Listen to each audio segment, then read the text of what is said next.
Dude, I want you to be as smart as I am. Motherfucker, give me a. Dude, I want you to be as smart as I am. Motherfucker, give me a. Dude, I want you to be as smart as I am. Motherfucker, give me a.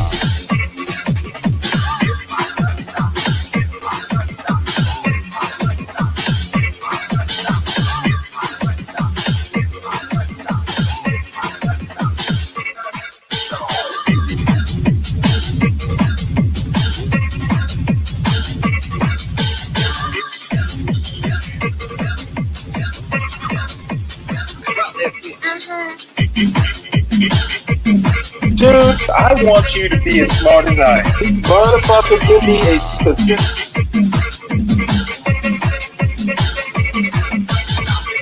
Dude, I want you to be as smart as I am. Motherfucker.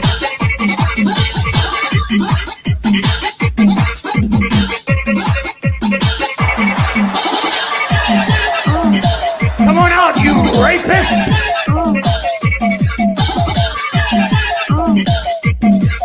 Dude, I want you to be as smart as I am.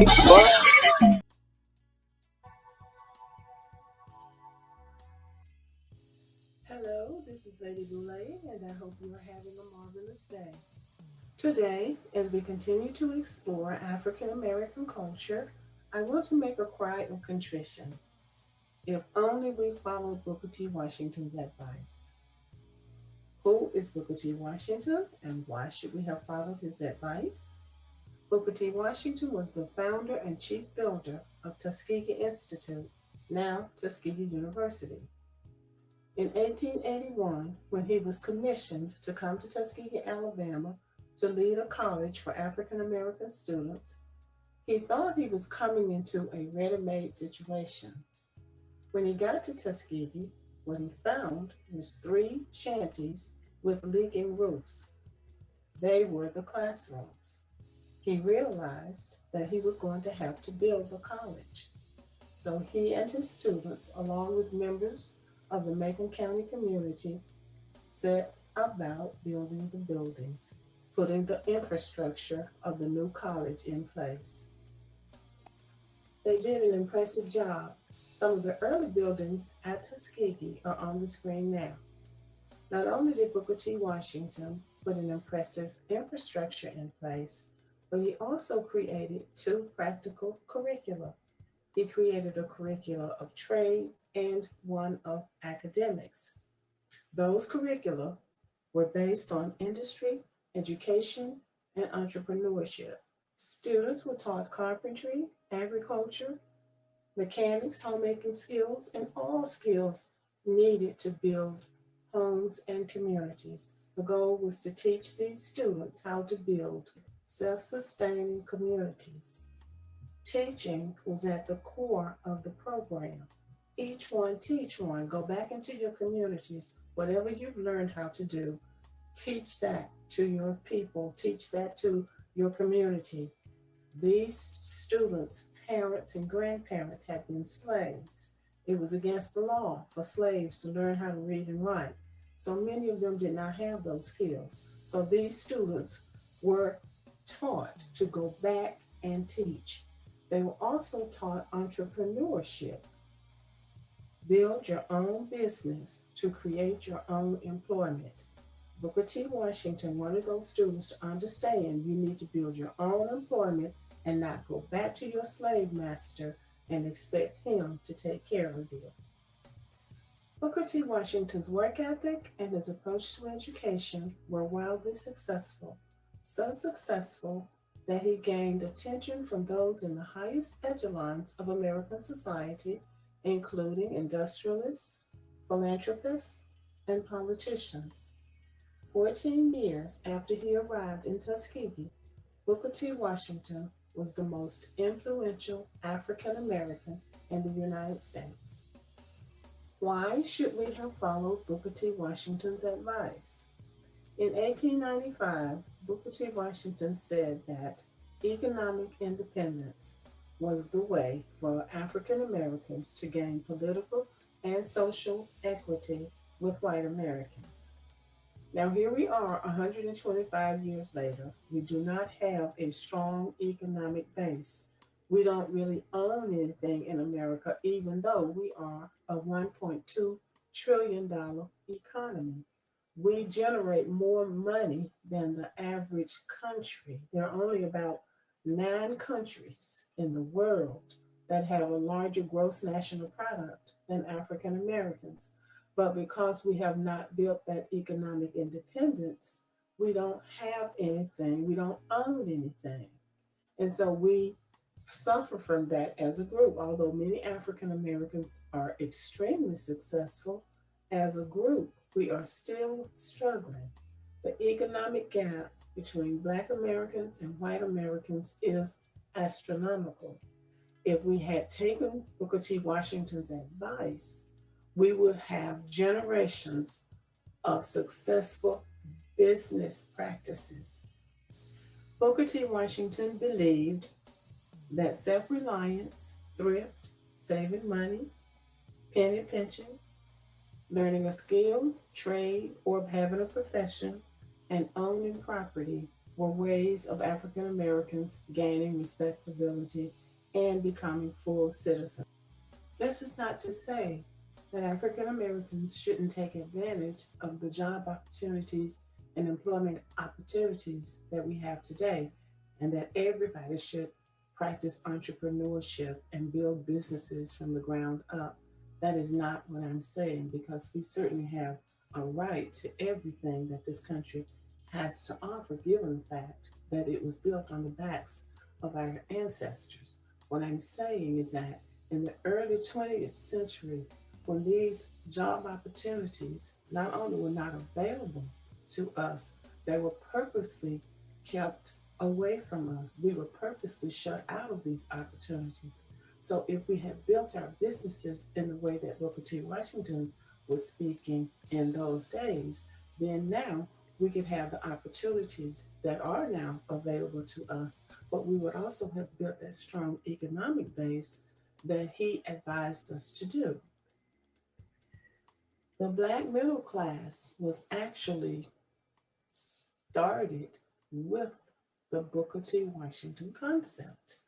There are businesses in every southern town in particular that you can go to where they can tell you, and they will tell you, that they were self-sustaining communities up until about the 60s and the 70s, when we were lulled into this whole idea of integration. Integration has become a moving target that the more we rush towards it, the farther away it gets. It's almost as if we're expecting our former slave masters, or the descendants of our former slave masters, to make us equal with them, and they are not going to do that.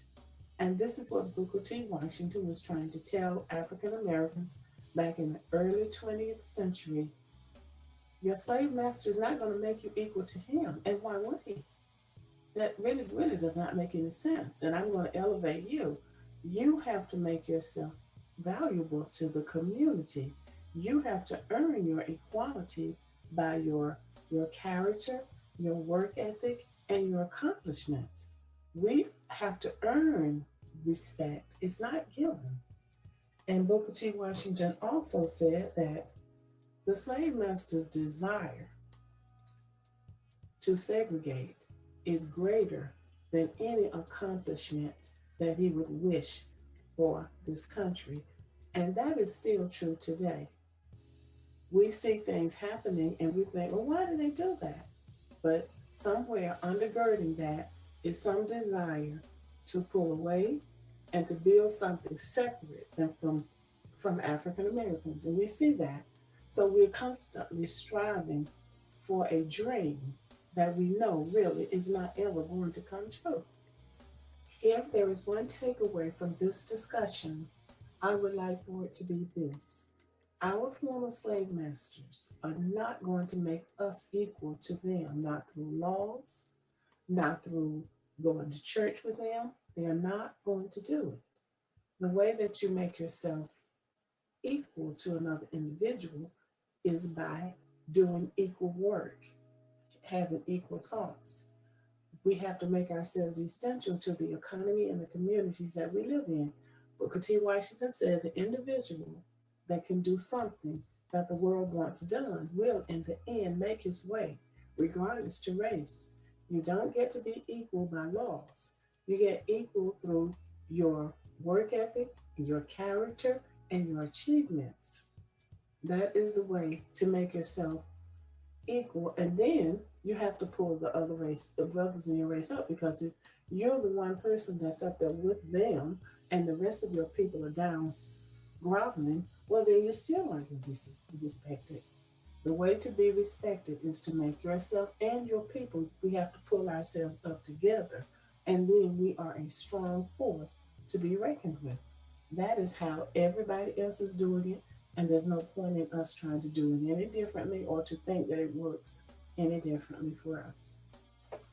If only we had followed Booker T. Washington's advice. 125 years after Booker T. Washington made his grand entrance on the stage, we have made tremendous progress as a race in the United States.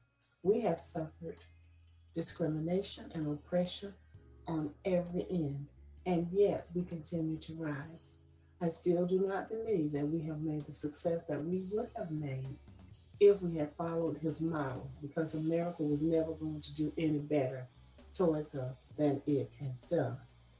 I think it would be helpful if we would go back and read Booker T. Washington's autobiography, Up From Slavery. Some very interesting things to learn about his life and his principles. If only we had followed his advice. I don't think it's too late. I think we can brush that book off and look at some of his thoughts and his writings, and I still think that we could benefit from his advice. Have a wonderful day. Good afternoon, everybody. Welcome to Stanley versus the World. This is a pop-up show. I have I guess it's a video from yesterday that I didn't get around to showing. I was going to do it this morning and had other things to do ultimately, but since I have a little bit of time, I will try and get through a bit of this video.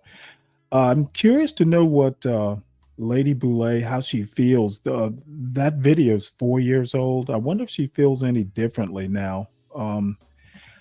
When I hear that respectability politics thing, I just almost instantly, I don't even feel it's cringy anymore. I feel it's kind of sad. There is no way to know if everybody had followed Booker T. Washington's advice, whether things would be better or not. I honestly think that being a model minority basically wouldn't have changed a thing. I think that things happen the way they're going to happen, and I do not. I can't remember who. I think it's Aramiose Frimpong has said several times over the years that we need better white people. Problem isn't black people. The problem is white people. And I think every chance we get, we ought to let them know their shortcomings. Basically living or bending the way we live around how the Be Braves of the world are, not to my liking. Unless we have to. I don't think we are in 2025 in a position where we have to, impress or appease or delight white people. Now, you may not get rich doing it. You may not be a billionaire unless you come up with a widget that, is just kind of impossible for people to live without, but you can live a decent life and not be an appeaser. So I thoroughly disagree with that sentiment. I mean, if you're inclined to do it, sure, do what you want to do. But for those of us who aren't inclined, this being on your knees sort of attitude, which is what. And I know the story. Booker T. Washington was a bit of a, there was a lot of stuff he did behind the scenes. What he was telling, out in public wasn't necessarily what he was doing in private. He was a bit of a rainmaker. He did make things happen, but this is 2025. I think, as I've said several times in the past,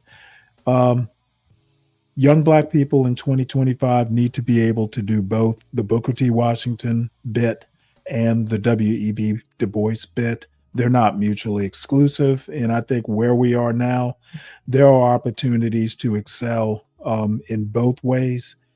You don't have to go one way or the other, do both. So this is the video I want to play through. It's basically titled Deric Gilliard. I think that's how you pronounce his name. 4 long years working under the Trump administration.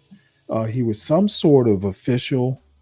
He says he worked 4 years at HHS, Housing and what is it? What is HHS? Housing and Human Services or something like that. It's a cabinet department in the Trump administration's first term. Deric wrote his book, The Longest 4 Years of My Life, where he details his experiences from the perspective of a Black man, I guess, in the Trump administration. So the name of the show is World Ablaze with George Fontes. And it's a small channel, but it definitely an interesting topic and great production values. So we will have a look at it. I don't know if I'll be able to make it through the whole hour and 33 minutes. I do have something to do, but I'm waiting on someone to get into town. So we'll go as long as we can. And anybody who wants to hit the link, let me know. I'll drop it. Otherwise, we will just watch it, and I'll comment when it's time to comment. Ready to go after a few reschedules. Trying to make this happen. Absolutely. Technical difficulties in the beginning. Anyway, we're here. I appreciate your time because your time difference. So you're ahead of me. I know you're more like in the evening right now, so appreciate that. You caught my attention because I saw that you had that new book that's out. Obviously, you see that right up there on your screen, however my finger works, which is great because I think it's relevant to what's kind of been happening. And I really wanted to get a firsthand account from somebody who served under the administration. Your tenure was during his first term. Yes. And we are talking about Trump, as everybody should know. That's where we're going. And it's also pretty much all over the back cover of your book and everything. 25 years and that you served, right? Correct. And what else was interesting? I want to touch on this too, Deric, if you're okay. Was your time with HHS? I am going to want to get your opinion on Robert Kennedy. What do you think of that? Absolutely. So we can go a lot of ways here. But anyway, I do appreciate your time. You're a historian. You served in Health and Human Services. You served under the Trump term. You got a lot of experience and a lot of knowledge. So I'm hoping that we have a great conversation. I'm pretty sure I will. I've watched some of your other interviews. They're great. A lot of knowledge, a lot of history. So that's awesome. But let's start with why you felt behooved to write this book. And I think it is relevant because with everything that's going on right now, it seems like in the MAGA movement, so to speak, that there's a rift now. Like people are losing a little bit of trust or maybe thinking, hey, promises made, not kept, etc. Yes. And you may have a little insight from your perspective serving under the administration. So if you can, why don't you expand on why you want to write the book? You already wrote it, but what was the motivation? Yeah. And to be honest, George, this wasn't something that I wanted to do. Now, my first book was, I would consider a labor of love. And just, if you don't mind me mentioning, before I went to HHS, I served as the communications director for the organization started by Dr. King, the Southern Christian Leadership Conference. And he led that until his assassination in 1968.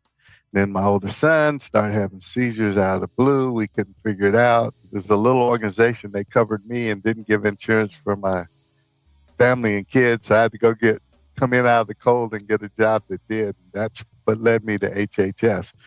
But this administration, George, was very different than any of the others. I began with Clinton, so I worked through the last 2 years of Clinton, Bush, Obama, Trump, and Biden. And this was a singular, seminal experience. And I could tell it was going to be very different immediately. And being a historian and a journalist, I said, I need to start writing this down. And it was tough for a lot of reasons. It was tough because it shook my belief and understanding and concept of who and what America is, because it was just a very different animal. And so I knew that it was going to meet with a lot of challenges. A lot of people were not going to be happy with it. And I think he has this, I would say, an arm of his support is fairly fanatical. I knew that there were some dangers that I would be risking personally, and also the people that I cared about, because, hey, he released 6,000 of them from prison a few months ago. So lots of things that I thought about.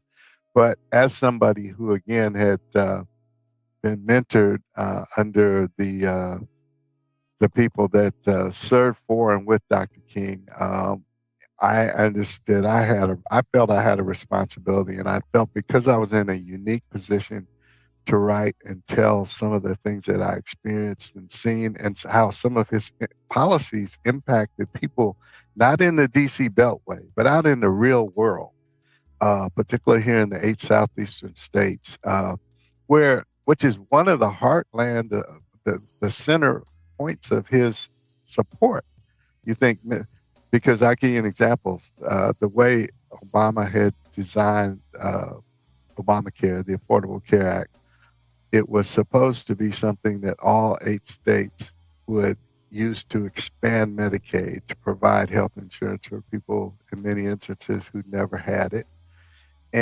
But 7 of our 8 governors were against it. They were conservative, they were Republican. Even though they had fantastic health insurance, they weren't concerned about getting their people health insurance. And in many of the instances, some of his base, who were actually poor white people, and there are more poor white people on Medicaid than there are poor black people, quiet as it's kept, and Latinos. Oh, And, yeah. I've looked that stat up before. Yeah, you know what I'm saying. So they, instead of voting, they voted against their own best interests to vote with the wealthy white guy that was in the governor's mansion, and so they didn't expand Medicaid. And so those are some of the kind of issues that I dealt with, and so I felt compelled as a historian and a journalist to chronicle this time, because I thought it was unprecedented in the modern era. So I just started keeping a bunch of notes,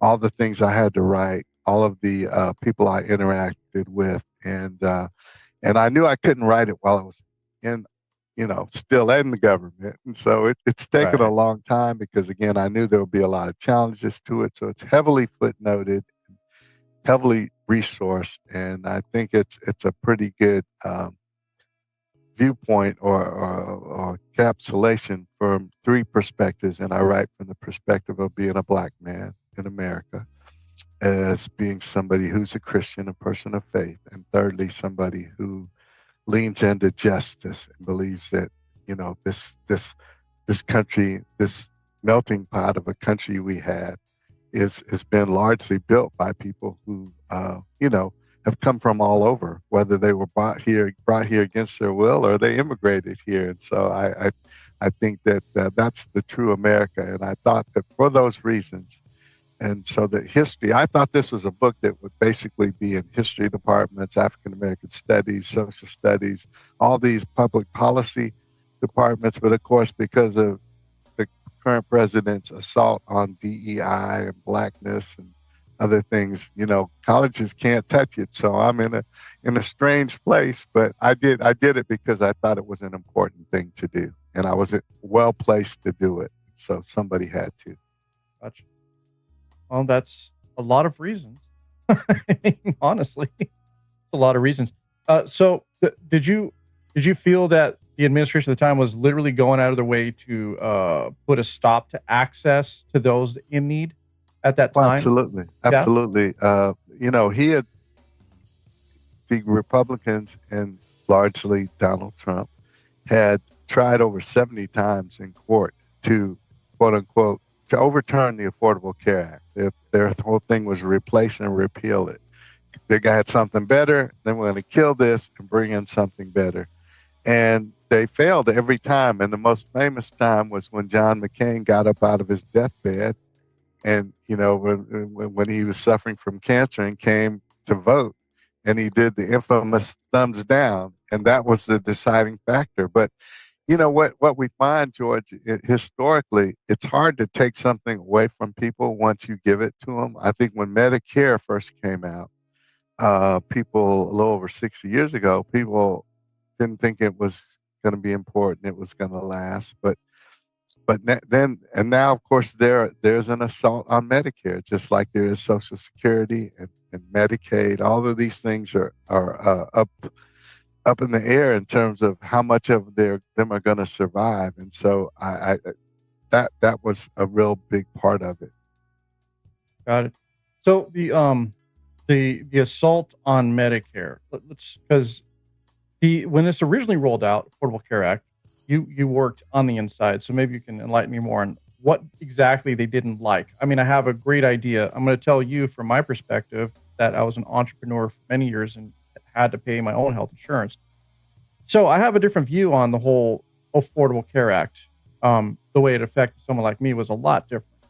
But Sure. doesn't mean that I don't think everybody should have health care. So I just want to throw that out there. Just we may have different takes on this based on our experiences, is what I'm going to get at. So as far as what happened there with the administration, I'm going to admit this: Trump is a hammer. He's not good at he's not good at putting a plan together and saying this is how we're going to get there. He's just like, no, we're doing this now and this is happening, and then everybody just got to figure out how they're going to make it happen. And a lot of people do get left out. So we have to at least admit that, right? It's not a perfect way to run the country, admittedly, and it's not an easy thing to deal with. And you dealt with it firsthand. So while I can see what he's doing in this term, he's done some good things, but now it's like he's turning back the other way, and people are kind of like, "Hey, what's going on? I thought you said this, but now you're doing the other thing." And so that's why when you had this book, I'm like, okay, I really need to know your perspective. Like, what did you see? Like, what did you witness firsthand? And what you stated in terms of why you wanted to write the book were all very valid reasons. I mean, from your perspective, everything that you went through, I get it. Now, can you explain more to me, though, the attack on Obamacare? Like, what was it specifically they were trying to do? Because I was part of the whole thing when we're all going through it, right? We want to repeal, we want to rewrite it, we want to redo it. But do you know from your perspective from working, I mean, you were at HHS at the time, I'm assuming. So what was it they didn't like? Like, what about it were they really trying to dismantle? So there were a couple things in particular, I think. One was everybody, whether you were male even, part of that, if you chose not to get your health insurance, you were assessed, essentially it's like a tax. And a lot of men didn't like that because they felt like, well, I'm never going to get pregnant. So like there was something called 10 essential health benefits. And one of them made sure that women, part of it was that women could get health care and have access to all that went into prenatal and postnatal. And the guy says, well, some of the guys said, well, I'm not going to have a baby. Why should I pay to help support women do that? So that was one concern. And people felt like a lot of them Yeah, said, those were a bunch hey, of I hood can choose conservatives. not to have health care. I don't have to.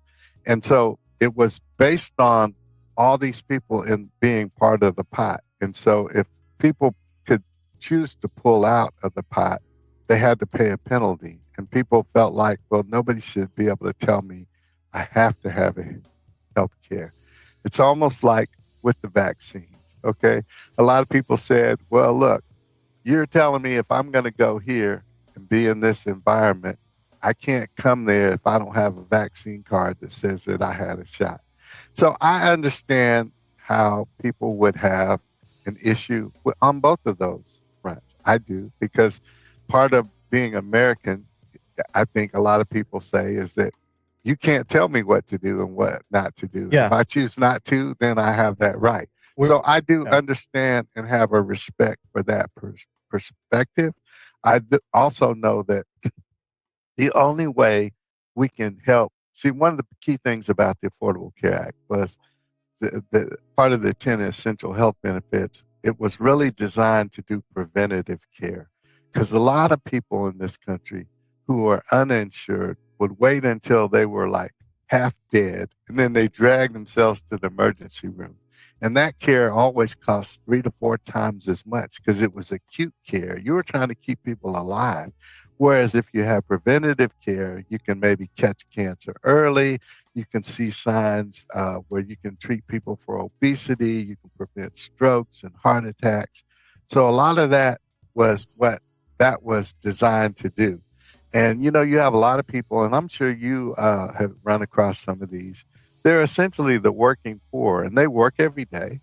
Maybe they have a couple of gig jobs. Maybe they park cars and they wait tables, or they do hair. They do different things, but they don't make enough money to have a place to live, have transportation, to have insure their car and to have health insurance. And so you're putting people in, I'm not sure we're putting people, but people are in a position. And in many instances, George, these are the people who make our economy go. They're the ones that do things that most of us don't want to do. And it makes me think about the immigrant population. We're rounding up all these people, and most of them have no criminal record, have, nothing that they've done wrong, but they're doing work that most Americans are unwilling to do. They're laboring out in the hot sun, harvesting our crops, and they're, cutting our yards and building and doing all these things. And so that's when you mentioned that a lot of people said, well, I knew he was going to do this, but I didn't expect him to do that. And I think that some of those are what's going on. But yeah, so those were the two big objections. Some men didn't think it was fair for them to be charged to pay something that they were never going to benefit from personally. I mean, they could have a wife or a girlfriend or something that got pregnant, but they weren't going to have to do that. And secondly, they didn't like the tax that they had to pay if they chose not to get it. Right.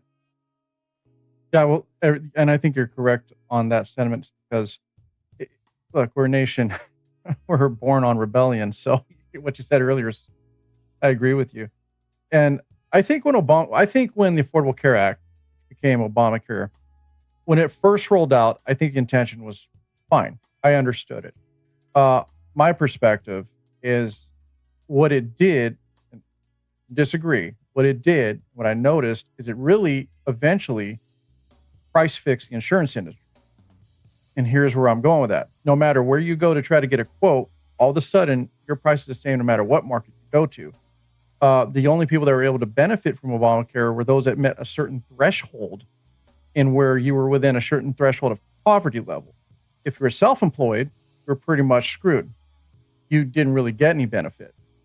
They kind of changed that recently. I noticed you do get a little something now, even if you're self-employed, but it's nowhere near what it used to be. I remember before the Obamacare thing kicked in, and this is before my business was like full-time kicked off. I still had other jobs, but I remember my insurance used to be pretty low. Then after Obamacare, it was like there was no way I can afford it. It was made no difference to me. Now that was not everybody's situation, but I'm just giving the perspective from self-employed, like entrepreneur. And I understand why we needed it for those that did need it. Like if you're at a certain level of poverty, yeah, you need that. I get that, but it didn't really benefit everybody as a whole, and especially when it came down to the pricing. And again, I'm not making this up. I mean, you can go to any marketplace right now, punch in your information. It doesn't matter if it's under, like a California government website. It doesn't matter if it's Obamacare, whatever it is. The insurance industry right now, no matter what, when it comes to healthcare, you're going to get the same price for the package regardless. And that trickled into other parts of insurance, but we're talking healthcare right now. That's my perspective, by the way. It's just what I experienced. So this isn't really like an argument against you. It's just, this is kind of what I went through. And I think a lot of people that were in my situation saw that. I think that's what they were opposed to. It didn't really seem like a free market anymore, is what it was. I forgot what year it was when they were supposed to make it an open market. And It's a problem that a lot of people have, and and I've noticed it on this particular channel. Everybody wants to argue from their point of view. And sometimes even when you make a general comment like, a lot of people do this or are that way, they immediately internalize it and make it about them. And it makes for really sloppy, if not just swampy conversation, and I have not been able to figure out why people can't think outside of their own immediate circumstances. And it doesn't mean you have to walk in somebody else's shoes and empathize or anything like that, but it is a little bit helpful sometimes when you're making broad arguments to not think of your own personal circumstances. And that never really happened either, especially in California. So when we're in California, I was allegedly supposed to be able to say, okay, well, if the markets are open, I'm going to go see how much the health insurance is in Washington, for example. They have an insurance company in Washington. Great. I can get a quote from them if they'll still cover me where I live. Never happens. As soon as you put your information, the IP catches you, says, oh, you're in California, kicks you right back to the other website. So where's the open market? So I think the frustrations were really more that stuff. I don't think anybody was really against, people in need getting actual care. I know I wasn't. I thought it was a great idea. Like I said, at first I was like, yeah, this makes a lot of sense. And from my perspective, yeah, if I didn't want health insurance, why should I have to pay a tax? I think that's a bit minor in comparison, but I think where the sticking point is when people realize like this is supposed to be cheaper and more affordable, but I'm not really seeing it. And again, that was when you got past a certain threshold. So it wasn't applicable to everybody, but those that were in a certain spot where your employer, regardless of how much you're getting paid, you weren't going to get affordable healthcare. School districts are a perfect example of that, right? A lot of school districts, they don't always get a good negotiation when it comes to healthcare. So it's like, okay, healthcare for you, great. This is how much it is. But if you want your spouse, it's literally double now. So it's $1,000 for you will cover $800. But if you add your spouse, now it's $1,600 for her plus whatever you're paying. And people in that situation didn't really get the advantages. I don't believe. So again, just a counterpoint. Just No, my that perspective. makes sense and I think that everybody sees it from their perspective first. Exactly. And hopefully yeah. you can see it beyond that, but I mean the main thing is how does it impact you and your family, and I get that. And so part of I think the problem too is it was imperfect. There's no question about it. I think, and I don't know if you realize this, but 7 presidents before Obama had tried to pass some form of universal health care. And for some reason, it worked out with him. But then the goal should have been, okay, let's all work together to make this better. Like you said, we're small businessmen and women are struggling here. What can we do to level the playing field so they benefit from it too? But there wasn't that kind of collegiality like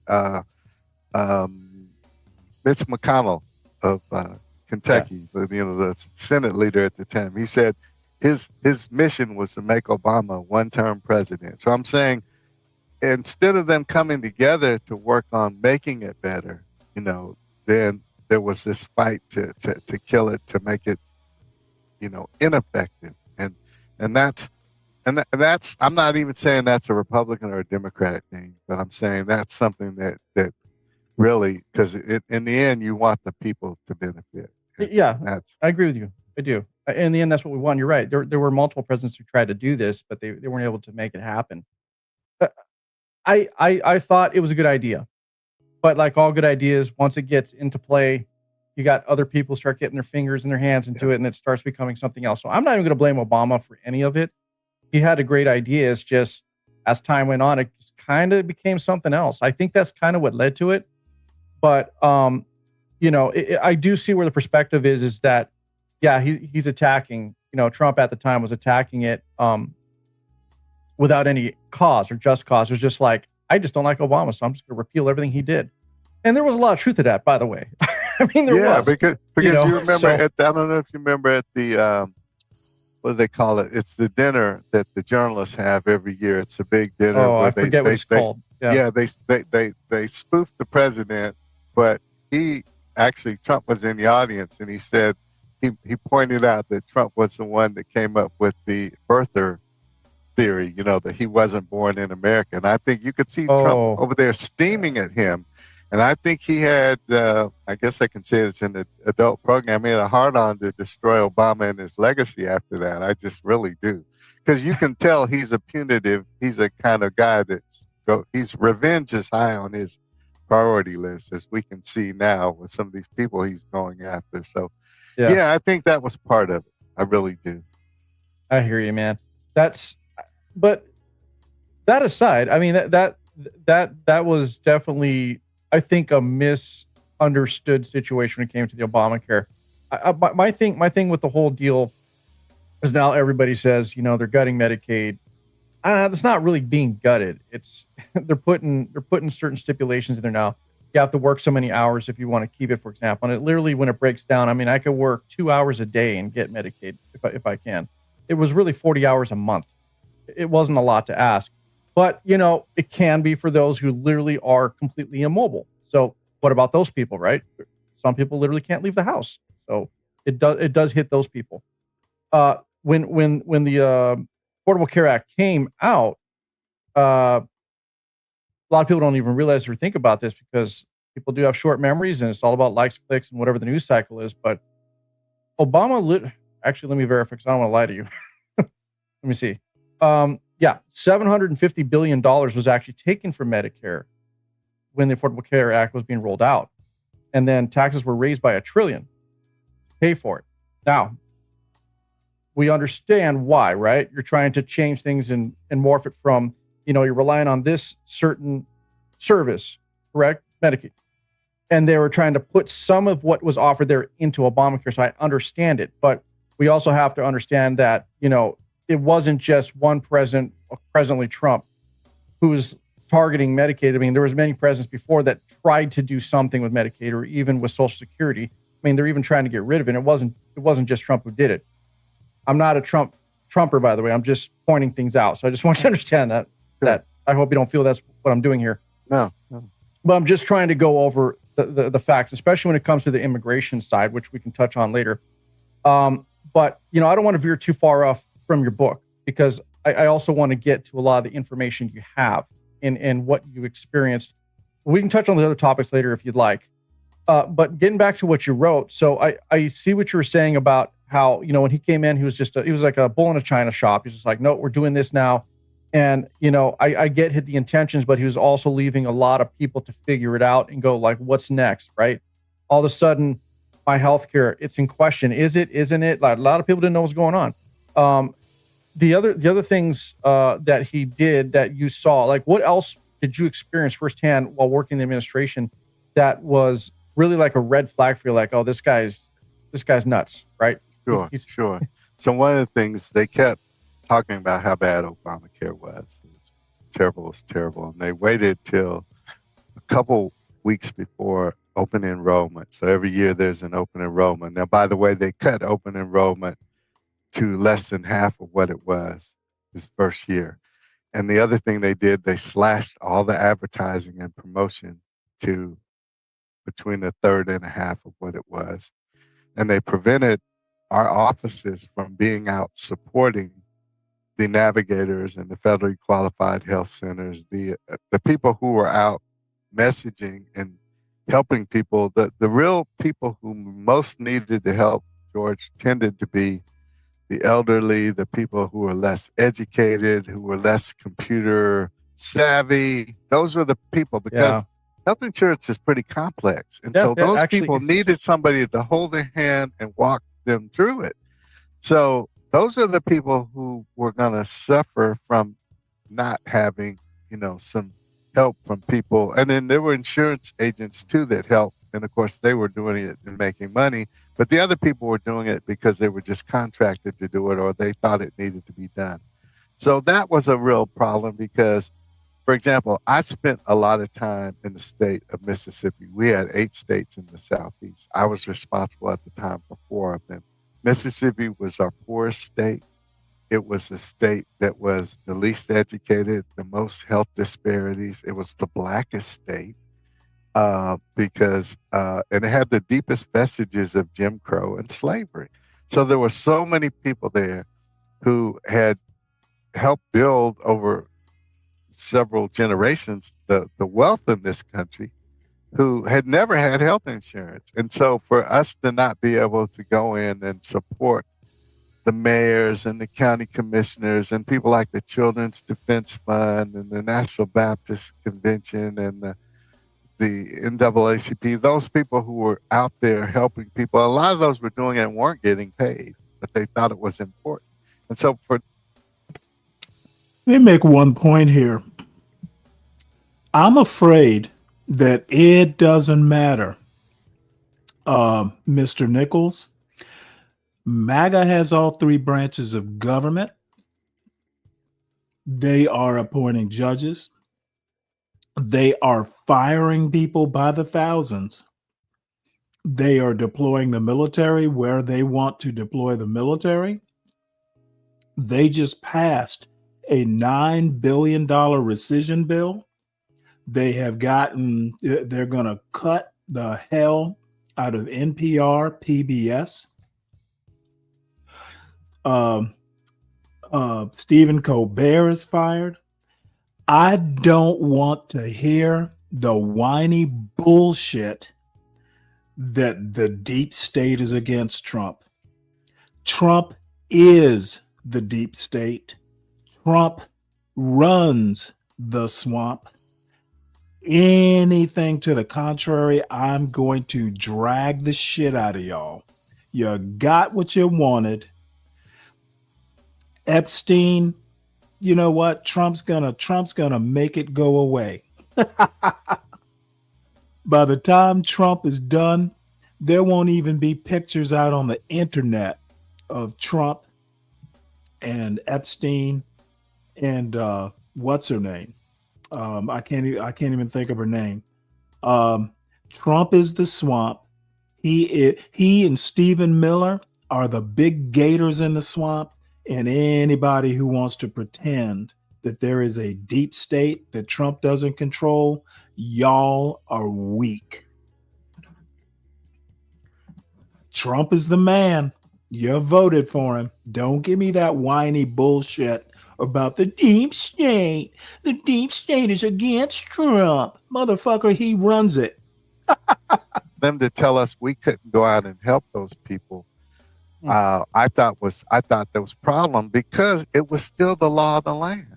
Now, if you had overturned it and you said no, then hey, no makes sense. But to me, how could we defy the law? If you can laugh so hard your butt hurts, that's my butt hurt. Support the system, but you couldn't overturn it. Come up here and talk about the swamp. Right. Okay. So I'm trying to understand here. So he, at that time, it was still isn't overturned. So that's right. But at the time, they were instructing you guys not. Look at. Let me tell you the other thing. The other thing I'm going to drag. First thing, you and Ryan and all the other weak motherfuckers who voted for Trump on this channel. Hey, Stanley, how come Joe Biden and Camel Toe Harris didn't release the files that there's so much dirt on Trump? Well, motherfucker, why doesn't Trump release it if there's no dirt on Trump? Don't bring that weak fucking Kool-Aid bullshit to me, boy. They probably didn't release it because they had the good sense not to be, dragging powerful people into it. But you notice Trump didn't release it either. Maybe Joe Biden and Camel Toe Harris aren't as vindictive as Trump. If Trump is in the clear, why didn't Trump release it? Quite frankly, I believe Trump. I don't think there's any there. But his followers in the MAGA movement are too dumb to accept that maybe there is nothing there. Nope. I'll drop the link when I'm ready to drop it. I don't feel like hearing any MAGA whining up on my panel. In fact, one of the key moments, George, was I had to write a letter, an email, after what they told us at a meeting. So there are 10 regions in the country. Our region is based out of Atlanta. And we'd have a meeting usually every week. And they told us on this meeting, they'd been hinting at this, that we were not going to be able to support, we were no longer be able to travel and support the people who were doing enrollment events and promotional events to help people understand what had changed. Every year there was some changes in the law in terms of eligibility, in terms of who could help, all of these factors. And so people who weren't eligible last year were eligible this year. And by the way, one thing everybody loved about it was that you could keep kids on their health insurance up until a certain age. I can't remember now, so that people who are still in college could still be on their parents' health insurance. And that was something that was loved by both sides of the aisle. I remember so that's what they did. Yeah, I remember it was 16, then it went to 18, and then I think it went up to like 22, something like that. Yeah, 22 or 23. Yeah, it was. Yeah, it was in the 20s. I'm trying to recall, so I might be off. Yeah, it was in the 20s, and so everybody loved that basically. But so they told us, for example, I would have a call in several of our markets. So, for example, I'd have a call with the group out of Montgomery called Alabama Rise, and all of the sister communities in the whole state would be on that call. And along with me, I'd have the experts from CMS, from HRSA, the Health Resources Services Agency. What can I say, 12th man? I love people get undergird the what federally they vote qualified for. health centers. A lot of people don't know in America, 40% happy of the for primary y'all. health care provided in this country comes through the federally qualified health centers. And there's some in most communities, and people can go there even if they're unemployed or underemployed and get primary health care services based on a sliding fee scale. If you make a little money, you pay a little money. If you don't make any money, you still get served. And it helps, not overwhelm the hospitals. So these people would be on the phone, and if they ran into a problem, there was a glitch on healthcare.gov or something wasn't working, then my experts would be there with me, and they'd hear it, they take it down, and then the promise was we'd get back to the people with a fix or go back and fix it on our end. So there was that kind of communication, and we'd have that every week, because every week there was a different theme. This week, or let's say this month, maybe Latin American month. Next might be LGBTQ plus month. Next may be focus on veterans. A focus on small businesses. A focus on African American. So all of these kind of different the various, like the AAIP, the Native American and Asian American Pacific segment of the community. And so all of that communication was stopped. In fact, I worked with a lady at CMS, Centers for Medicare and Medicaid, and they funded they funded the navigators. And she told me, because they would send her stuff that we were supposed to send out to our partners. All of these partners I tell you that would be on these calls. And she told me, I'm not sending anything out because I got 2 kids at home who like to eat. Oh. Now, I sent it out anyway because I said, if I'm going to get fired for obeying the law of the land, then I'm just going to have to get fired. Now, I almost got fired a few times. And So in fact, I tell you, everybody back then felt like they were working under threat of losing their jobs. Absolutely. So there's a lot of the same things that are happening now, but this is on steroids. In fact, one time they told our CMS counterparts in Atlanta that run the regional office that work with all of these 8 southeastern states, and that would be nursing homes, that would be assisted living facilities, all of the hospitals come under their care, all of those, any of those entities. And they told, somebody called her office from the Trump administration and told them to throw everything out that said it had Obamacare on it. We were to destroy it. All of the materials that we passed out and used to help educate people and inform people, So what we had to do, George, we had to call everybody in the Metro Atlanta sister community and said, meet us down here on the corner because we'd rather give it to you and let you use it than to destroy it. And it was perfectly good, but they didn't want to have it. So those are the kind of things that, in terms of that we had to deal with. And I'll tell you, this is interesting, George. The day the healthcare.gov website launched, the very first day of the Affordable Care Act was live, was the very same day that the government shut down. And so the website, you probably don't remember this, but it was crashing left and right. It was just being overwhelmed. And the Republicans were loving it because it was looking bad. It was terrible. Yeah. And so, of course, I was at the time had a designation that we still had to work. Most of the federal employees were sent home, but we had to work through it. And of course, we couldn't tell our side of the story or the supportive side of the story. And so they were just getting lambasted. But that was one of the crazy things. And another crazy thing, if we can go here, was I think that he terribly mismanaged COVID. You know what I mean? Well, we can go wherever you want. Yeah. I am not one that will not talk about stuff. I mean. So I think that when we really needed a statesman in the White House, we needed somebody like Churchill or FDR. Yeah. Because, in the darkest of moments in this country, you need a statesman who will say, listen, we're in for a hell of a fight. This is going to be, we're going to lose a lot of people. We got to come together, though, as one and deal with this. But you remember he kept saying, well, it's just going to disappear. It's not that bad. You can inject bleach and, you can do all these kind of things. And so hundreds of thousands of people died that shouldn't have died because he wouldn't take COVID seriously.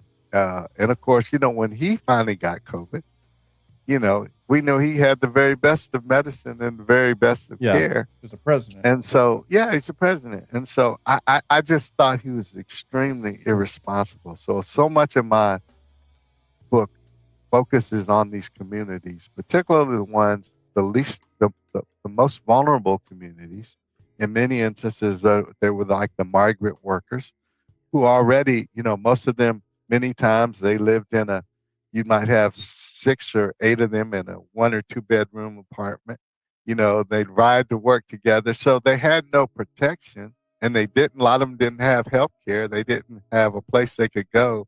And so they were ravaged. People that worked in these meat plants, in these supermarkets, they just didn't, but they had to be, they weren't like me because I got to where I could go home and work and sit in front of my computer like we're doing now. They weren't the privileged people, and they were the most vulnerable. And also the people that trusted him, who said that, well, this isn't real, this isn't going to happen. So I chronicled dozens of stories. Some of them are deathbed confessions because they people that said, I didn't think this was real. I didn't think this was could actually happen to me. And so I just thought he was very irresponsible in that. And what we're going to have in the next couple of years, and I think it's going to start this year, George, because all of these people that have been fired at the CDC, all these people at the NIH who've been sent packing, and ACIP, the organization that of doctors who suggests what kind of vaccines are viable and safe. All of those people, 12 of the 13 have been replaced. He fired all of them, and most have been replaced. We're talking about Robert Kennedy, have been replaced by all these vaccine skeptics. And so what I'm saying is, you've seen we've had a resurgence of measles that's worse than 30 years. We thought we had eradicated measles. That's just the beginning of it. Wait till the flu and COVID comes back with a vengeance in the fall, and you have nobody messaging against it and telling you to protect yourselves and that vaccines are safe and that's an option. So it's going to be interesting. And this is just year one. It is. The thing with Robert Kennedy, he's flip-flopped a lot too on vaccines. You know, he was completely anti-vax, and then he was like, "Well, no, I'm for vaccines that are proven. I just don't want unproven vaccines or untested," which makes sense. And then the COVID vaccine was a strange one because it was very rushed. Okay, and now I'm not an anti-vax. If it works and it's proven, then yeah, give it to me. But the thing with the vaccine, and I know you know this because you lived through this and you're on the other side of it, but it was very unproven. It was rushed, and I'm going to tell you right now, I know people who died from getting the vaccine. I know people in the military that took the Johnson, and it was like a hot shot. So yeah, there was problems with the vaccine, and now we have studies that are released that actually say, well, now if you get it, you are under risk of myocarditis. I can't even talk right now, but basically the enlarged heart syndrome, right? Which a lot of young people are getting. I do not know why I can't pronounce that word. That's so strange. But anyway, so these things are true. And then Pfizer just had a settlement, not in the US, but with multiple countries overseas due to the adverse effects that they completely denied. So yeah, there were issues with the vaccine, but did the vaccine work in some cases? Sure. I just don't think it was thoroughly tested. And that was what the apprehension was from most people. The problem, though, which is what I agree with you with, is that this did stir up the whole anti-vax movement in general. And now we're dismissing things that do work. Like you said, the measles vaccine. Well, I'm sorry, but that does work. You know, the flu vaccine works. There's things that do work, but we can't get rid of. I mean, what do we? Hey, welcome in, welcome in for the folks who just got here. The black guy in this video wrote a book called The Longest Year of My Life. He worked at HHS in the first Trump administration. I think he wound up being fired. He had worked for HHS or for the government as a communications guy for like 25 years. So he's just writing about his experiences working for the Health and Human Services Department. And you know what? He wrote a memoir.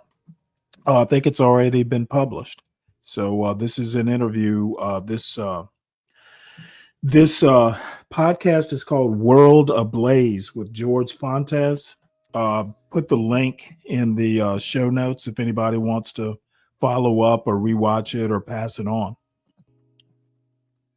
And I did drop the link. I don't know if it's pinned or not, but the upshot and you know, kind of the subtext that we've been doing in the chat is you know, I don't want to hear shit about the swamp or the deep state.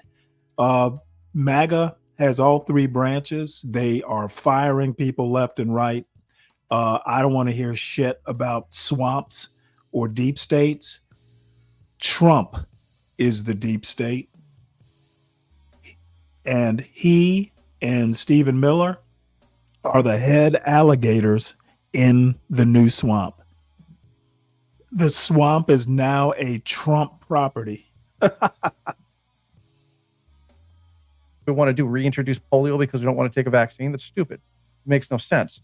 But I think the apprehension was like, hey, here's COVID, never had it. Pandemic, I mean, happens every so many hundreds of years. Last one was the Spanish flu. And then here we are. We don't have a solution. Then all of a sudden it's like, send it out. Okay. We could put some of that in the Trump administration for not vetting it. But at the same time, it was like the whole world needed something. And we can't deny that a lot of everything that was going on was also under the advisement of Fauci. I'm not going to even not talk about that. Hey, they probably have it on audiobook, 12th Man, so you don't have to strain yourself, you know, looking up every other word with the dictionary. That because that was a truth. But as the president, he could have put his foot down. So I don't really have an answer for that. You know, it's like there's a double-edged sword here. It's like on one hand you have some truth, on the other hand you have, like, both things could be true at the same time, right? But both of them don't necessarily mean they were the right solution. It was not a good time for anyone to live through. So you did have the audit.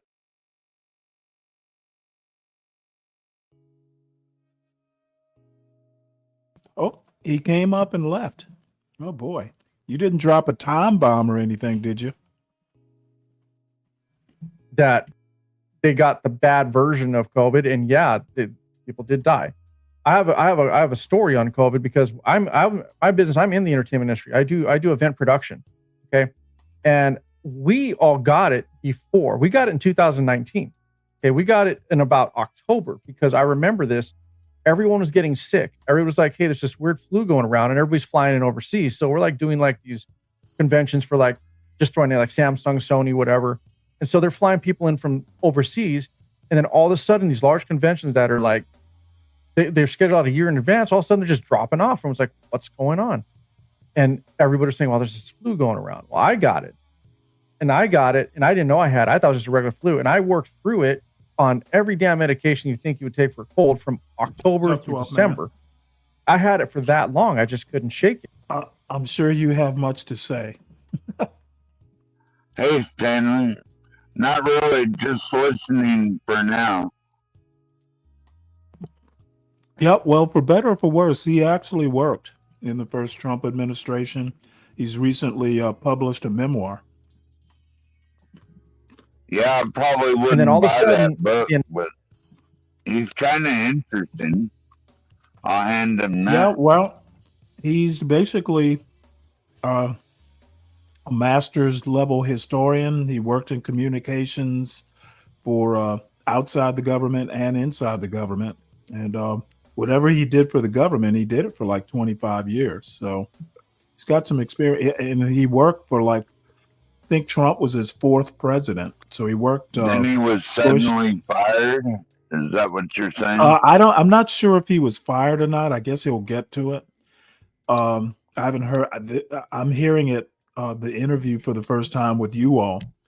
I did do a quick look up online, but I didn't get as far as to see what the outcome was. What was I going to say? So I mean, he's got, he worked under Clinton, so he did Clinton, Bush, Obama, and wow. There for a lot of years, evidently. Yeah. Announcement comes in January, well, really around February, right? And they're like, oh, by the way, this is what's going on. It's a pandemic. We're like, what? We're already going through this and nobody knew it, but we're working so hard and busting, working through it that we didn't even like register what it was or what was happening. So once it hit, yeah, the way Trump handled it, sure. Like, could he have put his foot down? Could he have been a little more apprehensive instead of just trying to say, hey, this is nothing? Everybody did think it was a flu back then. But at the same time, it was evident that it was more than a flu because the whole world was getting infected by this virus. So yeah, he could have definitely taken it a lot more serious at that particular time. And the speed of getting the vaccine out, we can argue whether that was necessary or not. I mean, but the reality is it wasn't vetted, it wasn't tested. And that's why people were apprehensive. That's why a lot of us were. But from my perspective, I'm not anti-vax. I'm not going to be that idiot, right? There's vaccines that are proven that you just take, they work.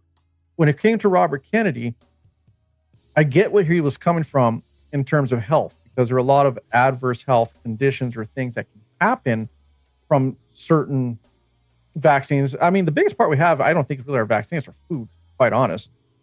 But because of that, combined with what Robert Kennedy was saying in the beginning, is what led to this anti-vax movement.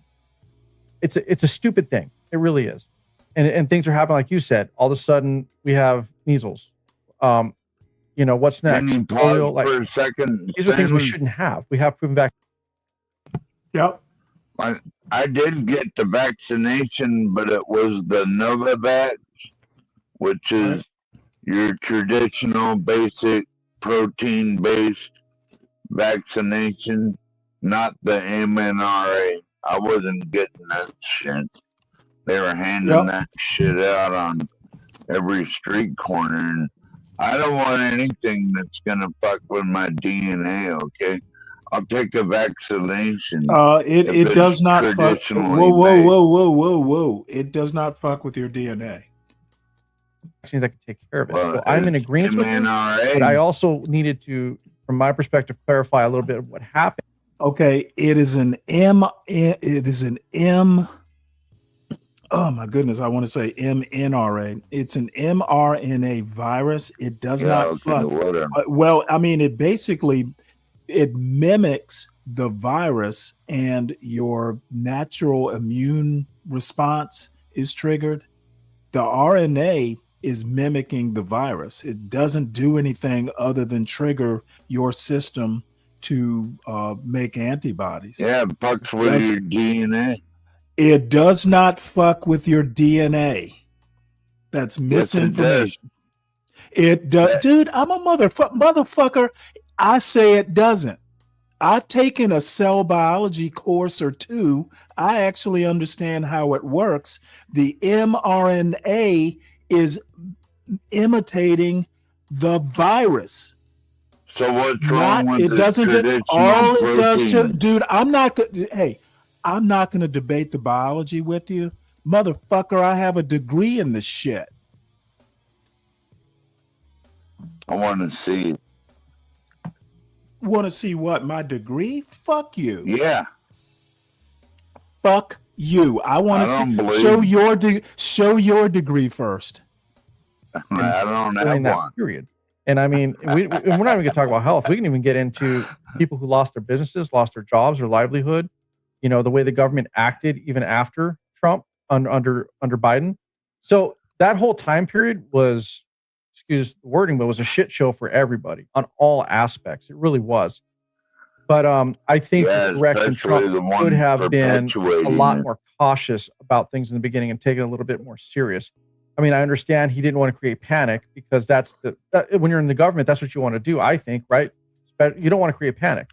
If he was to say, hey, this is very serious, we all can possibly die, et cetera, it would have been just instant, like, forget about it. Like, we would have just been upended. Well, I would disagree. I would disagree because a million people died. Yeah, COVID. Like I said, I'm not going to deny people died. So it was very serious, and particularly for people who were highly vulnerable, and some of us had some protections, and so I think they were sacrificed, honestly. And I think as a leader, your responsibility is to say, this is the real situation. We need to do A, B, C, and D. And I say, I don't have all the answers, but I want everybody to know that this is serious. And I just don't think that was there because, and you know, I understand people and their businesses. And so at some point we have to decide what's the most important. Is it saving lives, or is it keeping businesses open, or is there a balance that we have to seek that can preserve both? And there were funding to, and there's questions, and you know, we can challenge. That's a little bit of a different conversation, but I agree with what you said. You know, he could have been, let's just say presidential, because he's not presidential. Yeah, he's not. He could have done a lot better in his messaging. But you have to care. You have to care about people for that. Do you think he cares about people? It's hard to tell. You know, one day he's the most caring guy, and the next it's like, hey, you know, screw you. You know, I would love to see one of those instances where he's the most caring guy, because I personally haven't seen that. Fair enough. And if you can really. I don't see compassion in this man, and I could be wrong. Well, we can only hope. Okay. You know what? I'm going to have to go ahead and stop this right quick so I can deal with this young lady. Ma'am, I've taken cell biology. I've taken microbiology. I've taken genetics courses. I've taken biochemistry. I know what an mRNA vaccine does. All it does is mimic the virus, which triggers your immune system to produce antibodies. It does not modify your DNA or anything else. That's all I need to know. I understand the mechanism, and I'm sorry I don't have a PhD in it, but when I am talking to someone who's never taken a Biology 101 course, I will stand my ground, and I damn sure know more. Okay, what I need you to do is not overtalk me right now. AAE, unless you have a similar degree, I at least know the science well enough to know whether the vaccine is something I can do or not. So I don't give a fuck about what you think about my degree. I got one and I understand what I'm doing. And unless you have a STEM degree, Missy, you need to just stay in your lane. You know, because if he is really as incompassionate, if he's basically just some cold-hearted lizard, that could be a very bad thing in certain situations for sure. You know, and if he becomes reactionary, especially with what's going on in the stage right now, is that what he said, Stanley? We can get into a whole lot of trouble. Right, you know, and right now, the reason I don't speak with we're not really in one, but we are. But this woman is raising Cain in my chat. She says you cannot even speak to this man with the respect to be concerned with a chemical that goes in their body. Fuck respect. You respect me, and I'll return it. I don't know.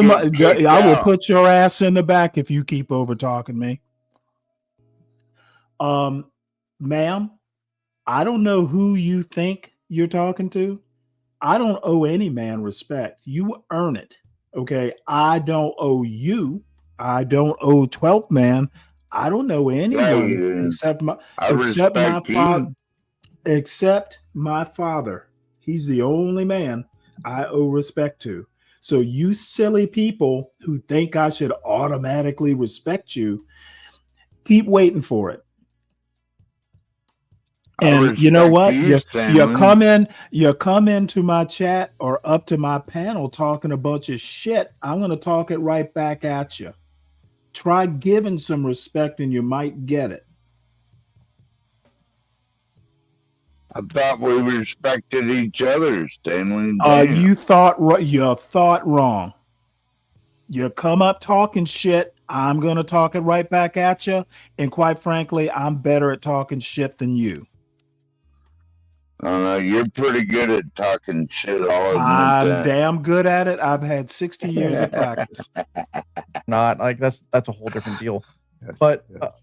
But two wars actually. Yeah, well, this is my wheelhouse, so we can go on with this for a long time. But let's both agree on this. I think in the beginning he didn't take it serious enough when it came to COVID. Yeah. I agree with you, and I think the whole anti-vaccine came from the apprehension of taking something that wasn't tested, is what it was. We can't deny we didn't need something, though. We did. Yes. But and it actually was tested, but they didn't have a year. They didn't have, right. You know, and I'll tell you this, George, you probably wouldn't know this. We have been preparing for a pandemic for years. Oh, no, I know about that. It's always part of the plan. Yeah, it's always part of, yeah. You do, but a lot of your listeners won't. Oh, no, yeah. No, correct. Yeah, a lot of people don't realize that. Yeah. It was interesting, man. It was definitely interesting. You know, I couldn't imagine how it was working under the administration at that time. I mean, and especially you got, like I said, some guy who's, I mean, you're used to very stately people, and then this person comes in, it's like, what are you doing? You'll appreciate this, George. Every morning, so I'm a late night person. I'm usually not an early morning person, but about 4 o'clock, 4:30, this thing would go off, and I'd subconsciously start groping for my phone on my nightstand to look to see what he's tweeted out that night that I'm going to have to react to the next day. You know what I'm saying? Because that was what he did, right? That was how he communicated. Yeah. And usually when... And just for the people who are just getting here recently, this guy, the black guy, worked for Health and Human Services under Clinton, Bush, Obama, and finished up with Trump. And he wrote a book called The Longest Year of My Life. So I guess he worked about a year in the Trump administration for HHS. He's a historian he's trained in history. He's got like a master's in history, African-American studies, but you know, a lot of times that, you know, you kind of get the degree in the department, but you study, you know, something else. Anyway, he calls himself a historian. He's worked in communications for a bunch of different places, including the government. So that's his background. When you think about it, let's bring in the Who in Justice history has Department. done that as a president? Nobody. And guess what? I think you'll agree with this. Had they been able to take his Twitter, his phone, he would have had 2 consecutive presidencies. Because I mean, he created enough turmoil himself to lose narrowly that first time. You know, he would have had 2. You know, because he shot himself in the foot, like in Georgia, when he called up and said, "I just need 11,000 and how many votes?" Yeah. So, you know, these and the thing about Kennedy to me is he's not taken a medical course, has no medical degrees, and he told the Republican Senator Kennedy out of Louisiana that he would not dismantle this task force. And one of the first, he just did it a couple weeks ago. He dismantled that task force. So he straight up lied about what he was going to do.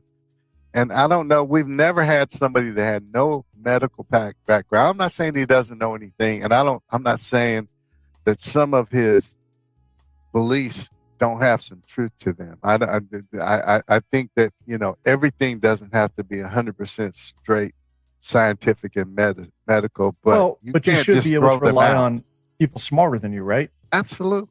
Yeah, Absolutely. you know, I'm with you on this. I mean, you got to rely on your advisors. You can have the ability to manage and supervise, but if you don't have people around you that know more than you, that or specialists that you can refer to or defer to, what's the point? Yes, it doesn't make any sense. You need to take all the information and you need to get it together. You need to go through it, extrapolate it, and go, all right, based on everything that's going on, even using the scientific method, as you will, you can go based on the patterns and everything we're getting out of all these tests. This is the direction we need to go. It's can't like wing it. You can't wing it. You can't. It's. Yeah, I want to make a quick political point here. Dirty Dude says their supreme leader fast-tracked it, meaning the vaccine. This is the weirdest thing, and it kind of delights me to see MAGA kind of, you know, tied up in knots about this. You know, I remember Candace Owens basically going after Trump. Trump took the vaccine. Remember, he got COVID while he was in office, and he had taken the vaccine and some other experimental procedure or drug. And Candace Owens kind of dragged Trump for taking it. And he had to basically backtrack. You know, he spearheaded the development of the vaccine. He should be proud. That's probably one of the only good things I would applaud Trump for in his first administration.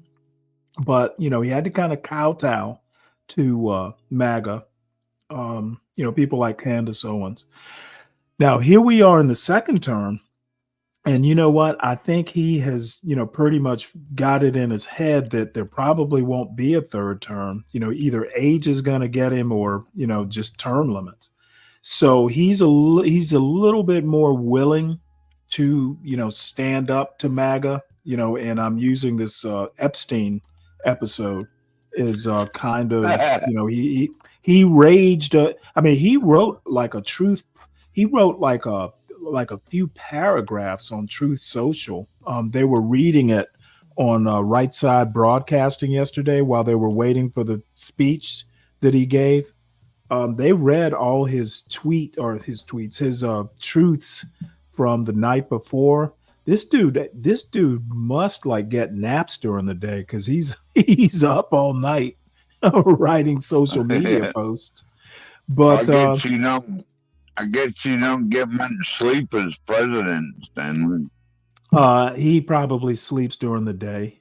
He falls asleep in his lazy boy watching Fox News, I'm sure. The problem, the thing is that Trump, I actually think Trump has created, you know, a movement that, in a way, I'm kind of impressed to see his base kind of assert itself.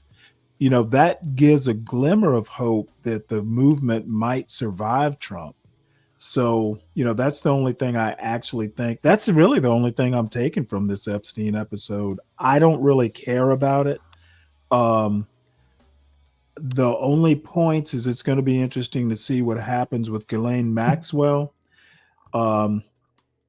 I think someone said the other day on the news that if Trump had actually been smart, he would have just said, okay, y'all, I'm going to appoint a special prosecutor.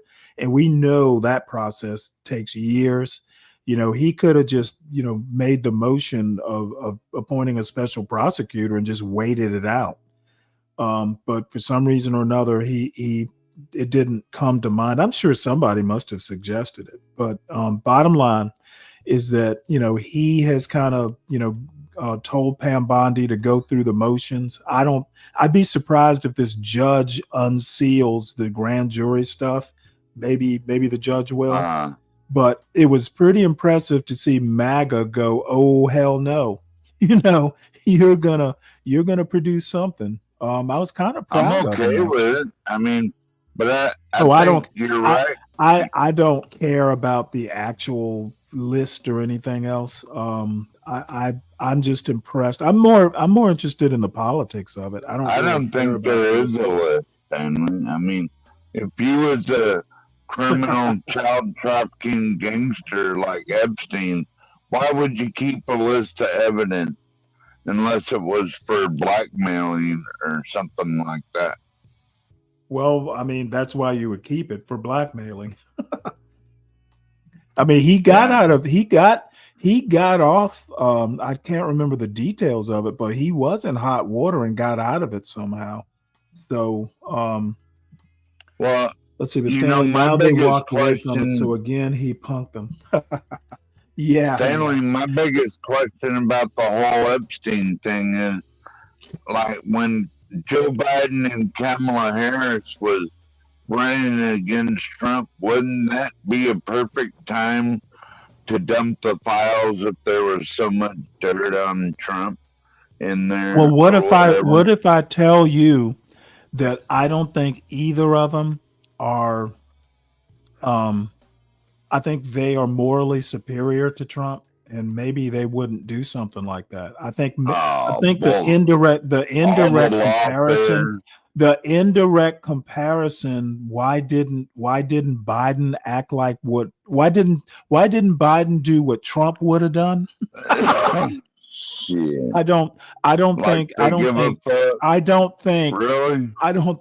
I would think that Joe Biden's moral fiber has a tighter weft than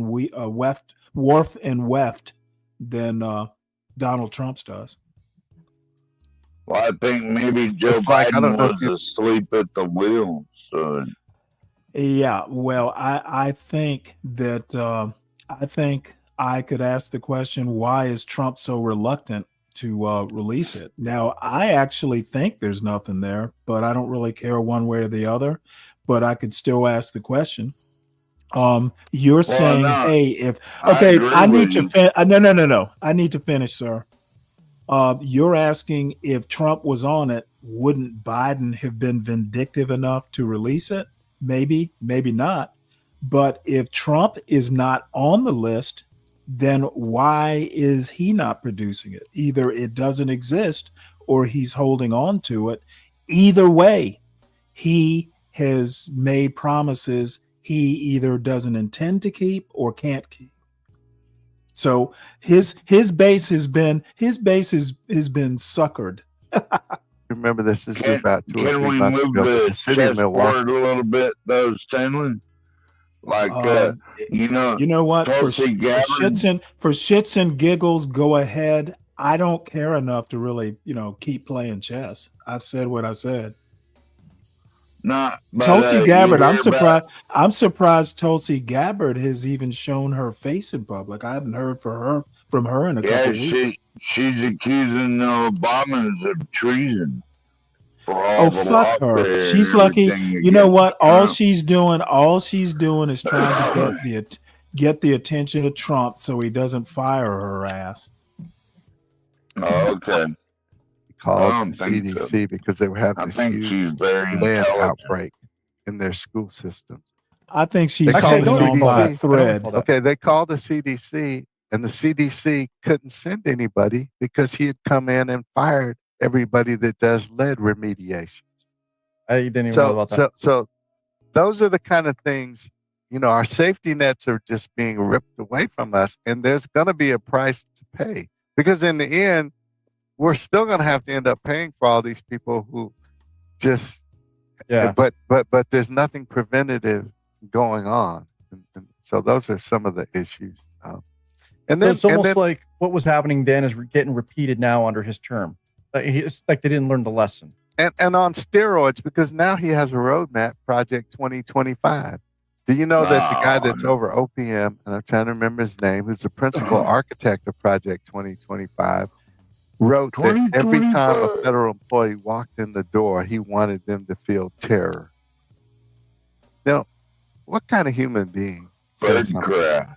Yeah, I'm familiar with. I didn't read through the whole 2025, but when all this was going around, I looked into it, and it's like on the surface, the whole thing was like it has this landing page like, oh, we're training the future leaders, and then it was really a book or roadmap of how to turn everything conservative and keep power. And yeah, I don't agree with the book or the tactics. I know JD Vance just says that he disowns or doesn't support it. I don't know if there was an actual connection between what Trump's doing in 2025, though. They've never really made that connection. But I mean, I think I'm gonna suggest you go back and read it, and you will see a clear. It's a parroting point. I think that's a road following. It could be. I'll look at it. I'm I'm not opposed to it.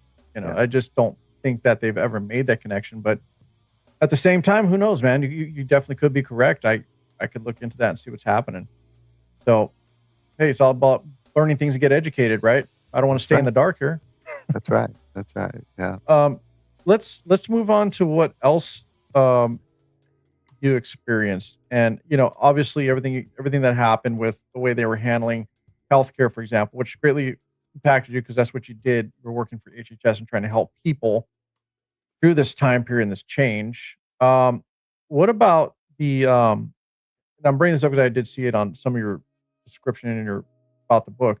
What was going on in terms of how you thought, or how a lot of people did, that the Trump himself, maybe, I don't know if it was the entire administration, they were actually believed to be racist, or a lot of things they said were racist or came across that way. And yes, I see how, because he has no damn filter, he doesn't. And I could see how that was taken back then, because look, there's a lot of times we're like, what did you say? And then now he's trying to turn the corner, but then I don't know. You can explain it better, I think, than I can, but because you experienced it from your perspective. What did you experience? What did you feel? And what did people tell you? More importantly, because I'm sure you got feedback from people that you worked with, and what they heard and how things were happening and what they heard in the community. Sure. Yeah, I'll say this. When the justice marches really grew in intensity after George Floyd's killing, Breonna Taylor, Ahmaud Marbury, a bunch of largely unarmed black men in police stops, and particularly the public execution of George Floyd, 9 minutes and 47 seconds captured in broad daylight, which brought white beater, a broad range of Americans out into the streets. George Floyd. Well, for us, we had the only all-black murder victim career staff, the four of us that worked for the appointee. And I've worked with 3 different appointees under the Trump administration. And he made that the justice marches be about patriotism and the flag. And it was not about patriotism and the flag. It was about the over-policing of honor. Wait, let me stop it right here. You forgot to add murder victim, 12th man. White beater, whatever else. He's also a murder victim. Right? George Floyd, I mean. I don't agree with that. Okay, I don't care whether you agree with it. The jury has think he was murdered? I don't. I think the jury thinks it's murder. I think and there is someone in my opinion is justifiably behind bars. He couldn't. Black man. And so when He Like couldn't breathe because He was is so high on behind drugs. bars. A jury disagrees with you, 12th man. Kaepernick took a knee, and that became a thing in the NFL. What did he say? Fire those sons of Just bitches. like You the know, he Supreme said, Court and he said when you arrested disagrees with people, he you on a wanted The lot them to of Supreme be treated Court, roughly. the And Supreme so Court did not overturn the conviction, 12th man. that's why Well, I that's okay. question his humanity. Well, I don't know if you know that back in the day, his family has been charged must not have numerous had good times karma. for Wait, hold discrimination. it. And You want to sit down and you want to debate whether Chauvin was guilty of murder or not? Oh, okay. Well, I thought I heard you. I thought I heard you talking. well, it's all and long housing. past anyway, Stanley. Okay, well, I mean, I'm just gonna let the results do the talking for me. And some of their properties in terms of how they, discriminated against black people. I think and so for me, some of the things I saw, I could not help, but I had a job to do and I did it. I did it well, but I could not help but take some of that personally. I think he's the most divisive president that we've had in the modern era. Latinos were rapists and thieves, and the China virus and the this thing against the squad and the black run cities. He was very, very divisive. I don't remember anything that he did or said that was unifying. And people want to say he's stupid. I think he's brilliant at what he does. He's magnificent in being divisive. Oh, I'm sorry, you were talking over the video. What did you say? He said he can't hear anything that the administration is doing that is unifying because Let me tell you something. Let me tell you something right now. There is not a goddamn thing Trump has done in this 6 months that is unifying the country. Well, Not a motherfucking, nope, don't overtalk me. Not a motherfucking thing has Trump done to unify this country. He has done everything he can do to draw bright lines between the lunatic left and the people who are patriots on his side. He is not a unifier. He is a divider. And by the way, yesterday, I showed J.D. Vance's speech at the Claremont Institute. There was some award or something he was accepting. J.D. Vance is talking some dangerous stuff. He and Trump basically want to change the nature of citizenship. Basically, Vance made a blood and soil type argument where citizenship is based more on lineage.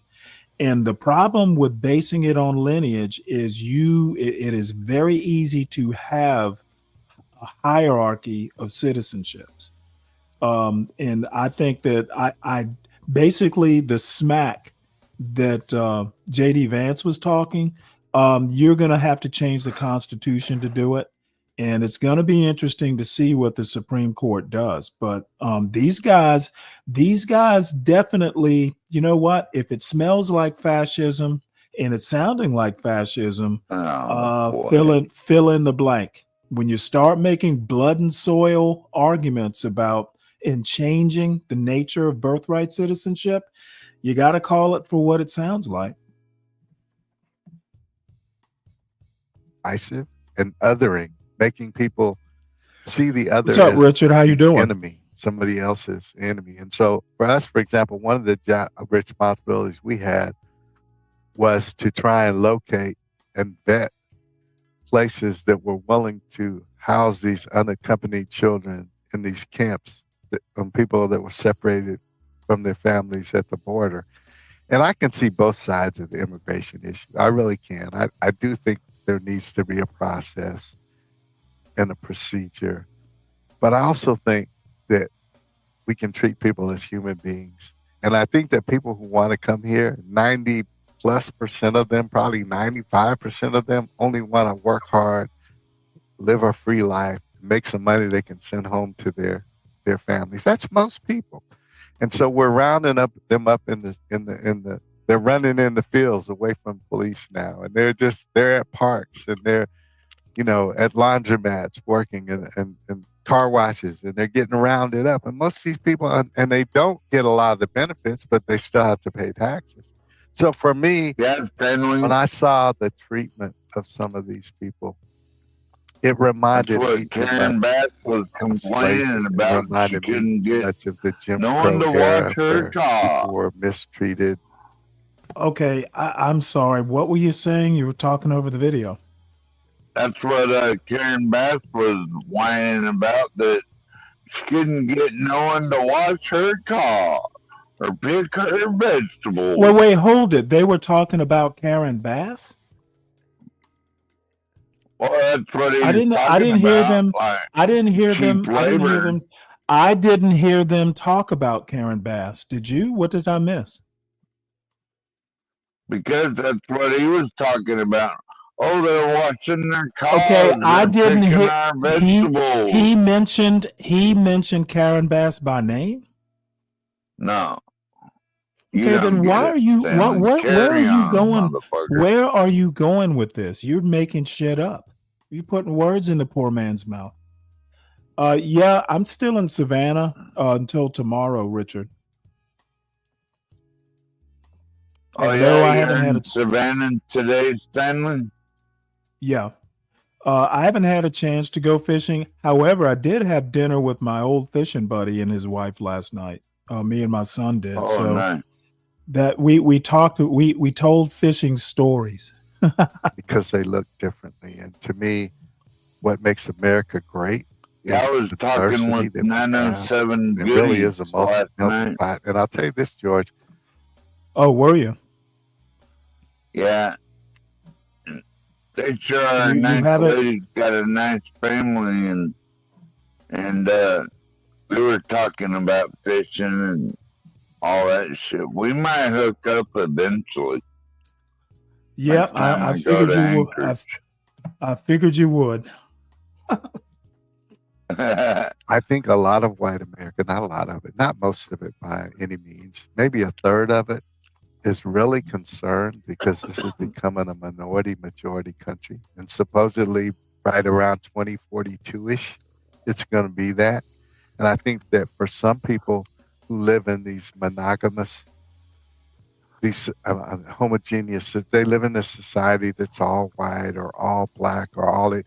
You don't ever have an interaction with other people, and it's easy to demonize them and make them out to be the boogeyman and the bad guy. And I think that there is this element of white America that is afraid that they will be treated like other people have been treated in the last, 150, 200, 400 years. And so there's that fear. And nobody wants to share power or share, control. But that's the country we're moving towards rapidly. Gotcha. Well, there is a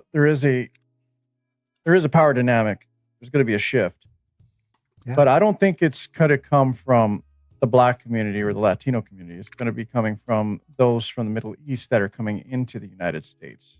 You just look at statistics; they're birthing at a rate that is 2 to 5 times more than any other culture or race. Period. Really, more than the Latino community? Oh, yes, they are.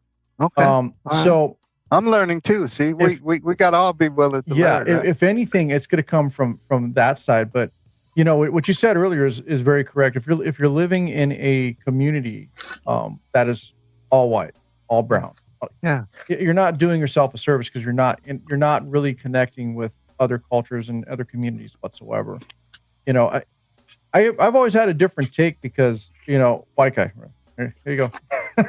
But when I grew up, I was a minority. So the schools I went to, I was around all the gangs, all the Mexican gangs. My friends were black, they were brown. I didn't have a lot of white people around me. I was the one in fights every day. I was the one getting jumped. I was the one going through all that stuff. But it didn't make me hate anybody. You know, my friends are all Indian. They're all people from Mexico. I have black friends. Like, it doesn't really matter to me your skin color. But I also think that's a lot that has to do with a lot of the Gen X, the way they grew up, the way I grew up. Our generation didn't care. We were all thrown together because at that time we interacted with everybody. We didn't grow up to think that we should treat anyone else differently because of how you look. But somehow we got back to that now, and I don't understand why or how that happened. Well, I think that very Trump fosters that kind of belief, and kind of, again, it's fear mongering. It's like with the Willie Lynch back during the President Reagan era. You know, you can demonize people and you can put fear in people. Well, I made a comment. It was either yesterday or the day before. Given the nature of the United States, you actually have to work very hard not to be, just kind of pulled under in the racist undertow that this country is constantly churning. It's never on the surface. It's always like a riptide below the surface. And you basically have to be a strong swimmer. And, you have to basically, and it does not matter whether you're black, white, it doesn't matter, the race. You literally have to keep your head above water. And a lot of it is, almost like, doing the reading, knowing the history. I think every voter should have a decent idea of what American history is. And I think what people don't seem to realize is high school history isn't enough. Okay. If you want to sit down and you want to start talking politics or anything, if you're not actually cracking open a book or doing something to actually familiarize yourself with the arguments you want to make. And the reason I'm even going this deep into the soliloquy is last night I was in the audience of a channel. It was Truisms. And I heard, I heard people up there talking. Basically, the premise was like race.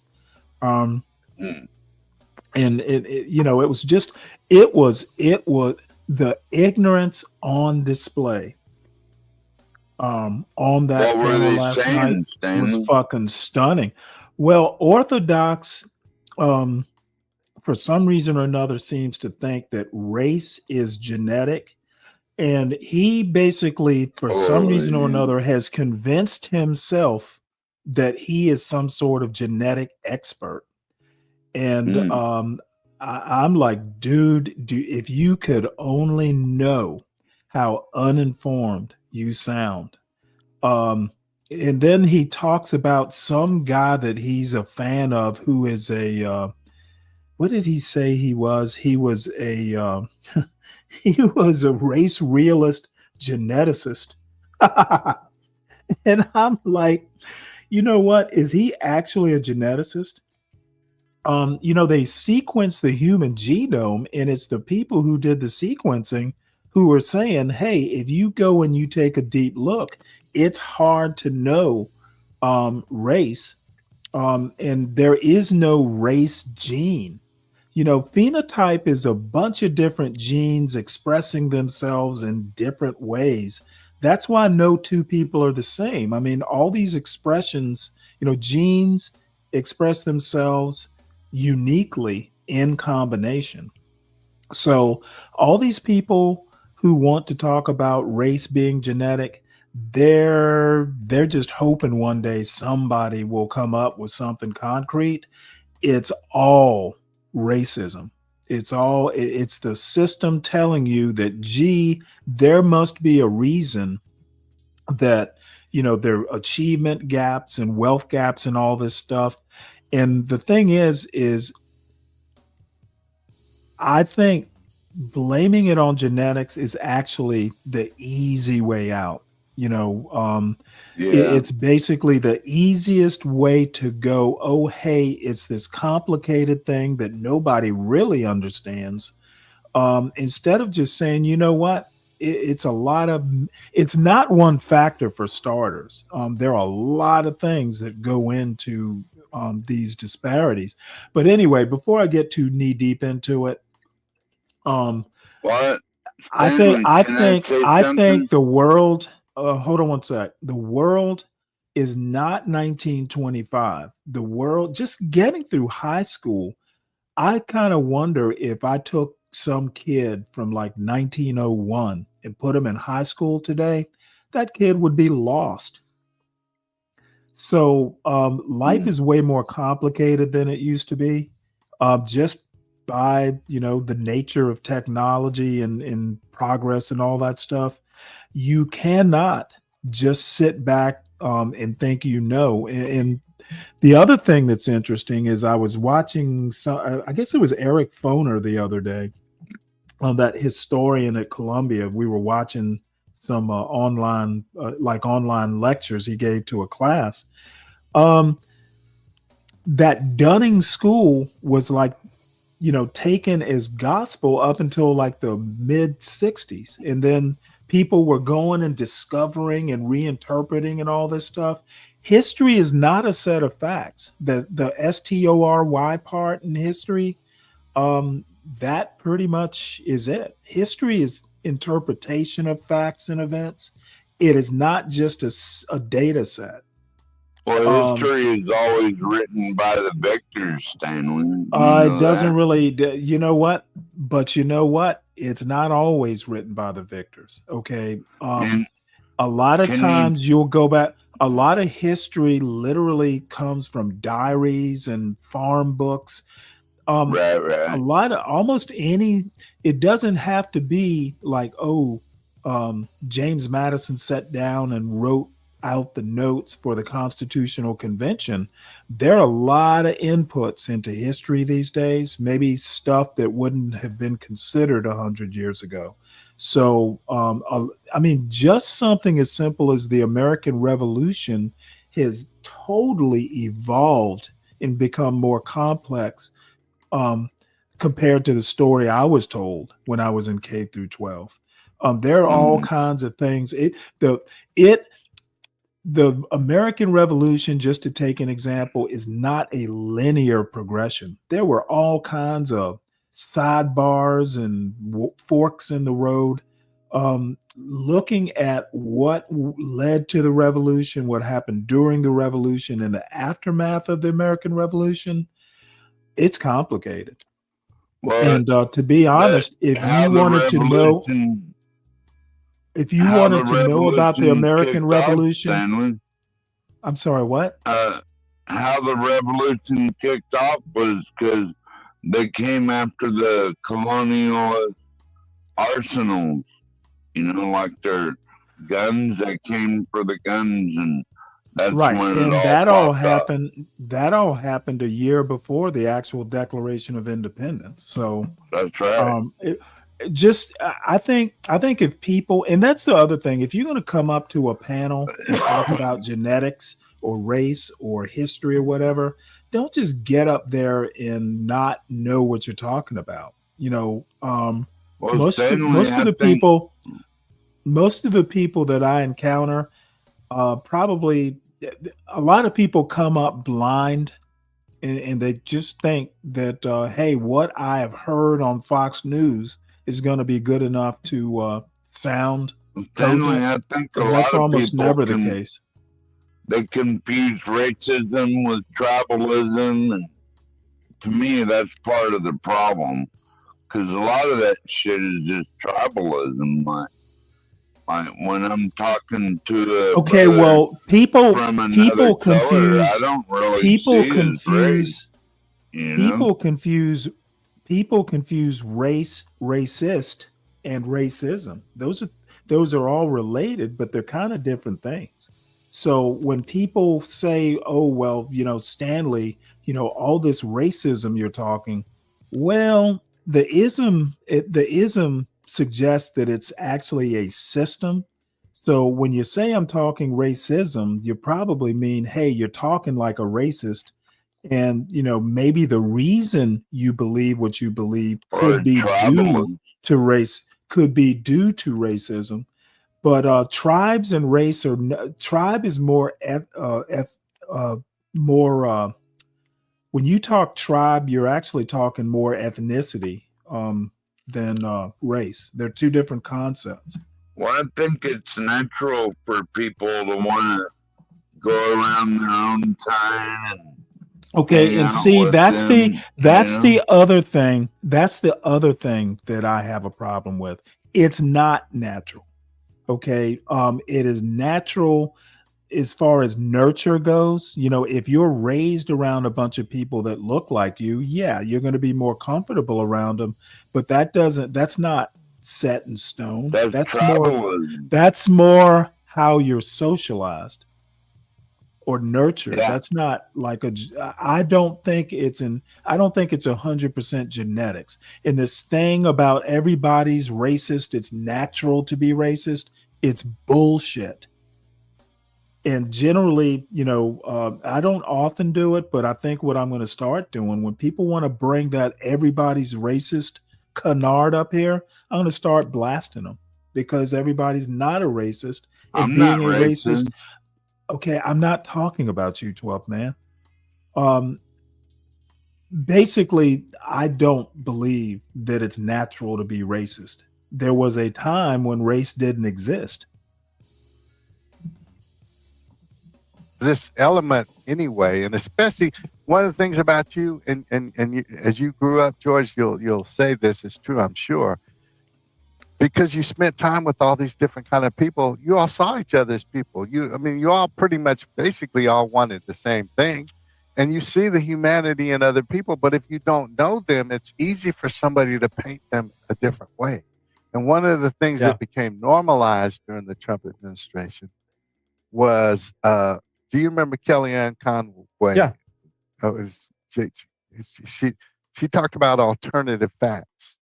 Now, things are true or they're not true, but so yeah. But that was, what I'm saying. Come on, what the hell is an alternative?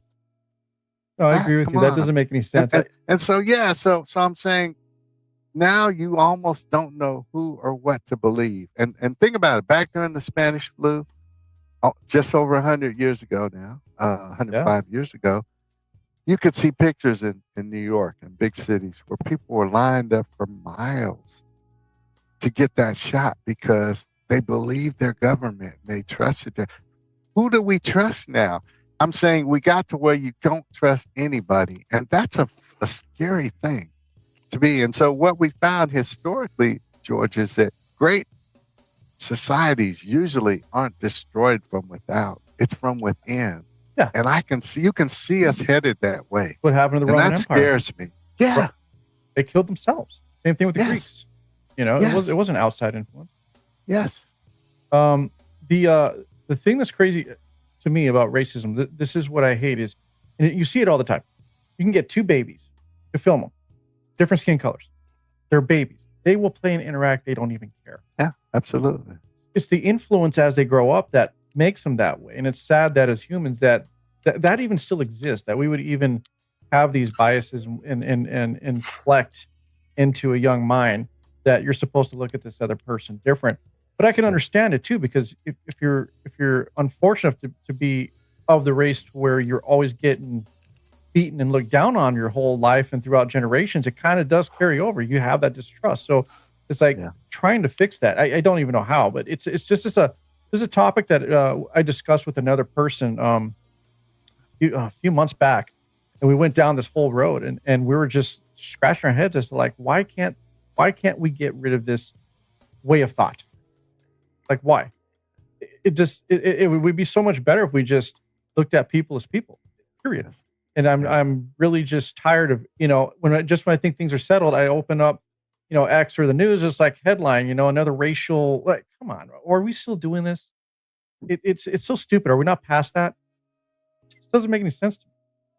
It doesn't. George, I'd like to ask something of you that you would have better insight than me. Maybe. On, and that is, there seems to be this syndrome of this angry young white man. Yeah. You know what I mean? And I think that it's like, for example, black people in this country, and I'm talking in broad terms, but have been uncomfortable for kind of forever in a lot of ways. You know, nobody comes over this country to be like a black American. We're only the model if it's athletics or entertainment in some instances, but nobody comes. That's not the goal. Yeah, you're right. But That's I'm the saying, stereotype.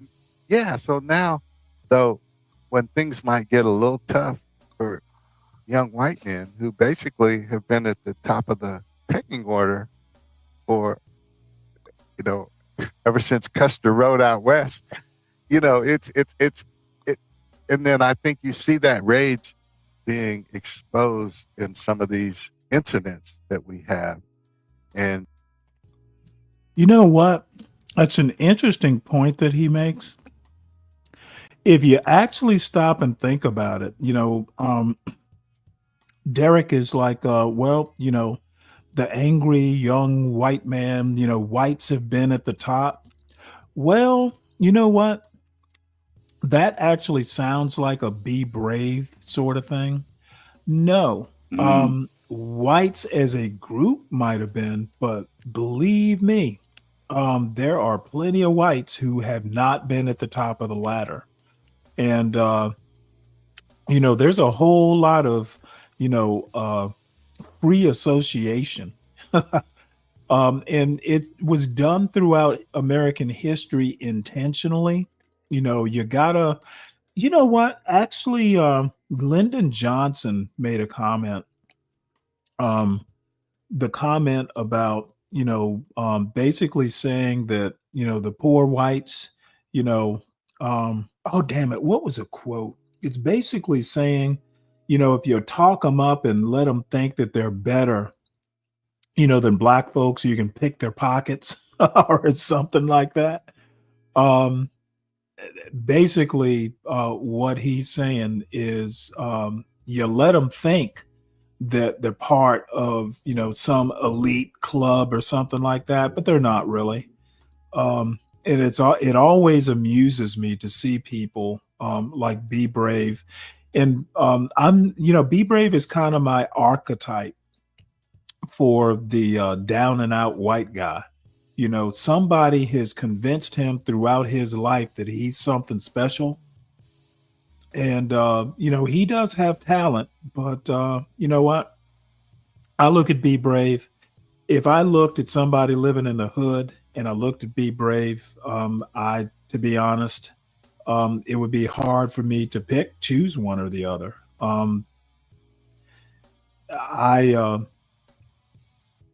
I think Be Brave has a very selective field of vision for things like violent crime and stuff. He'll keep account every day about violent crime, but I have not, and I don't watch his show that much now that he's tossed me out.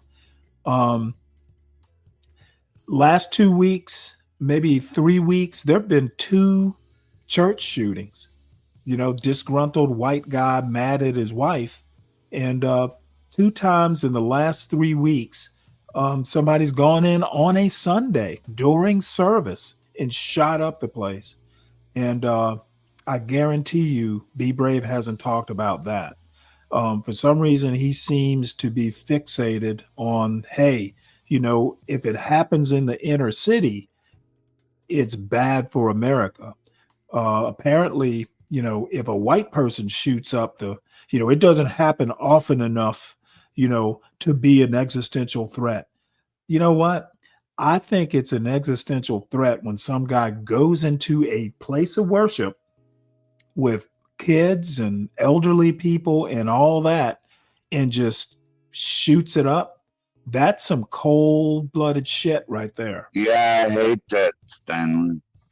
Well, what I'm saying is I consider somebody who could fucking shoot up a church with kids and, I consider something like that at least as bad is, you know, indiscriminate drive-by type shootings. I mean, you Yeah, know what a church, you know what a church is, and you know what happens in a church on Sundays, and you go in there Yeah. anyway and you go in there anyway and shoot it up. That's some cold-blooded shit right there.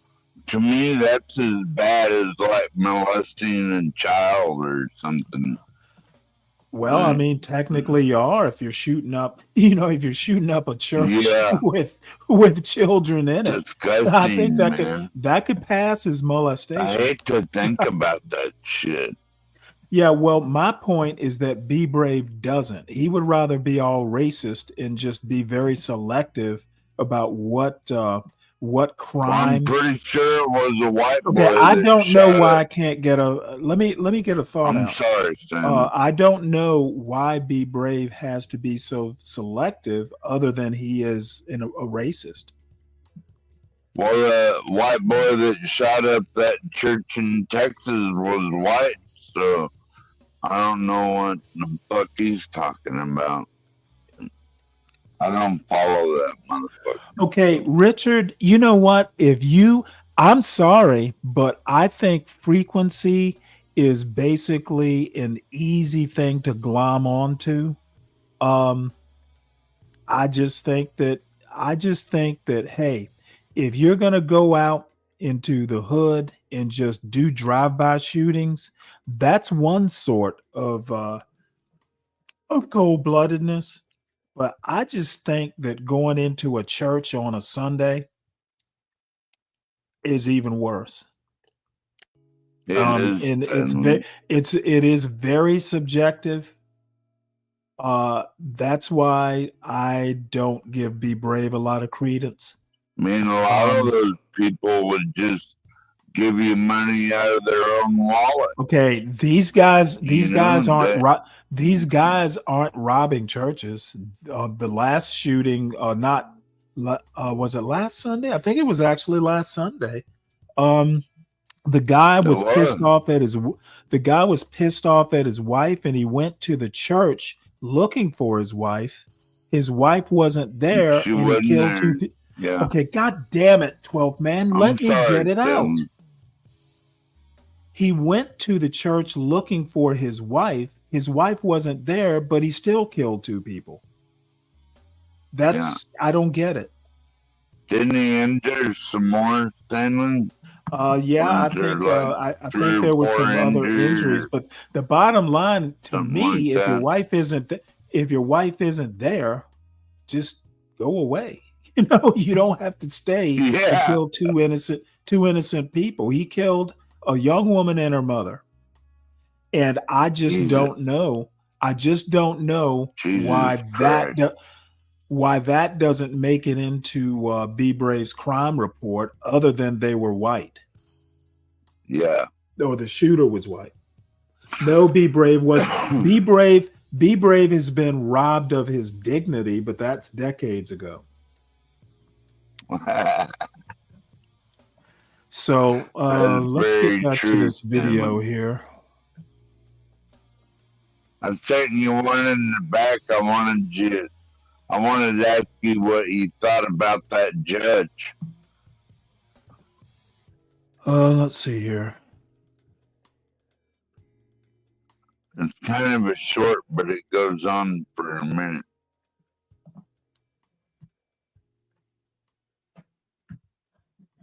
Oops. I don't know why I'm here. My life fell apart. Well, I understand that these. Hello, ma'am. Hi. What's wrong? Why you look so despondent? I don't know why I'm here. My life fell apart. What is this? Well, A TV? Is this a that the TV city court? has cited you with multiple. Yeah, just listen, Stanley.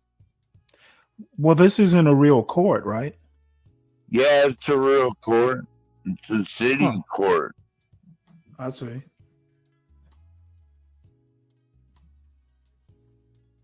Oh, did I? What's going on? Why haven't you taken care of your responsibilities in relation to these parking citations? Well, that car was something Can you else. just speak up just a little bit, ma'am? That car Mhm. I was living in got towed. a couple weeks ago. So I've been living on the bench. Yeah. Wait a minute. I'm sorry. You said that you have a car that you were living in, Yes. right? And that the car got towed? Yes. Where was the car when it got towed? Parents recently died. It was at the park? Okay, where were you when this happened? I was in the bathroom. Okay. And you said you're living out of your car? Did I hear that correctly? Yes, you heard it correctly. How long have you been residing out of your car, ma'am? 4.5 months. 4.5 months. That's a pretty long time. Yeah. And this is Okay. not the first time this has happened. I don't have any Wait a minute, savings. what, the first time that your car's been towed or the first time you've been living out of your car? The towing. Ma'am, do you have a job? Yes. Where's it that you work? At the Mango Donut Shop. Oh, okay. Mango Donut Shop. They have good donuts there. I would assume so. You know, you guys, I don't know if you guys used to do it, but when I was a rookie police officer, my training officer would take me there and give us a free cup of coffee and a free donut. Yes, that stereotype about cops and donuts, that is very true. The donut shop, are you a regular employee? You a manager? What do you do there? I'm just like a server. Oh, okay. Cashier person. All right. Do you go to school, ma'am? I'm trying to go back. Okay. And what was your level of what were you studying? I was getting my gen eds out the way.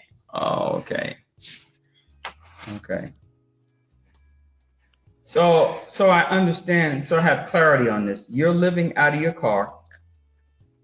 Yeah. You've been living out of your car for the past 4.5 months. Your car was parked at the park. You were inside the restroom and the car got towed.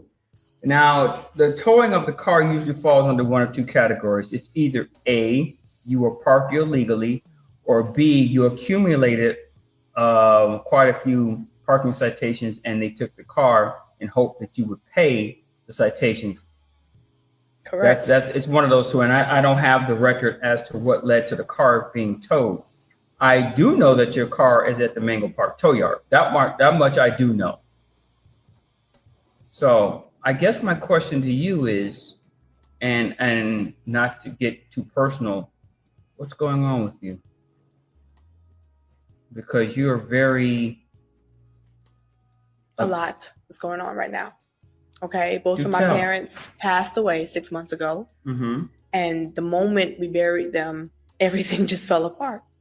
I don't even have tears in my eyes because everything has just gone away. I don't have a house anymore. I don't have health insurance. The only thing I had left was my car. So, ma'am, you say you work at the Mango Donut Shop, correct? Yeah, yes, so I work. Okay, let me ask, is this the only employment that you have? Yes. So you don't have Yes, another I don't job? have anything. I don't have anything. I had to ask my coworker for clothes so I can look presentable for today. I've been trying my hardest to do things the right way, the righteous way. I'm trying to go to church and not do fraud. And I'm tired. I need some This type is of a help. real I don't court? know. Go, whatever. You sound like you're at the end of your rope. I am. Why do you sound like you're ready to give up? That's where I'm lost Then at. where am I going? A year ago, everything was fine. Within the matter of 6 months, I lost everything. I don't get it. Is this punishment? Punishment from who? I don't know. You tell me. I've done everything right and I'm here in court, in trouble. You're here because the city says you haven't paid your parking tickets. Focus. Well, are you able to pay these tickets with No, I'm not able to pay anything. I eat donuts because I don't have any other food. Are you able to get your car out of the pound? No. So because you can't pay for your citations and because you can't pay for your car to get out of the yard and you're living out of your car, and you admitted earlier that your place of sanctuary is the public park and you're sleeping on a bench. At this point, I have to, yeah. If you're living on a park bench and you're still getting up and you're going to work, you know what that tells me about you? What? It tells me that you haven't given up. Now, you feel that you're at the end of your rope, and sitting here and listening to your story, it sounds really bad. It sounds really bad. But what you haven't noticed about yourself, this is what the beauty of people looking in and you're looking out and I'm looking in, you haven't given up on yourself. Because if you did, you would say, you know what, I'm not going to work. Okay, but what do I have to show? What do I have to show? I have no degree. I have no car. People look at me like I'm in disgust. Well, you know what? You know what I say? The hell with them people. Are they helping you pay your bills? Are they helping paying these citations? Are they helping you get your car out of the pound? Hell, are they helping you find a job where you get better pay? Because if they are helping you with those things, that's one thing. But if they're not helping you, they are not in a position to judge you about a damn thing. If you're not going to help me, I don't want to hear nothing you got to say. Okay, people love to judge, they love to criticize, and then you'll say, well, you know what? Can you help me just a little bit? You know, I'm not asking for a lot. I just need a little bit of help to help get me over the hump, you know, but they will criticize and judge you. And we see it all the time. How many times you see people walk past people who are homeless and they say, oh, look at that guy. Okay, but Judge Porter, you can say all these things and hop into your Bentley and then drive home into your mansion. And I'm still stuck here paying these damn fines. I don't have a Bentley. Oh my God. I don't live in a mansion. I see what you're saying. You say I'm looking at the bench. Life must be good for you and all these things, and that's great. But let's go back to what I said earlier about helping. Okay, I'm a firm believer in helping. I'm a firm believer in giving out justice, okay? But I believe at the very core of everything I do and everything I say, it's about helping, okay? So how can you help me? Well, I'm glad you asked that question because your living situation is kind of jacked up. Let's see what I can do. I'm gonna see if I have power to do something. Give me 1 second. See if I can do something here. Need more Sanchez. judges like this. Porter. Then. Yes, I'm sorry, what? We need more judges like this. Okay, this is not real. You don't think it's true? No. I mean, what judge would be on his iPhone in the middle of a court session? He would Maybe call a city recess. judge. I'm thinking No. city judge. There is no might way, do that. dude. There is no way a judge would be on his iPhone in the middle of a court session. You call a recess. I'm not even a lawyer, and I know that. I mean, that's Things aren't necessarily that formal at the city level. Well, I don't At think. the city I don't level, think. a judge might call someone from his phone. That is hard for me to believe. I mean, there's a certain dignity that comes with wearing the robe. I don't care whether So it's, you think this is all fake? well, Richard found this dude's IMDb page.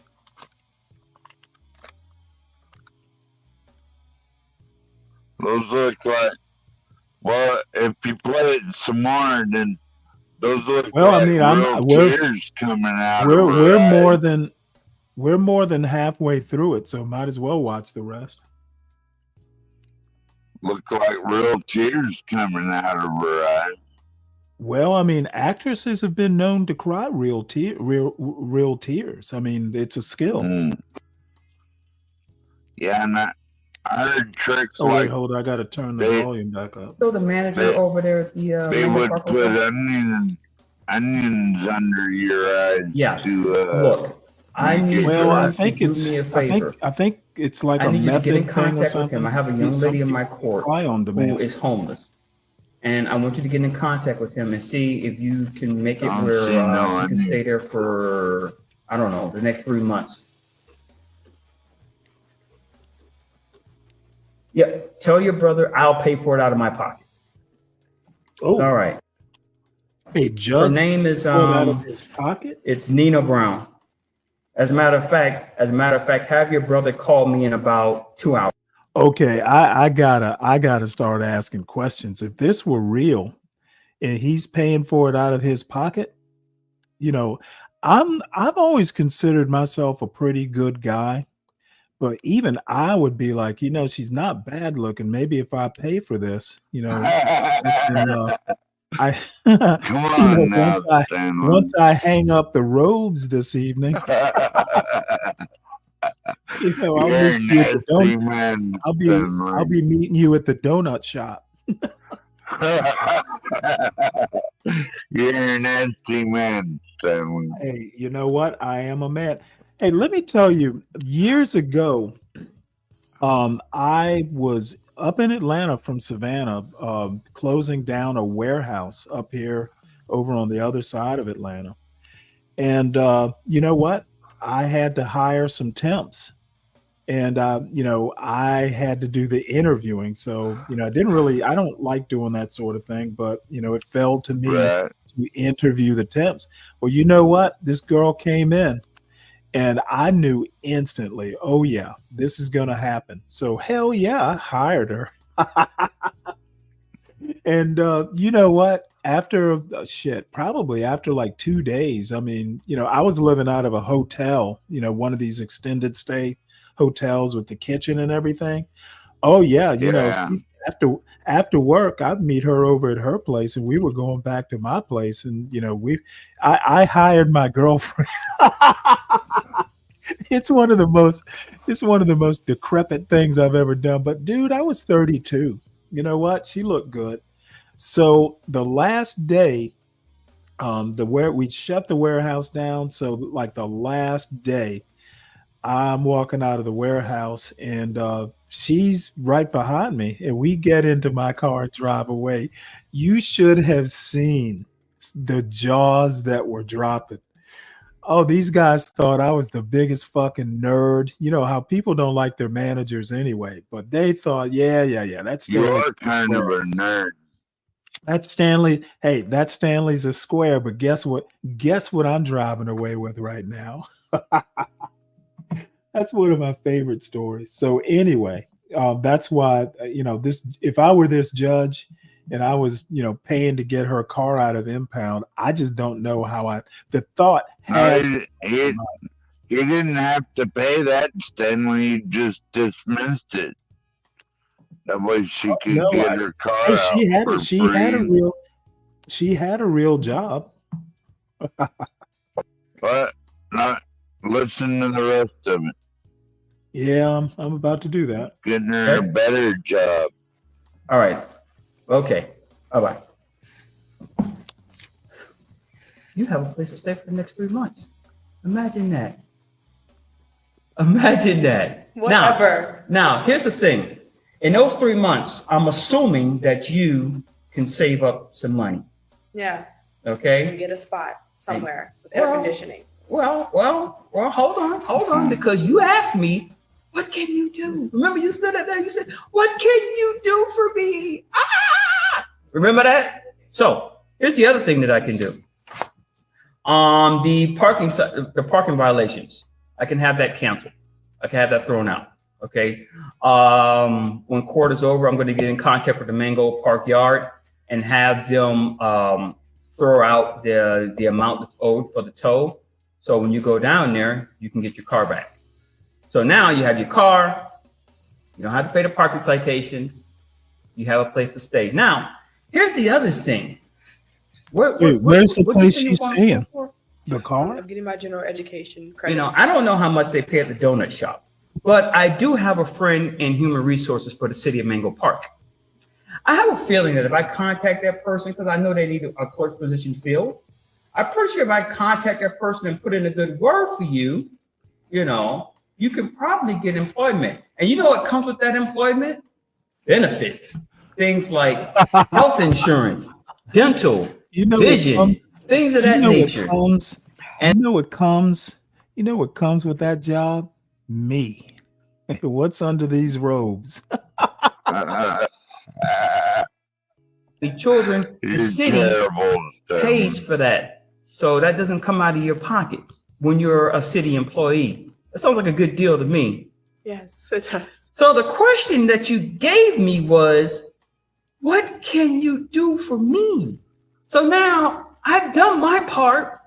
I've shown you what I can do. My question to you, young lady, is what can you do for this court? So you could look up. What can you have? That's What do you have to they offer? found him on I know you IMDb. think you're at the end of your rope. You think you have nothing to offer. Judge Porter. But now you do have something to offer. Actually, you have something that you have to give back in return. You have to live up to this opportunity that you've been given. That is what you have to do. You said that no one helps and all this other stuff and people judge. Well, I am Judge James Porter. And now I am judging you for the opportunity that you've been given to make good on that. He's not fake. Okay. Of course, yes. You got 3 months rent free. Save your money. Maybe you can find a place. Maybe you can't. I don't know about how that works. But now you have a chance.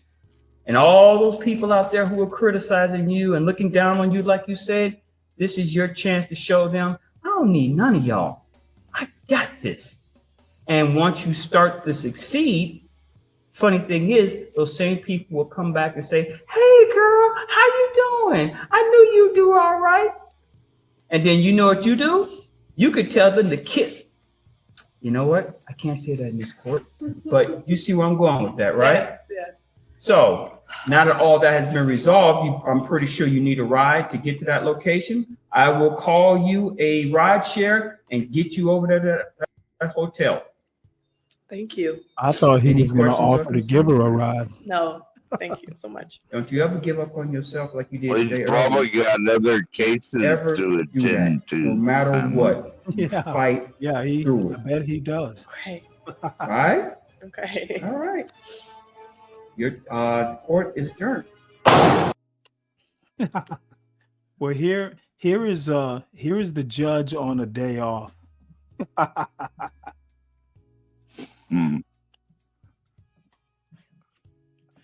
So I love the way he helped that girl. The judge has a side gig.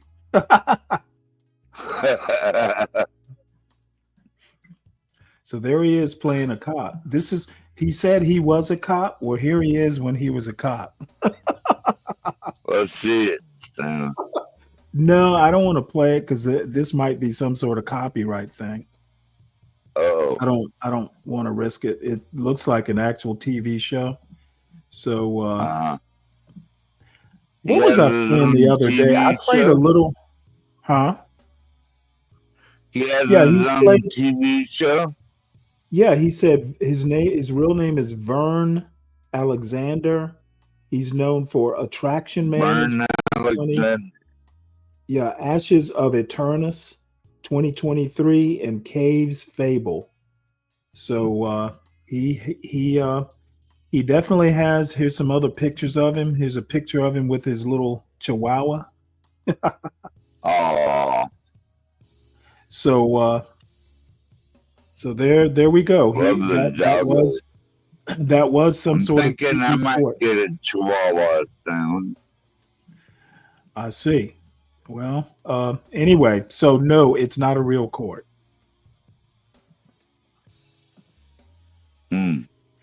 All right. Well, I guess we'll go back. It should be. Shouldn't that be how they operate, Stanley? Well, Like it's trying just, to help people instead of lock them up and all that shit over. I don't dumb think, you know shit. what, having to come out of your pocket, that's really not, that's kind of like an ethics thing. You don't pay for, people in your courts like bills. It just doesn't look right. I mean, like what was the first thing I thought? Well, if I was the judge, Right. I'm gonna have that girl over here for dinner, right? That's Stanley? right. There's going to be an extra set of legs sticking from under my robe.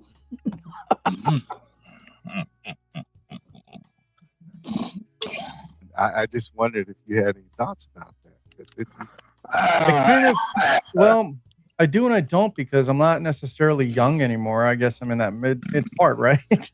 right. But I can see the frustration from both sides. I mean, the same thing that frustrated the black man for being, held back.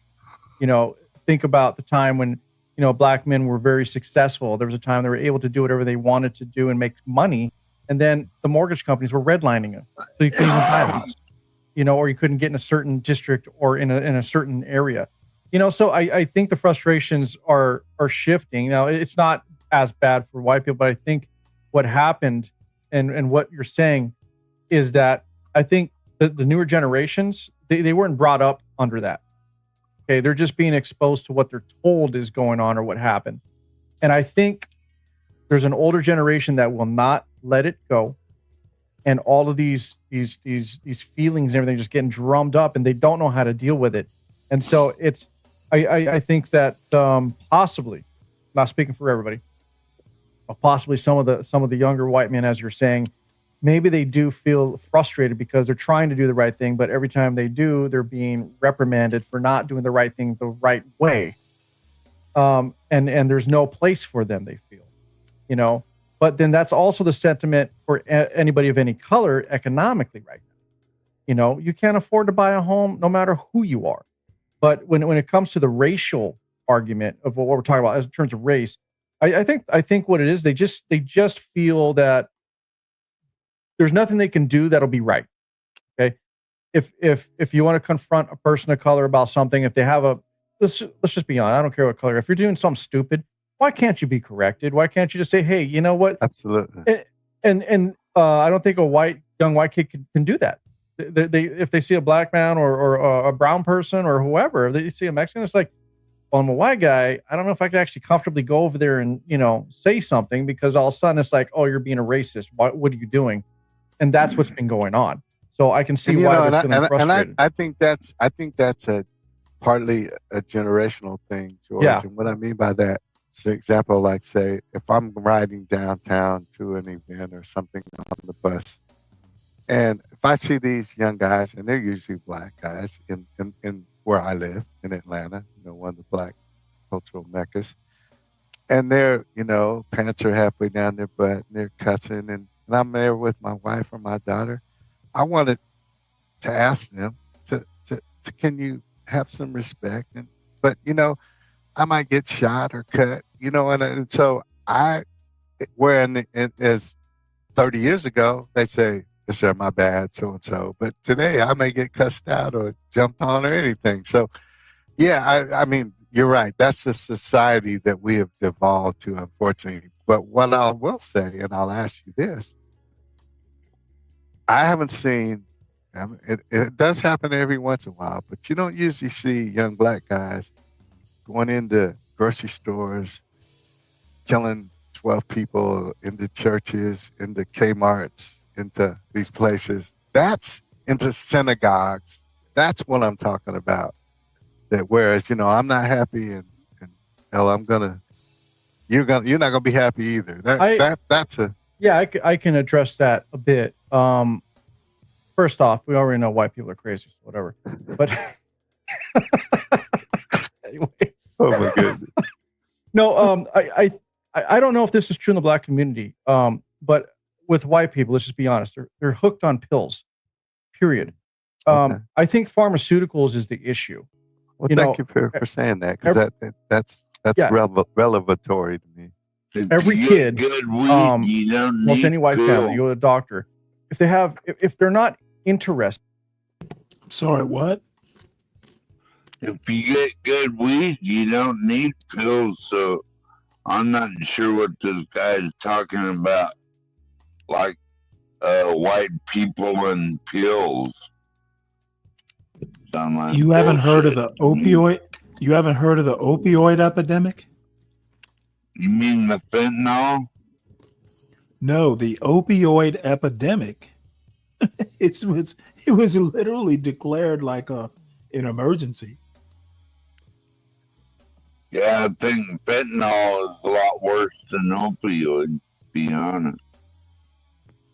Well, I'm sure it is, but I mean the Sackler family, they literally like what was it? I think they got fined some ungodly amount of money because Yeah, of big oxycodone or pharma, oxycontin or whatever it was. I mean, this has been the something that's ones been you going on for trust to years. make your vaccines for you.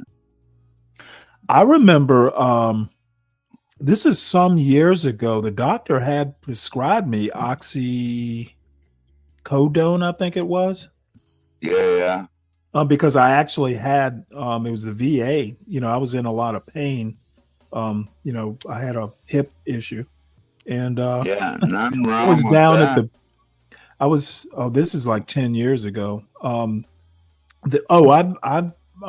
had all kinds of hip problems. I got like chronic joint issues, but it's under control with medication. It just took them a Yeah, I while to got diagnose it. arthritis in my hips, Stanley. Well, it's autoimmune. I have to take pills, but anyway, the I was living up on the mountain, and you know, at the base of the mountain, there's your beer store, and you know, they of course knew me well. So anyway, I was talking to one of the cashiers, and she said, "Oh man, I wish I'd known. I'd have given you like $20 a pill." I'm like, "What?" You know, I guess I was so naive. I'm like, "Do people do that?" Well, it turns out they do. But I wasn't going to Just give. I over the wasn't going to. counter. No, it was prescribed. Oh I yeah, wasn't going to you give. had a prescription. Yeah, Yeah, I wasn't going to give her my pain pills. I'm in pain. Why the fuck would I? Why? I'm sorry. These pills are worth more than the money you're going to give them for me. that's right. Plus, you know what? I'm just not going to do it. I'm not going to. I'm not going to contribute to the delinquency of an adult. In what you're showing them, or they're not doing something a certain way right Yeah. now. They all of a sudden they got ADHD. They have something You're a else. good man. They want to put them on a Stanley. pill, then that pill has another effect. They No, wanna I put was them in on a lot another of one. pain. I think In a we're lot in of this pain. this very strange Except cycle, you would have perpetual taken that young manipulation of girl the under chemistry of your your brain. robe. To be honest, and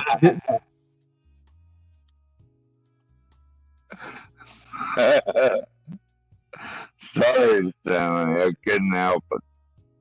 Well, that's the scary part of it. She wasn't some young 20-year-old. She was my age. You know, what the Shit. fuck is That the fuck girl, is the fuck is she some looks old like woman? she's probably 20 years old, bro. Come on, man. You know what? I'm sitting here. Apparently, Ruby has gotten a gerbil or something, or a hamster or something, and she has. I figured. And she's gotten apparently this gerbil or this whatchamacallit. She's a nutcase. It's triggered her. It's triggered her maternal urges. So it looks like she's bought a cage, and she's got like a little throne or something right here. Look at the size of that. Look at the size of this. This gerbil has a McMansion. Goddamn rodent. I hate rodents.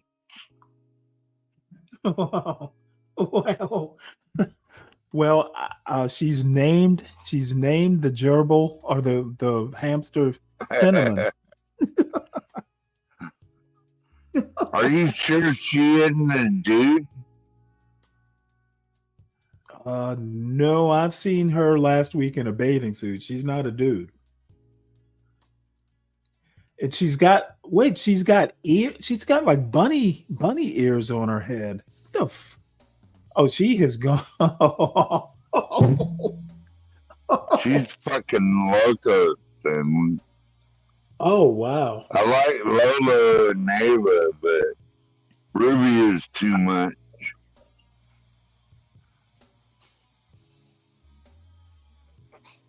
Now, did the hamster tear something up or what? That cage is I was. the that That's what thing that rodents are good at. Tearing shit up. well the thing is the hamster can walk between the bars of the cage. That cage it's a cage in name only. Yeah, Cajun name only. Oh my god. Oh, Pretty that poor soon gerbil. she'll have them all over the fucking house. I don't know. Maybe I just put him can't back in his stand room a women lot. like that. Gotta have little fucking rodent in the house. Well, you just put him back in his cage. I can still have the cam. I can still have a cinnamon cam. Wait, hold it. It's an act.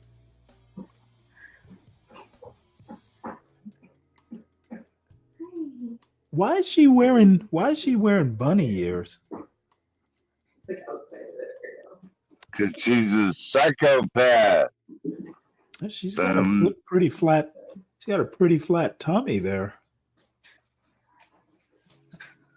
Cause she's a former crackhead methadone patient. Good boy. Hey, I don't care. Good boy. All right, that was a lot of excitement. Let's get you back in your cage here. This is strange. This, oddly enough, this is one of the stranger things I've seen online.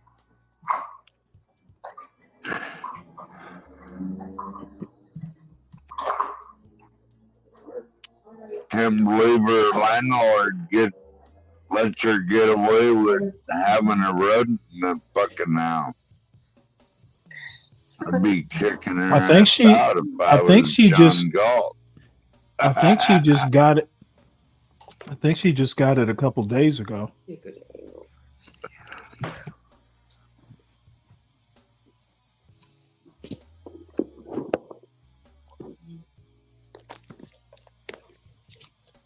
Yeah, I couldn't do that. If I was a landlord, I wouldn't allow that. No fucking way.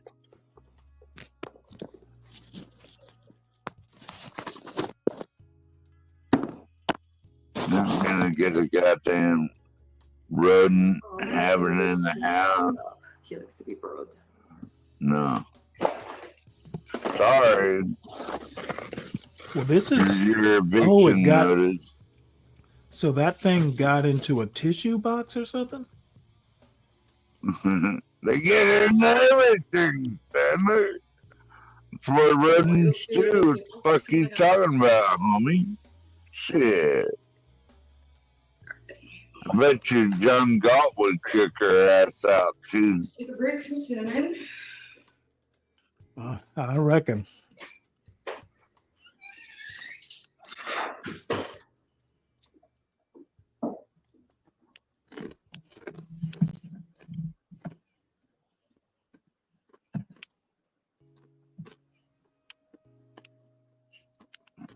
Like, if you want to live with rodents, then go live on the street with the rats. You'll have plenty of pets down there.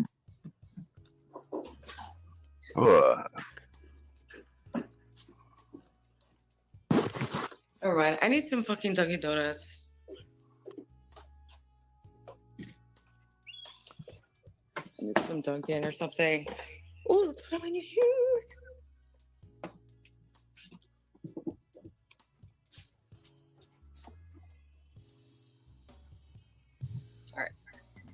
If you want pets, go buy your own land. Excited for my new shoes. You can have whatever you want.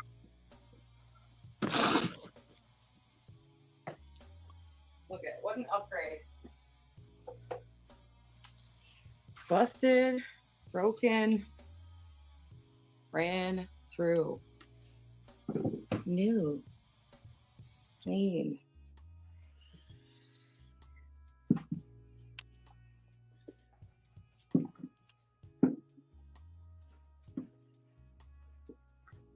Yeah, I need some major caffeine and then for real. Yeah. It's like a low rent version of Bridget Jones' Diary.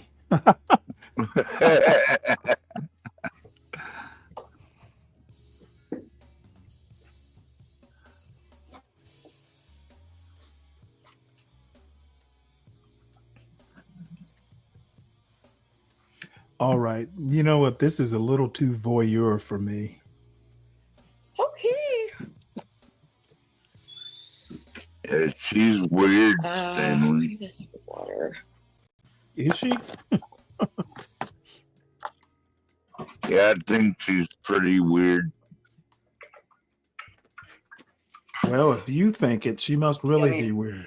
All right, now I need to put in a quick little Dunkin' order. Sorry if I have been missing like all the chats. Oh my gosh, there's a super chat. Thank you so much, Jasmine. Oh, thank you for the $2. He said, Cinnamon is so freaking cute. I freaking Beth deleted her Discord too much. Oh, she did? I mean, honestly, understandable, because that's where everything just gets like too much. Like everyone is just, Stanley, like, did you watch any of that Vegas stream they did and personal and last Any time what? they were in Vegas? Mommy's No. Joe's. Like she was always lagging behind. Well, I did catch a couple. Mostly Lolo and Ava. And like, I did catch some of the Charleston trip.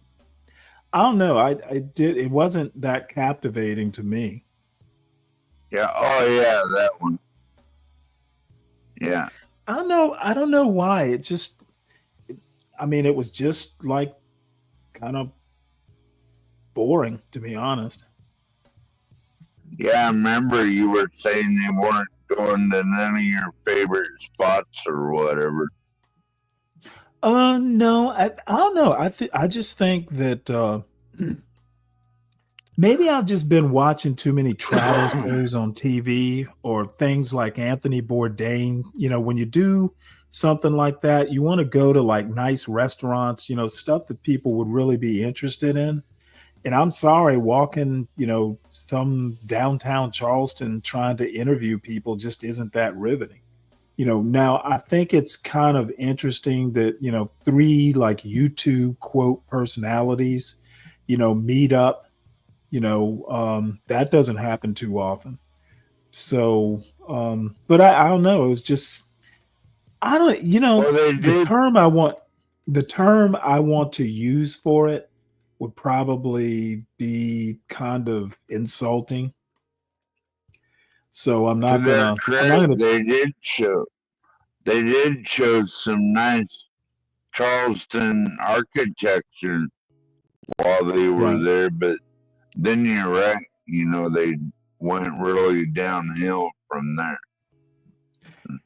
Yeah. Yeah, you know, it would have been all like touristy, you know, like, you know, you basically showcase the city and you in it, not the other way around.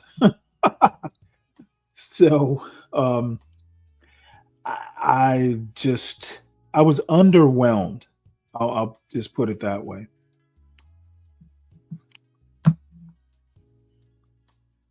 You know, they did not But she's exude. drinking a beer. I don't know. Is she back in Seattle? I think She that's lives in where she lives, right? no, She Ava's lives lives over in there by Ava. No, she actually doesn't. I'm pretty sure she lives in Connecticut. Really? Damn. Yes. Polish the knob. Yeah, all right. Well, let's see what else is on YouTube.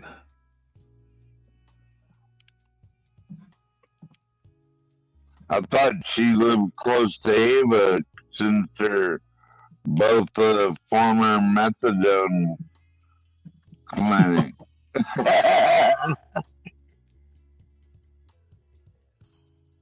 Oh, you know what? Actually, Trekkie put this EAE.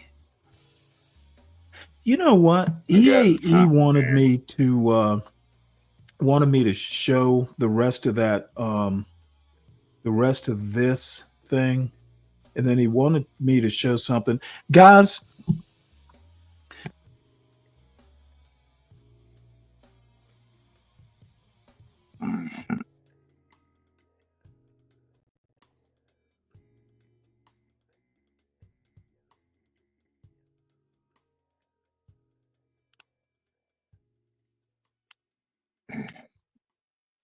Is my mic still working? Oh, I'm sorry. I was on mute. EAE wants me to watch the rest of this Ezra Klein Epstein thing where they get into QAnon. And then he sent me another video, like it's called like QAnon Moms or something. So EAE recommends it. So we might as well watch it, I guess. You know, if EAE says you got to watch this, then we probably got to watch it. he is our impresario. Will Summer, welcome to the show. Thanks for having me. So I want to begin in the dominant conspiracy theory of Donald Trump's first term. What, for the uninitiated, was QAnon? Sure. So QAnon, in sort of a nutshell, is this idea that Donald Trump was recruited by the military to take on this sort of pedophile cabal that runs the world, or, you know, what we might also call the deep state. And Trump supporters got this idea because of someone named Q, who was posting online starting in late 2017 with these kind of cryptic messages. And then they would decode them. And that's really sort of what formed the basis of QAnon. They would decode. To the extent QAnon developed a fully fleshed out mythology, tell me what that story was. Who was in it? I mean, what did Wait, did you just ask who QAnon was? Yeah, like I never seen one walking down the street or anything. serious QAnon believer by late 2020 believe was going on? So they believe, QAnon believers, they believe basically that the world is full of symbols and horrors that they can decode. And what they come to believe is that powerful elites sexually abuse and murder children in satanic rituals, and they drink their blood, or the substance called adrenochrome, to stay, that they kind of, that exists but not in the way they think it does, that they believe is a sort of fountain of youth. And so that people with talk shows or bankers and celebrities, they are just regularly drinking children's blood to stay young forever. And so QAnon, needless to say, had become very complex and baroque. But they also believed, just really random, crazy things. Like they believed, that the government was controlling the weather through chemtrails, clouds in the sky, or they believed that if a celebrity wore red shoes, relatively common color of shoe, that was a symbol that they drink children's blood. So there was this whole universe of beliefs that they had about, sort of nefarious things that the cabal had done. When you say it like that, it sounds a little hard to believe. Shit. It does. It does. So what gave... Okay, 12th man, I know you're probably thinking your commentary is entertaining. It's not. Well, you're playing complete lies. Okay, so what? So what I'm playing means, okay, dude, are you telling me that you can come up on somebody's panel and because you think it's bullshit, you're just going to be disruptive? Well, dude, this isn't fifth grade. So either watch the video on mute and then tell me when you want me to stop it so you can comment, or just watch it from the audience. But there comes a time when you got to put on your big boy pants and act like an adult. Well, 907 Goodies just went live, so maybe I'll go over there. Have fun. Brass, but really he's at war with this essentially satanic forces. And when he wins, you're going to own your apartment for free. Your car loan's going to be canceled. Diseases are going to be cured. So you can see there were other things. There were religious elements, a lot of stuff that kind of matched up with what was going on at Fox News at the time. And so I think there was a lot of appeal to people. And plus, it was kind of a game. There was a community of people decoding the clues together. I also think one dimension of both QAnon and then Epstein, which has more texture of reality to it, is that if you think back over the past few decades, there are a huge number of sexual abuse scandals that really did have cover-ups, that really did exist in forms of common and elite knowledge, Joe Biden. that really were grotesque. I mean, Harvey Weinstein, Bill Cosby, the Catholic Church pedophilia scandal. More recently, we have the Diddy parties. That on the one hand, QAnon has this outlandishness to it. Stanley. And on the other hand, when you think over this period, they're actually... Stanley, 300,000 children went missing under Biden, and there wasn't anything or anyone that cared about that. But now that they're finding a lot of migrant slave children at work at like illegal pot farms and shit like that, then now they got something to say, right? Who is they? Dude, protect our tomato pickers. Oh, motherfucker. You know what? This devil's brew. Joke. This devil's brew has made you think you're the man. I am the man. How many beers does it take for you to get all bold like Be Brave? Apparently a lot. But dude, you don't know who you're fucking with. I'm trying to be nice. So if you really feel like you can't contain yourself, it won't hurt my feelings if you drift off and go somewhere where that behavior is acceptable. I mean, you honestly won't hurt my feelings. Dang, I thought you were my buddy. Dude, I'm your buddy, not your babysitter. A recurrent pattern of networks of powerful people, or at least individual powerful people, abusing women, usually, although in the Catholic Church scandal, it wasn't only women. And it's not just covering it up, but it being known by other powerful people who did nothing about it. The idea that you cannot trust the elites to police this, there is truth to that. I think that is why in these scandals, these sexual abuse cover-ups, is part of why QAnon is so powerful and resonant with people, because people see something true in it, and something that is really real. And so, from my perspective, talking to QAnon people, I often feel silly saying like, you know, do you really think an institution would cover up sexual abuse to protect itself or to avoid embarrassment, even at the cost of more children, more women being abused? I mean, obviously we know that does happen. And so in a way that I think if you just said there's a cabal and it's, putting in green energy, or it's offshoring jobs, or it's keeping taxes high, I think a lot of people, particularly the often sort of apolitical people that were activated by QAnon, I think they wouldn't care, understandably. But when you say that like the absolute worst things are happening that you can imagine, and those people are going to get away with it, and they rule over you, I think that really resonates with people.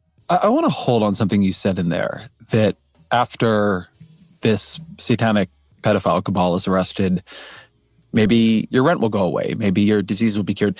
There's a version where there isn't a lot of political import to this, that there's a terrible crime happening and it needs to be stopped. And the final step in the stopping of it is the arresting of all these, the arrest of all these child molesters. But there's a politics to Q, a sense that on the other side of it lies something for you, the normie or normal or average reader of 8chan, the average MAGA supporter. Explain that part of it. Yeah, and I'm glad you point that out, because that is sort of the utopian or like messianic aspects of QAnon. I think were often underplayed at the time. There was a moment in QAnon that,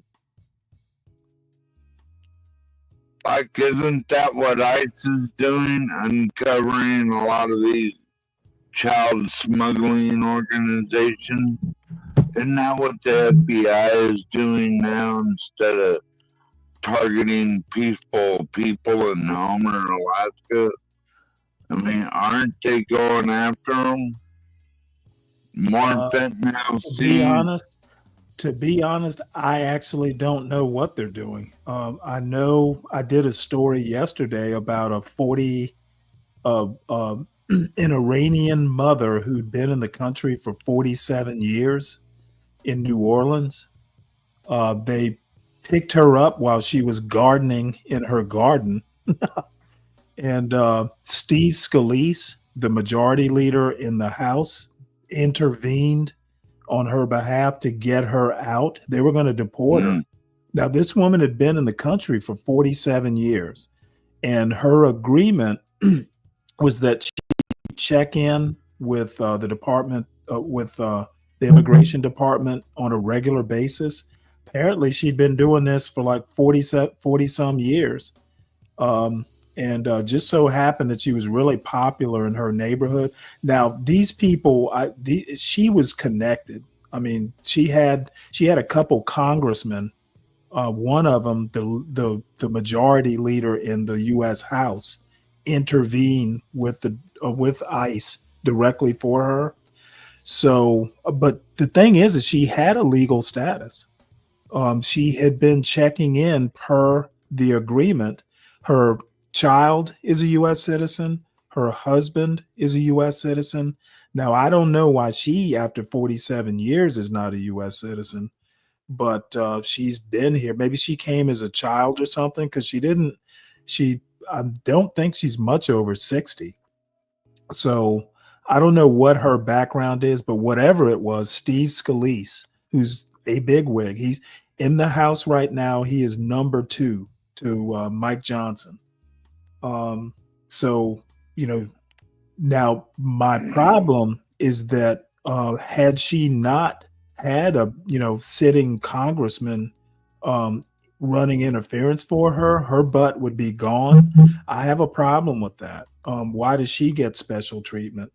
But, it is what it is. But, well, I guess because she's been here so long.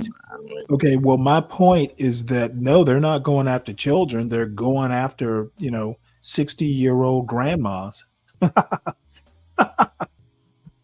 She hadn't committed a crime. Released, so I don't see what the problem is. She got released because the number 2 in the U.S. House of Representatives interceded on her behalf.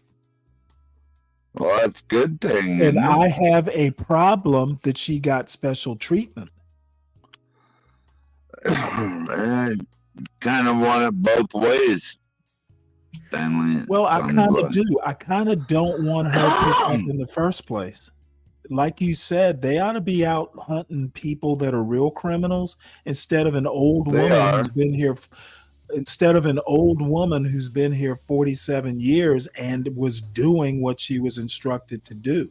And I will also go back to what I said. If Americans are hurt in this process, now, if the woman was a criminal, I'd say get rid of her. But if she has been playing by the rules that were given to her, her husband is a U.S. citizen, her daughter is a U.S. citizen, she should not be deported. Okay, she's been here so long. You need to cut her an exception because Americans will be hurt. I do not want. Okay, don't interrupt. I do not want Americans harmed in this process in any way, shape, or form. And if the administration needs to bend over backwards to keep the lady here so her daughter and her husband aren't harmed, do it. Well, they're not that many. They're not that many. What now? Can I say something now? I guess so. Well, if there's a few mistakes made, then I think it's okay for the overall greater good. I have a zero tolerance for mistakes. If there are mistakes made, inevitably fix them. Well, that's because you're a military man.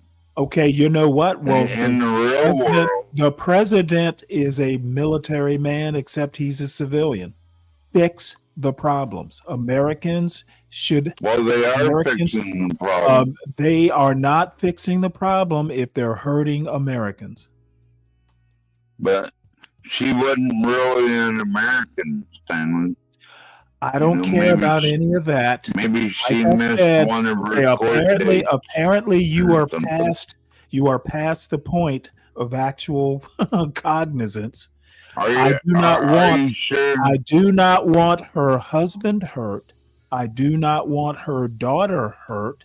Both are American citizens, and No one if she's get got hurt if they and if don't she's resist. got grandkids, I do not want her grandkids who are U.S. citizens hurt. No one gets He hurt isn't. if they If don't she is resist. not a if she is not a citizen, but it'll harm Americans in any way, shape, or form by deporting her, especially since she doesn't have a criminal record and she was doing what the immigration judge or immigration Stanley, she magistrate. got vetted. God damn it! Good If you deal. keep interrupting me, I won't be able to finish.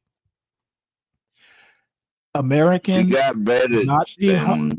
Americans should not be harmed in any way, shape, or form by this deportation process, ever. Zero tolerance for mistakes. People's lives are at stake. Yeah, including the farmer hiring children growing illegal Okay, marijuana. He was hurt. Okay, that's drunken. That's drunken whataboutism. This woman harmed No, no one. it's not. Yes, it is. That American was hurt Okay, this for is hiring literally. underage You are all that literally. shit. You are burping bullshit while you're drinking. The woman So that harmed no didn't one. happen. Americans should not be harmed under any circumstances. If they are, fix it. Well, the American hiring illegal I don't immigrant care about children, anything underage else. kids, I don't care about any was of that. hurt. We're not talking about any of that. Stick to the topic. No, And stick to actual events Slick Rick, I don't happening belong. before your eyes. Slick Rick, nothing's happened before my eyes. You're so drunk, it's a hallucination on your part. Yeah, okay. Slick Rick, I don't belong on Bob's panel. I'm good in the audience, and I don't listen that often. I'm not getting up on a 9-person panel, battling back and forth to make points. I'm kind of beyond that, unless it's necessary. I love. As a matter of fact, Bob was in my chat yesterday morning for a little bit. But I don't even go up on CT's channel that much anymore. I've just got these huge panels with everybody screaming back and forth. I've just it's entertaining from the. It's entertaining. I'm not into that either, Stanley. It's not really that fun to be up on the panels. They thought would happen called the storm. And that would be the day, all this awful stuff that we in the world, the pedophile cabals, all this stuff. And then there would be a moment called the storm where Trump would arrest and presumably execute everyone conservatives didn't like. I mean, it would be people in the Democratic Party, in Hollywood, in banking. People like Tom Hanks and Oprah would be sent to Guantanamo Bay for military tribunals.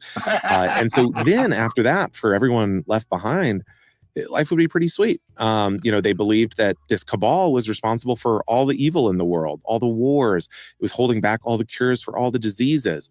And as you mentioned, that basically the cabal created the concept of debt. And you might say, who would I'll be wrapping this up in about half an hour. really believe this stuff? But we know that on January 6th, Ashley Babbitt, who died that day, she thought that day was the storm. There was a guy who was part of the mob who had just bought a new car, and someone said, "How can you afford that?" And he said, "Don't worry, the storm's almost here." QAnon, I think, was powerful because, in part, it offered people sort of excuses or some relief in their lives that the system or the economy or the government wasn't giving them. In your book, you talk about meeting a QAnon believer who had terminal cancer. I think it was at a rally. Can you tell me that story? Absolutely. I mean, this is someone who, at one of the first QAnon rallies I went to, he said, I have terminal cancer and I'm too poor to afford, or excuse me, I should say, he said, I have cancer and I'm too poor to afford the treatments for it. And in all likelihood, it will kill me relatively soon. But the good news is that because Trump is going to bring on the storm, he's going to take down this cabal that's been holding back the cure for cancer. And, soon enough, I'll be back in action and my cancer will be cured. And so in that way, I saw a woman. I actually been to Oprah Winfrey's house in Colorado. You been to it or did you pass it? No, you have to ride, what do you call them, things, those trellises or whatever, cable line. You have to ride one of those up there to get to it. A cable car? Yeah, a cable I know, car. Yeah, I know it like a ski lift.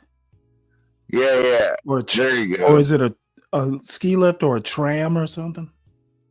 Yeah, it's like a ski lift. You ride it up and you get out. It's actually a pretty spectacular place. It looks like it was carved right out of the mountain.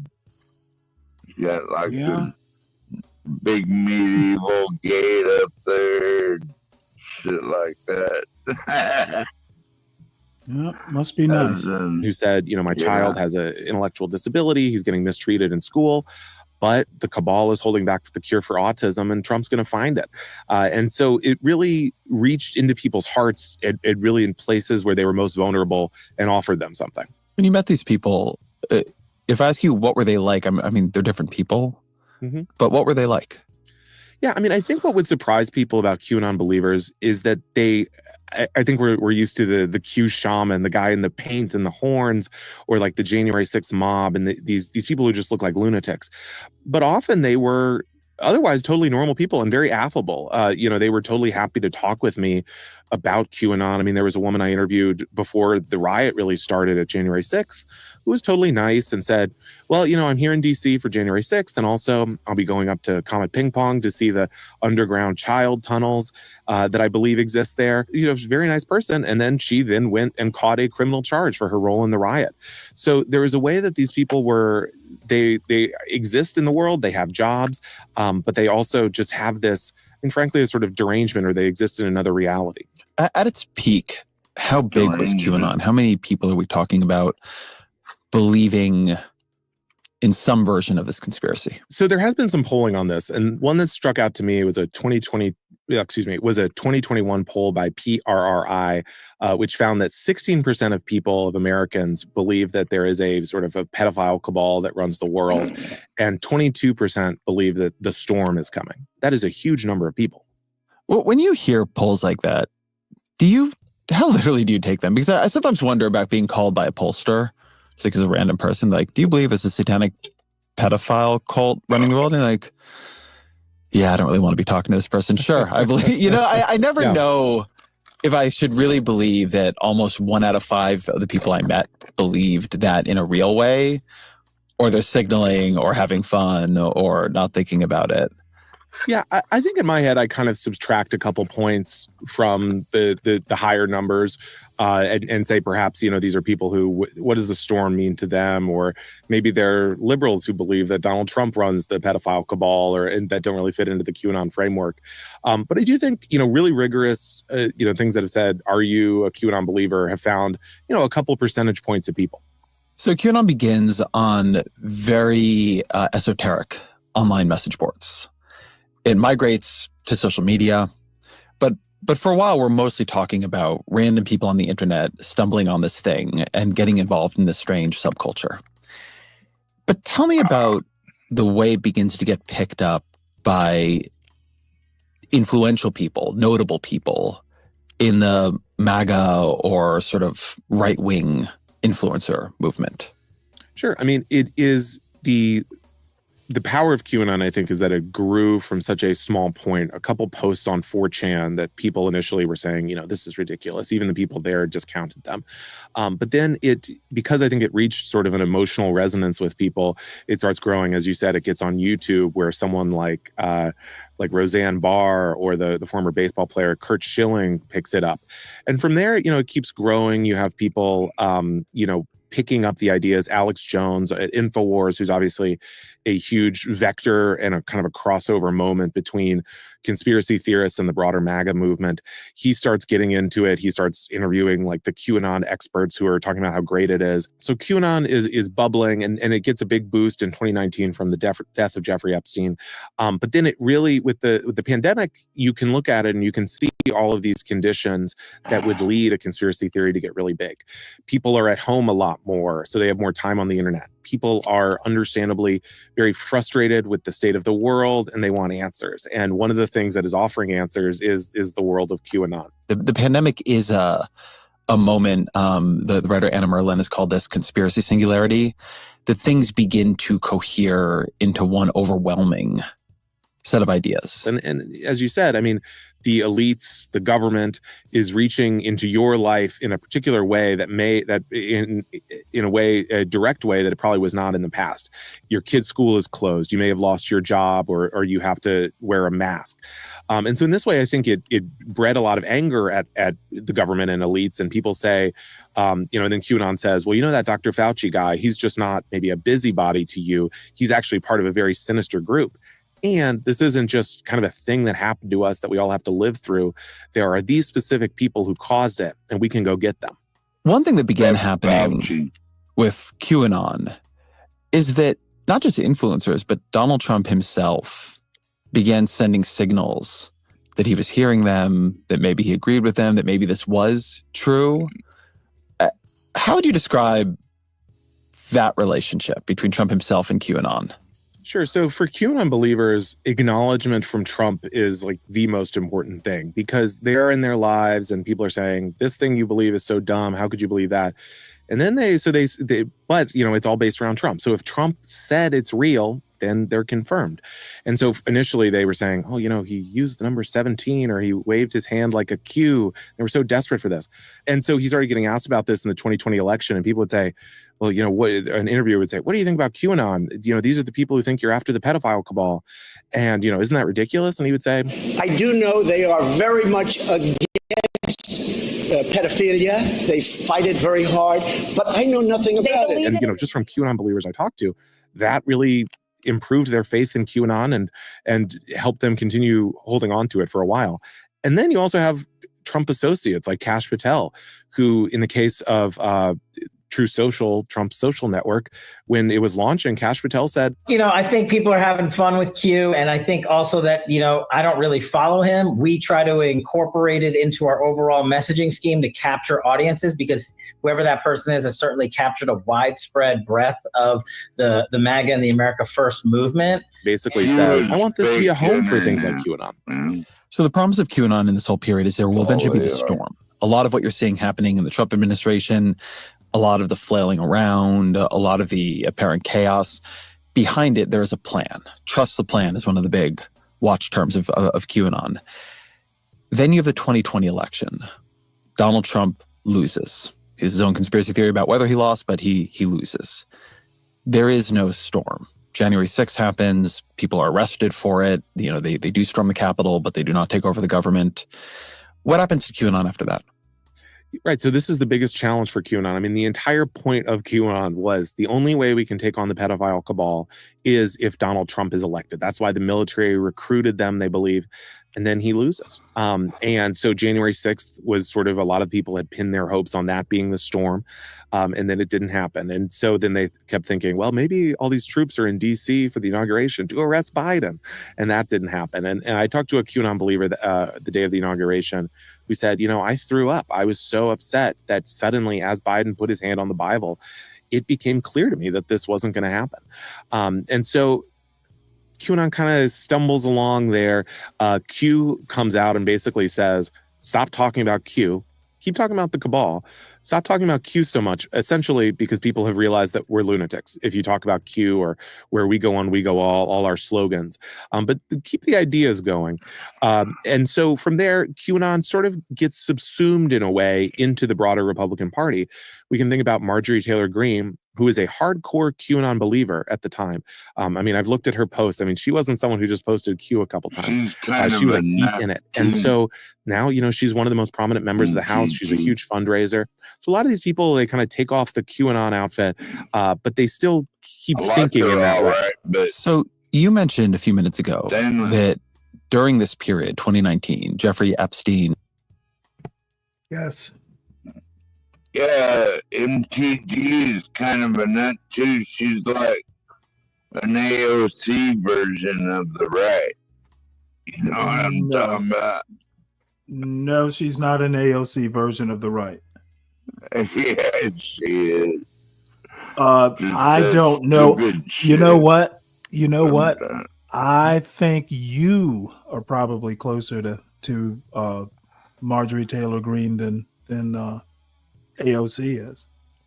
Yeah, I'm not saying I don't like her. Okay, I'm not talking about like. I'm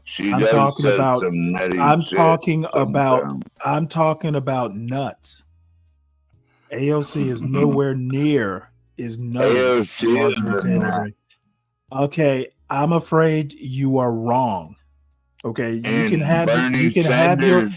have your opinion, but I've not heard AOC talk about Jewish space lasers yet. Okay, dude, I will not. Dude, you know what? You are a drunken muddle. Okay, your points are just kind of swirling around at the bottom of the glass, and you're hopping. You are hopping from one point to another. You can't hold a thought without crashing into the next thought. It makes for very disturbing conversation. Well, generally, you gotta admit that those are nuts. Generally, one drunk person and one sober person doesn't make for good conversation. Well, maybe you should order some beer, homie. You know what? I'm in Savannah, and my father's coming to pick me up in half an hour. So no beer for me. No drinking for Stanley today. I maybe will next survive. time, homie. But you got like Stanley. Yes. Stanley, not even the establishment Democrats, not Pelosi or Schumer or any of those motherfuckers will endorse Mandami outright. So what? What does that He's not running. He's running for mayor of New York, not Congress. Well, you know, we all love New York, so. Okay, you do realize that neither of the two, even Chuck Schumer, I don't even know if Chuck Schumer lives in New York City. It does not matter. He didn't need their endorsements to win the Democratic nomination. So I think he'll be okay. You think that's the right direction for the Democrat Party, Stanley? I think that's for New Yorkers to decide. I don't have the problems with them. Okay, I'd like to finish answering your question. I would like to finish answering your question. I don't see the dire circumstances that other people seem to see. Well, I'm just saying, do you agree with the whole AOC, Bernie Sanders, Mandami extremist side of the Democrat Party? They are no more extreme than MAGA. You think so? Oh, I know so. There's a lot of horseshoe politics. Okay, I don't know why I don't know. You're doing a solid snake. You ask a question and then you move on without waiting for the answer. Okay, I don't have a problem. I think I'm not really I'm not a democratic socialist for several reasons, but I don't think I don't think Mamdani will do any more harm to New York City than Trump is doing to the United States. What harm has Trump did to the United States? Well, for one thing, he's arresting people who've been here for 47 years. He's children who are U.S. citizens are getting deported along with their illegal mothers instead of children, U.S. citizens being kept in their native country where they were born. I don't agree. Okay, I need to finish. I don't agree with Trump deploying the National Guard to Los Angeles. I don't think it was necessary. They've already sent 2,000 of the 4,000 back already. They went into MacArthur Park in Los Angeles, wound up detaining a bunch of American citizens. Trump is wreaking havoc. And that's we're not going to even talk about the flip-flopping he's doing with tariffs. I haven't heard about any natural born citizens being okay. Well, then you don't. Then you are not doing your homework. Can you provide proof? That's all I'm asking. Yep. We're natural born you do citizens. realize 4 or 5 days a week or more I actually read the news for the show. I don't have to make it up. I do news. I get a lot of news too. I do news stories every day. So yes, I can provide. I haven't heard about any natural born citizens you don't hear being detained. You don't. Okay, you're not going to hear it on Fox and Friends. Where do you hear about it at?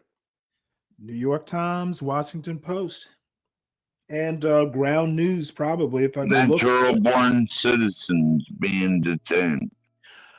Okay, and yeah, one of the kids is a cancer patient. Oh, you mean that one was a legal immigrant and they sent him back? Okay, the mother was an illegal immigrant. The children were U.S. citizens. U.S. citizen. Okay, motherfucker, you're gonna let me finish. U.S. citizens should not be harmed under any circumstances, even if their mother is illegal or their wife is illegal or their husband is illegal.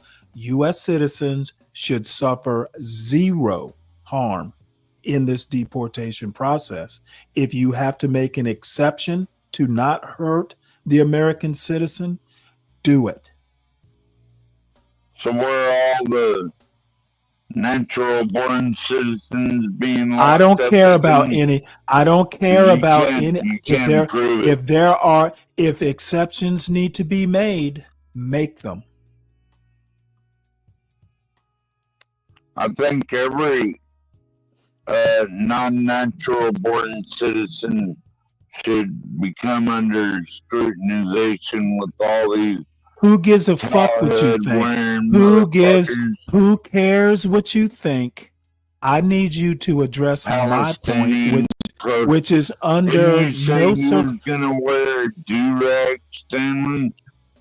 Under no circumstances shall a U.S. citizen be hurt, harmed, or even as much as disappointed. If that's going to happen, make an exception. Do not deport if it takes that. Now, if the person's a criminal, oh well. But as long as that person has done no harm or broken the law, make the exception. Well, I agree for farm workers, and hadn't Trump been doing I that? don't care whether you agree. My point is no U.S. citizen should be hurt. But if they're not natural born, then they're not really a US I don't care about natural citizen. born. I don't care. I don't care if they were born from a cow. If a U.S. citizen is harmed, make the exception. Well, the problem is a lot of these so-called U.S. citizens have gotten in a lot of trouble, like that Jamaican guy. Okay, I literally said, if the person is a, I literally said, if the person is, okay, this motherfucker's just going to drone on. If the person is a criminal, that changes things. Otherwise, no U.S. citizen should be harmed.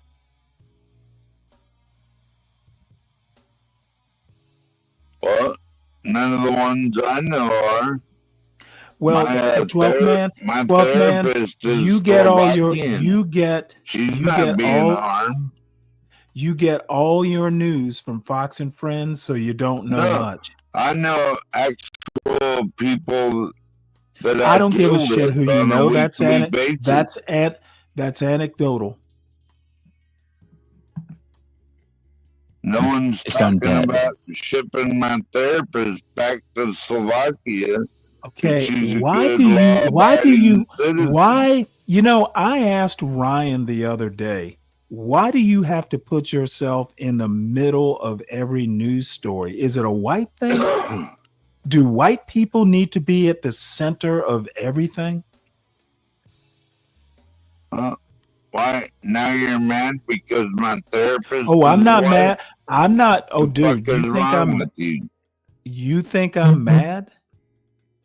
Why would you think that?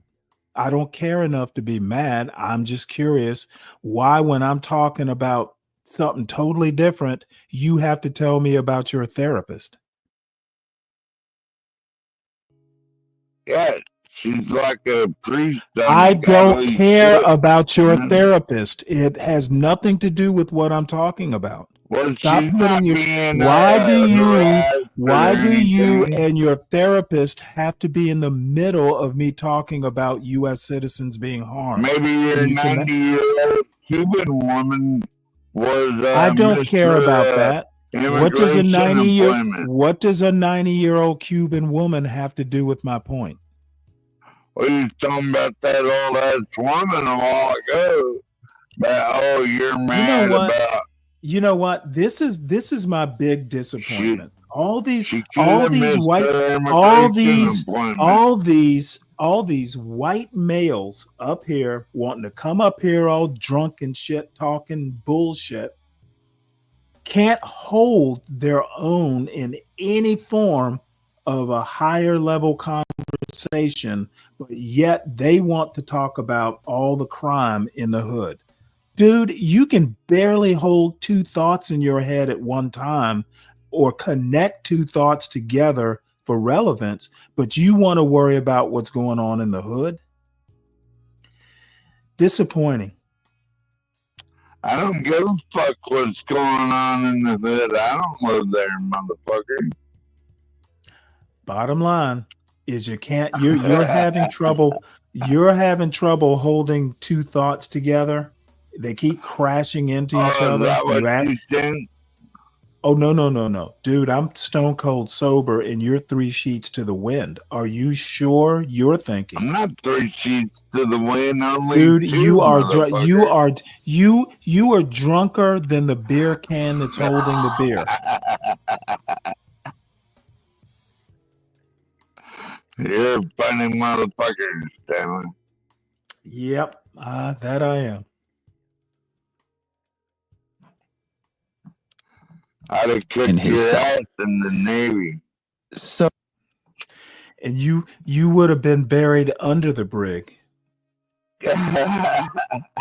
So, in not the background, but not the foreground compared to Q, there's this other thing happening where there actually is a very rich and powerful. Yeah, well, maybe you don't understand what the penalty is for striking an officer. Your ass will go to jail. Person who has been arrested just for like pedophilia. Agent, Stanley. Federal crime. Please see. This is what I'm talking about. What does an ICE agent have to do with you striking me if we were in the Navy? I wouldn't strike you, Stanley. I just you literally just said you would. I'd wrestle your ass. That'd be fun. No, you wouldn't be doing anything of the sort. But you don't, dude. I literally, we were down on the mess decks having a meeting or something, and I've literally seen chiefs E7s put themselves between, the little E4 and like a senior chief or some officer. Dude, you are done if you strike a superior officer. You are literally done. Well, I don't think you'd been my superior officer. Oh, I bet I would have. Or sex trafficking. And then he's found dead mysteriously. Tell me a bit about the theories that begin to build around that and how these things converge. Yeah, I mean, I think the most effective conspiracy theories really have a kernel of truth at their center, where they have something that is genuinely very weird or unprecedented or uncomfortable or, a crime in this case. And in the case of Jeffrey Epstein, even from the start of QAnon or its precursor conspiracy theories like Pizzagate, Epstein was really, a lot of material was drawn from him because it was a case of, someone who was sex trafficking, who had powerful connections. And so they already were very interested in Jeffrey Epstein. And then when he was indicted and then later found dead, that made it just explode, because this was a case where you didn't come off like a crazy person if you said, don't you think it's weird what happened to Jeffrey Epstein? What was he doing? How did he have all these connections to people like Bill Clinton or Donald Trump? And from there, then you can kind of recruit people into believing in something more outlandish like QAnon.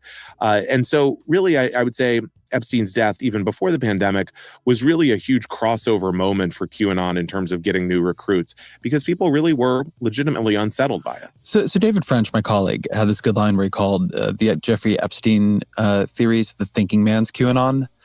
And I get that, because the thing about Epstein is that it is weird. And there are things in it that are hard to explain.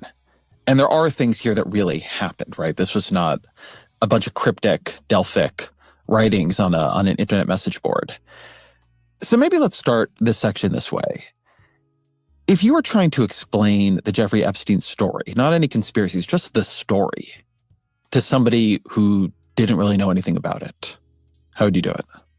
Sure. I mean, so there in let's say the early aughts, there's this guy named Jeffrey Epstein who is fabulously wealthy. People don't know why he's so wealthy, really. He is just leagues beyond, he's ostensibly had some time in finance in Manhattan, but he's like leagues beyond in terms of wealth, what you would expect that to be. He has an enormous home in Manhattan. He has a mansion in Palm Beach, Florida. He has a ranch out west. He has a private jet. He has an island. I mean, that's it all comes back to the island. I mean, he's very, very wealthy, and people write articles. How is this guy so wealthy? Where does he get all these connections? And then in, I believe, 2005, a mother calls the police in Palm Beach and says, my teenage daughter said that this man, Jeffrey Epstein, offered her money to give him a massage, and he masturbated. And there was this, essentially a sex crime has happened here. The police take it very seriously. They start investigating. They find many girls who were given this treatment by Epstein, and they start wondering, why is this guy so well connected? Why is he, they're surveilling him at the airport as he takes off on the private jet. And then when they start actually trying to prosecute him, it seems like he has a lot of friends in high places. He has really high-powered lawyers. Prosecutors on the case are being kind of shuffled around, moved away. There's a sense of, don't look at this too closely. And then ultimately he signs a plea deal that has been called, the deal of the century, that in exchange for pleading guilty to a couple of these cases in Palm Beach, he will, he eventually ends up on house arrest. And it's been said that, what they had on him could have put him away for life. Instead, the federal and local authorities agree that, they're just not going to prosecute him anymore beyond that. So there's some other weird dimensions of plea deal. There's immunity for co-conspirators, right? And there's something that comes up later that I think is very, of all the things that always piqued my interest in this, the prosecutor, the local DA or whomever it is, Alex Acosta, is he later becomes Donald Trump's labor secretary. But there's a report in the Daily Beast that when he's being vetted for labor secretary, he's asked by Trump officials, what's up with this sweetheart deal you gave Epstein? And again, this is in a Daily Beast report, and it's not coming from Acosta himself. It's coming from some unnamed Trump official, but apparently Acosta says, oh, I was told he belongs to intelligence. Back off. And if you take that at face value, it adds this other dimension here that somehow he is an intelligence asset, somehow he is protected. And not only that, but the government knows about all this, right? Was but also weirdly for where this story goes. It's your fellow Trump voters. They're the ones who are making a big stink out of it. This story is as much about the MAGA base as it is about Jeffrey Epstein. Trump administration knows about all this. You wish, so, Stanley. What did you make I don't wish. So the Jeffrey Epstein intelligence connection. Did you hear what they told No, Trump? you don't know. Yes, absolutely. I know. Obviously, I know more than you. Well, How is it that I know more about how MAGA reacted to Epstein than you do? Have you been sick? Have you been snowed in up in Alaska? Trump has a 52% approval rating. No, he doesn't. Yes, See, what does. you're doing is you don't get out much because apparently you live in the part of Alaska where you're apparently you live in the part of Alaska that's snowed in 365 days a year, and your only news outlet is Fox and Friends. So your friends at Fox and Friends are lying to you. Trump has not been over 50% maybe once before he got in office. His ass isn't at 52%. He's closer to 42%. You need to take that old TV set and change the channel to another news source other than Fox and Friends. 85% of Trump voters said they would vote for him again. That's still enough to be Democrats. That's why I say Trump is so divisive. Motherfucker, that's the people who voted for Trump. I'm talking overall.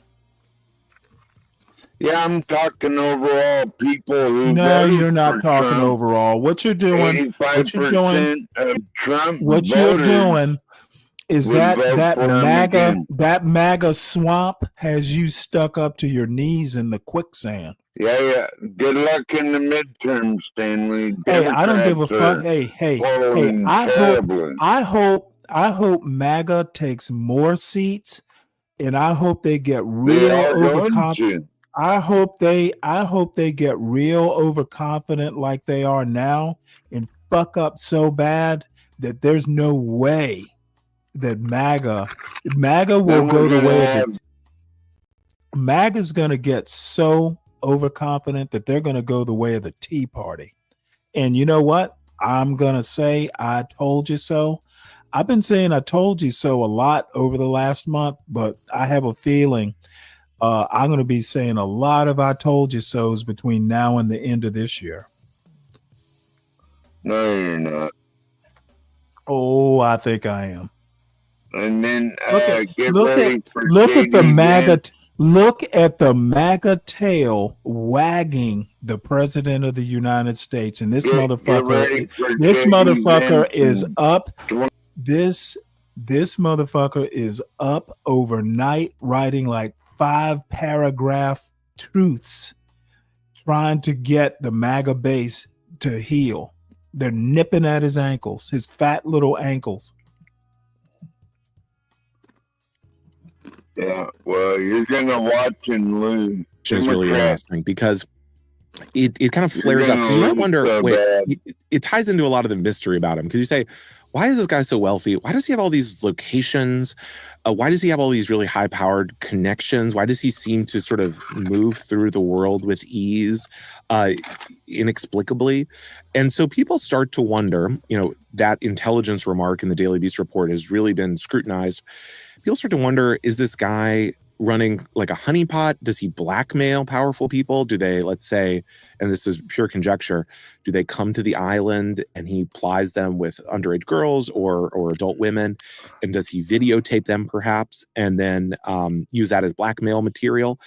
And so, and is that how he then got so wealthy? And so that idea then becomes kind of a key part of the Epstein story. And the other thing I would say is the intelligence connection is then used to explain, for people who scrutinize this, how he then managed to get off so easily. Was Jeffrey Epstein an intelligence operation that then, in Palm Beach sort of ran off the rails and then they essentially tried to cover it up? Here's something I've been wondering about the story. So the Acosta dimension of it, it's not like Acosta disappeared from public view after this. He became labor secretary for Donald Trump in the first term. He ended up having to resign as labor secretary because the Epstein story kept growing and it was becoming a distraction. But he gives a press conference about all this.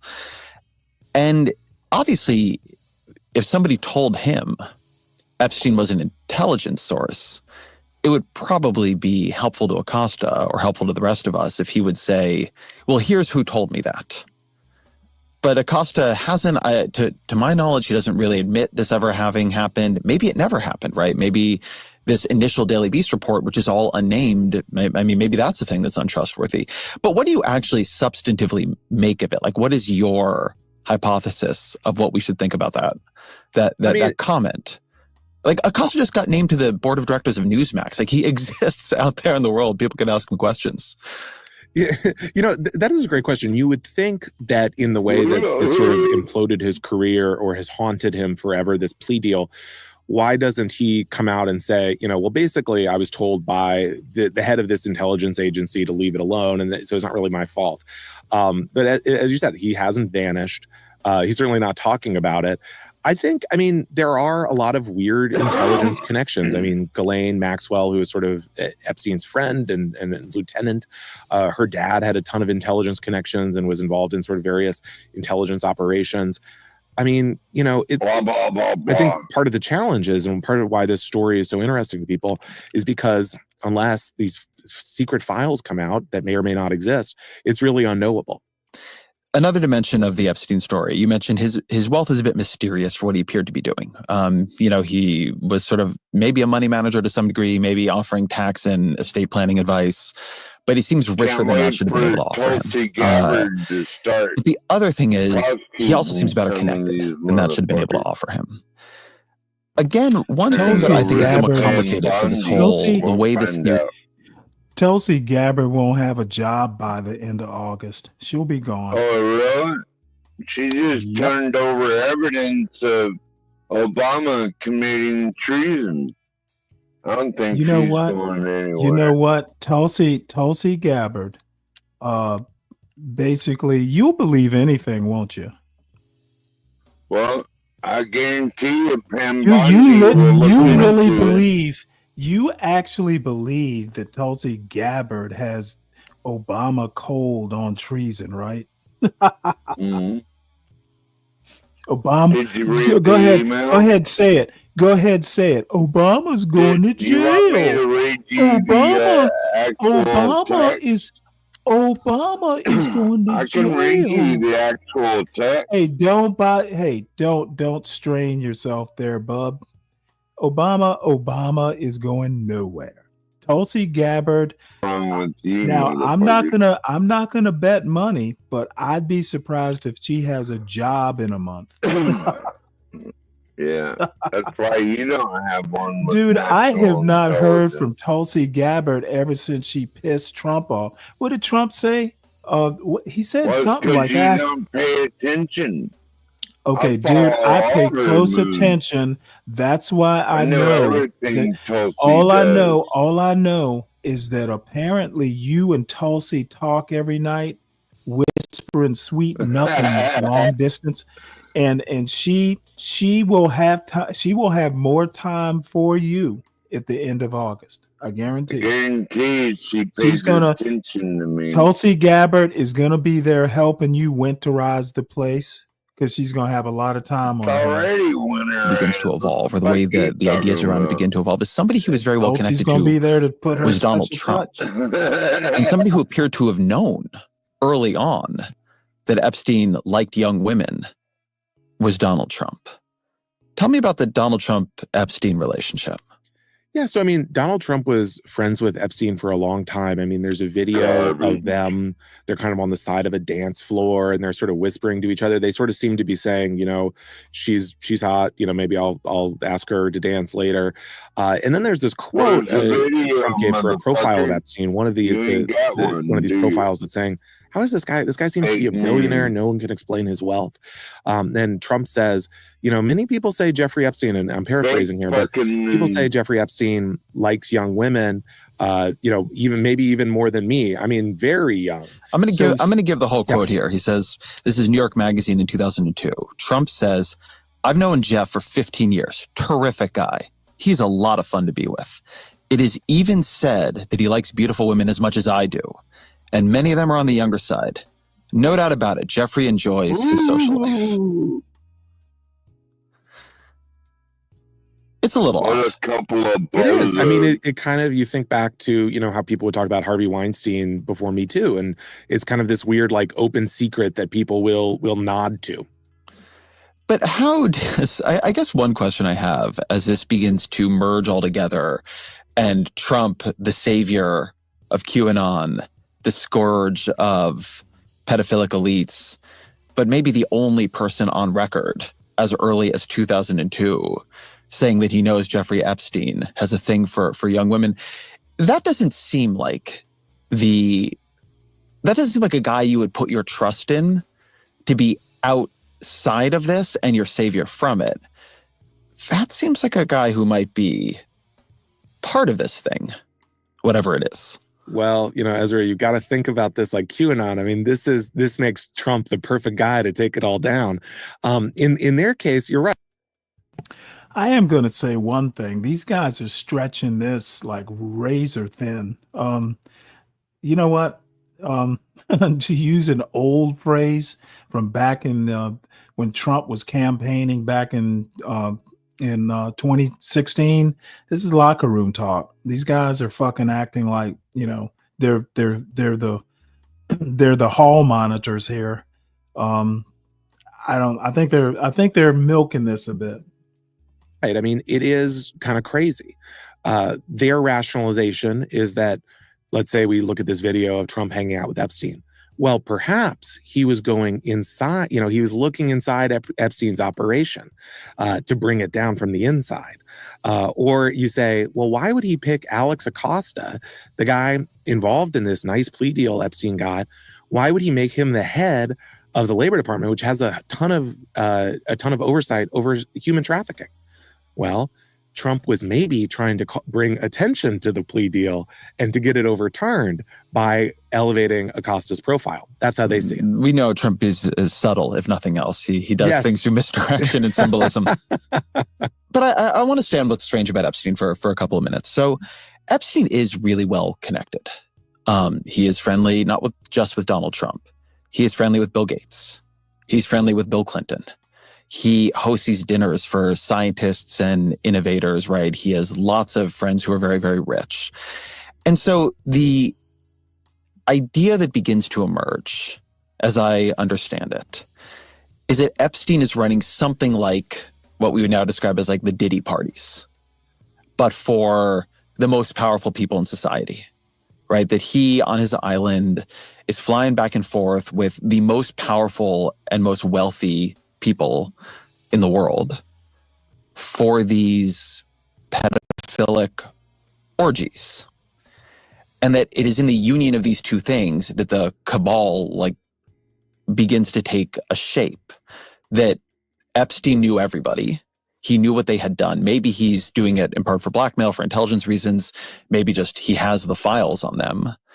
And so Epstein is a threat to them and the whole cabal.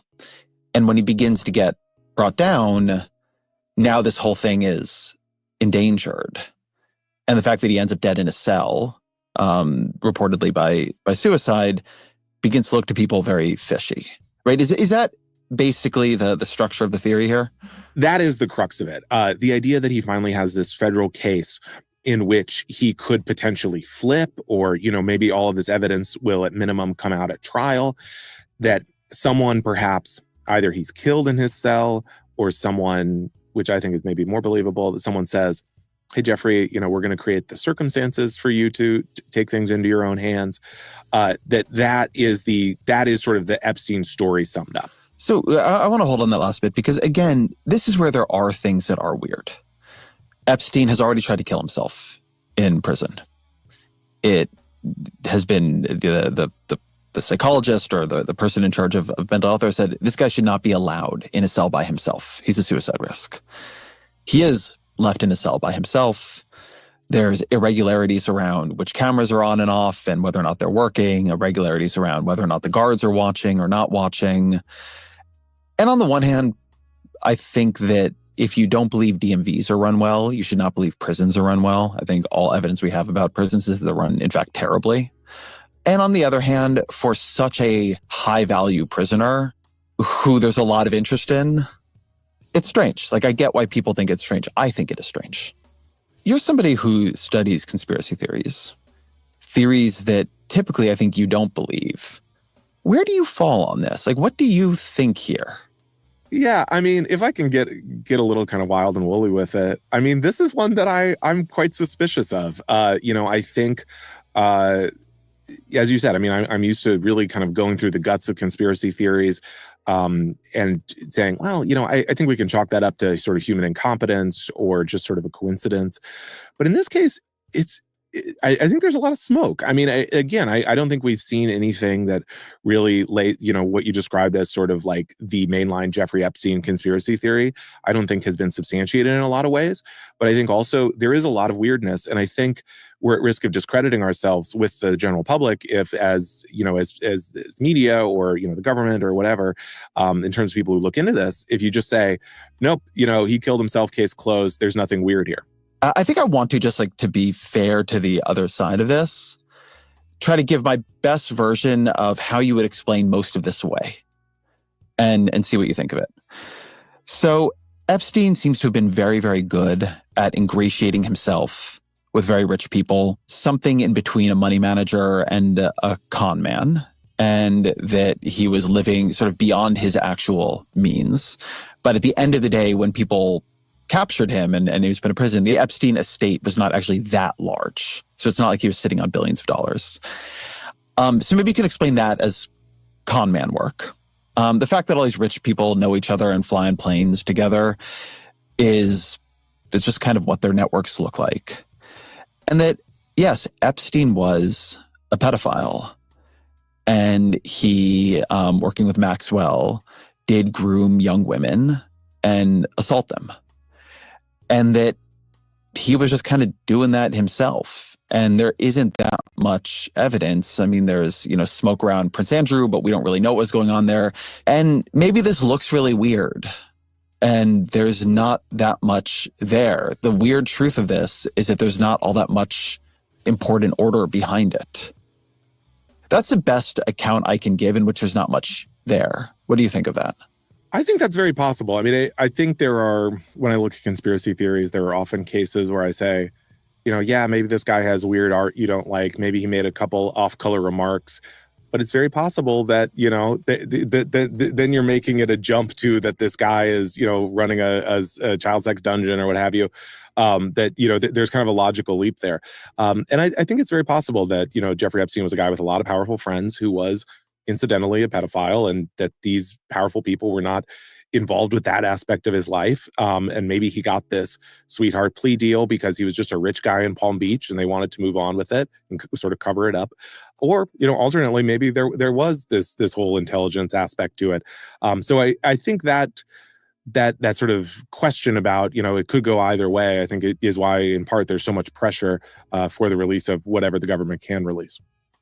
Tell me about the role that Epstein and the Epstein files begin to play in the broader MAGA movement. Because specifically of the connection to Bill Clinton and by relation Hillary Clinton, they become really fixated on this idea that Jeffrey Epstein. Here, I'm going to switch over. I got a couple things here. I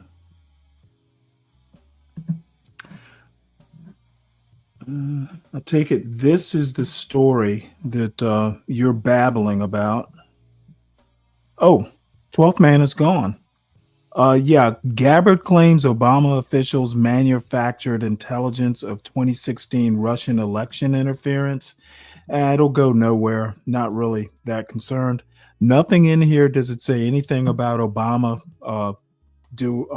committing treason. So that's fake news that MAGA boy 12th man wants to spread. And too bad he's gone, because this video here says it's happening. ICE is now detaining American citizens. But I guess since Stanley, you really take precedent of what whites say. Epstein stuff is white culture. You know what? The reason I'm watching it, Ignat, is EAE. I watched yesterday on the show. We watched the introduction, which was actually pretty good. And then I figured, if anybody wants to watch the rest of it, I'll drop the link. Nobody really asked for it. But overnight, EAE said, hey, Stanley, you really got to watch it. There's some really, salacious stuff or good stuff or whatever. So far, it's been pretty underwhelming. So, I was just kind of watching it because I'm kind of wasting time till it cools off, because I'm going to help my father with some yard work. But it's still shit. I'm in Savannah. It's still like 96 degrees out there. Well, it got literally, J-Dub, EAE talked to me or texted me or posted in the Discord that, hey, you got to watch it. So I think he's just into conspiracy theories and stuff. So this is I want to see what lawyer Corbett has to say. He's saying ICE is now detaining American citizens. If he's talking about the Army vet, I don't think this is the same Army vet I'm thinking about. But let's see what he's got to say here. Attorney Corbett is another one. Sometimes he's kind of spot on. Sometimes he's, this guy's kind of hit and miss. Go over this story from CNN about a U.S. citizen, an Army veteran, getting detained by ICE. Now, this is a concerning story, and I want to go right to it and read some of it from this CNN article. Fortunately, this young man was released by ICE, but after he had spent 3 days in detention. 3 days? He should have not been detained at all. In fact, from what I can tell, there was no reasonable suspicion to even stop and talk to him, and no probable cause to detain him, and so on. And I recall a federal judge out in California saying that ICE had to observe what, again, we call reasonable suspicion to stop and to question someone, and probable cause to detain them or to search them. It looks like this young man was detained simply because he's Latino. All right, so I'm not saying a thing about deportations of people who are undocumented in the country. Deacon Dave, are you really the one to point out people being go along to get along? Dude, what? I can't believe you're saying that. You are the king of respectability politics, and you're talking about go along to get along. I got you. You know what? You're mighty go along to get along when you're practicing your Spanish on Sis's channel now, aren't you? You're mighty go along to get along there. That's the law. I'm an attorney. I'm an officer of the court. I support the law. That is the law. So long as they're getting their due process rights, so long as ICE is observing the law. In this case, it seems to be questionable. Now, I'm not an immigration attorney, but again, I do know a federal judge said recently that even with folks who are in the country undocumented, ICE has to observe the law regarding Terry stops. Unreasonable suspicion they must have. They must be able to articulate some reason why they are stopping and questioning somebody, and certainly probable cause requires that they be able to show based on facts and circumstances that someone committed a crime was committed, and that this person here is probably the one who committed it. That's what. Oh, listen to this go along to get along simp. And Sis is cool. What the fuck? Sis is cool. What is this, the fucking 1950s? What are you, little Leave It to Beaver? Sis is cool. A federal judge said. All right, now, hey family, do you believe in the work we're doing? Does our content speak to you?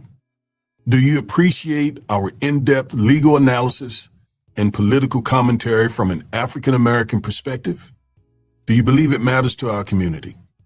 Then don't just watch from the sidelines. Please click that membership button and become a member of the 2% Club today. That's right, we need just 2% of our subscribers to become channel members. For just $4.99 a month, that's less than 20 cents a day, you'll help us keep creating powerful content that defends our democracy, demands justice, and develops a strong African-American community. But if you want more, at $9.99 a month, which is only 33 cents a day, you'll get access to exclusive members-only live streams, bonus content, and behind-the-scenes updates. And for just $14.99 a month, which is under 50 cents a day, our top-tier members get access to live Zone calls, strategy sessions, and a direct voice in shaping this movement.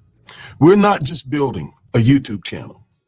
Folks, we're building a movement based on righteousness and justice. Hey, just what our community needs. Hold on one second. In a time of I support respectability too, but there's respectability and then there's respectability. And what I'm hearing is respectability with a skint knee. That's not my way of respectable.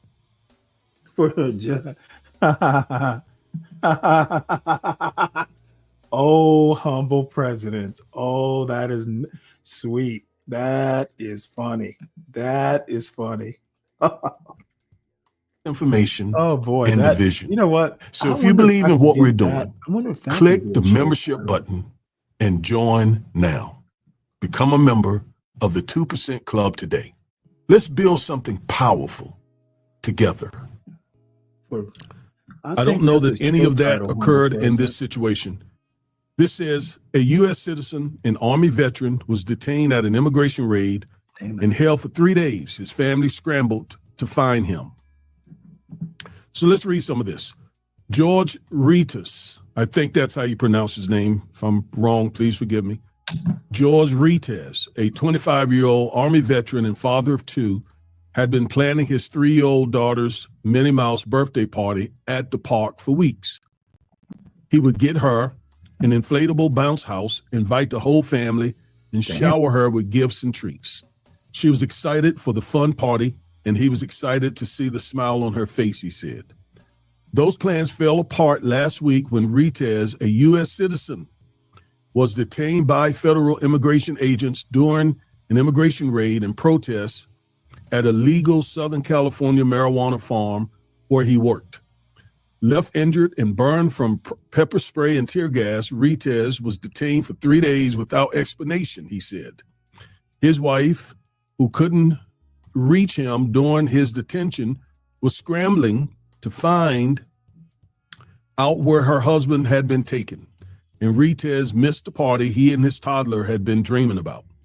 Instead of seeing flickering birthday candles and hearing children's laughter on his daughter's birthday, the father found himself alone in a cell with bright lights that never turned off, his skin burning and limbs aching. As he laid on a thin mattress covering a cement slab, he wondered if he would ever see his family again.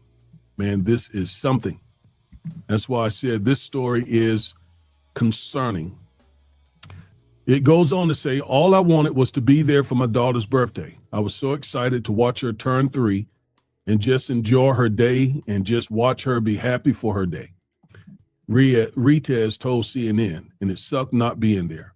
The arrest unfolded on July 10th when federal immigration officers carried out large-scale raids at 2 glass house marijuana farms in Carpinteria, I think, and Camarillo, and arrested over 300. I don't speak Spanish, so I probably butchered those words. Part of an ongoing trend of immigration enforcement at work sites like farms and construction sites that have struck fear into immigrant communities. That day, Ritez says he woke up and drove to work like he would any other day, not knowing there was unrest at his workplace. When he arrived at the Glass House Farms in Camarillo, where he works as a contract security guard, he was met with throngs of protesters, cars piled up in the middle of the road, and people standing in the street.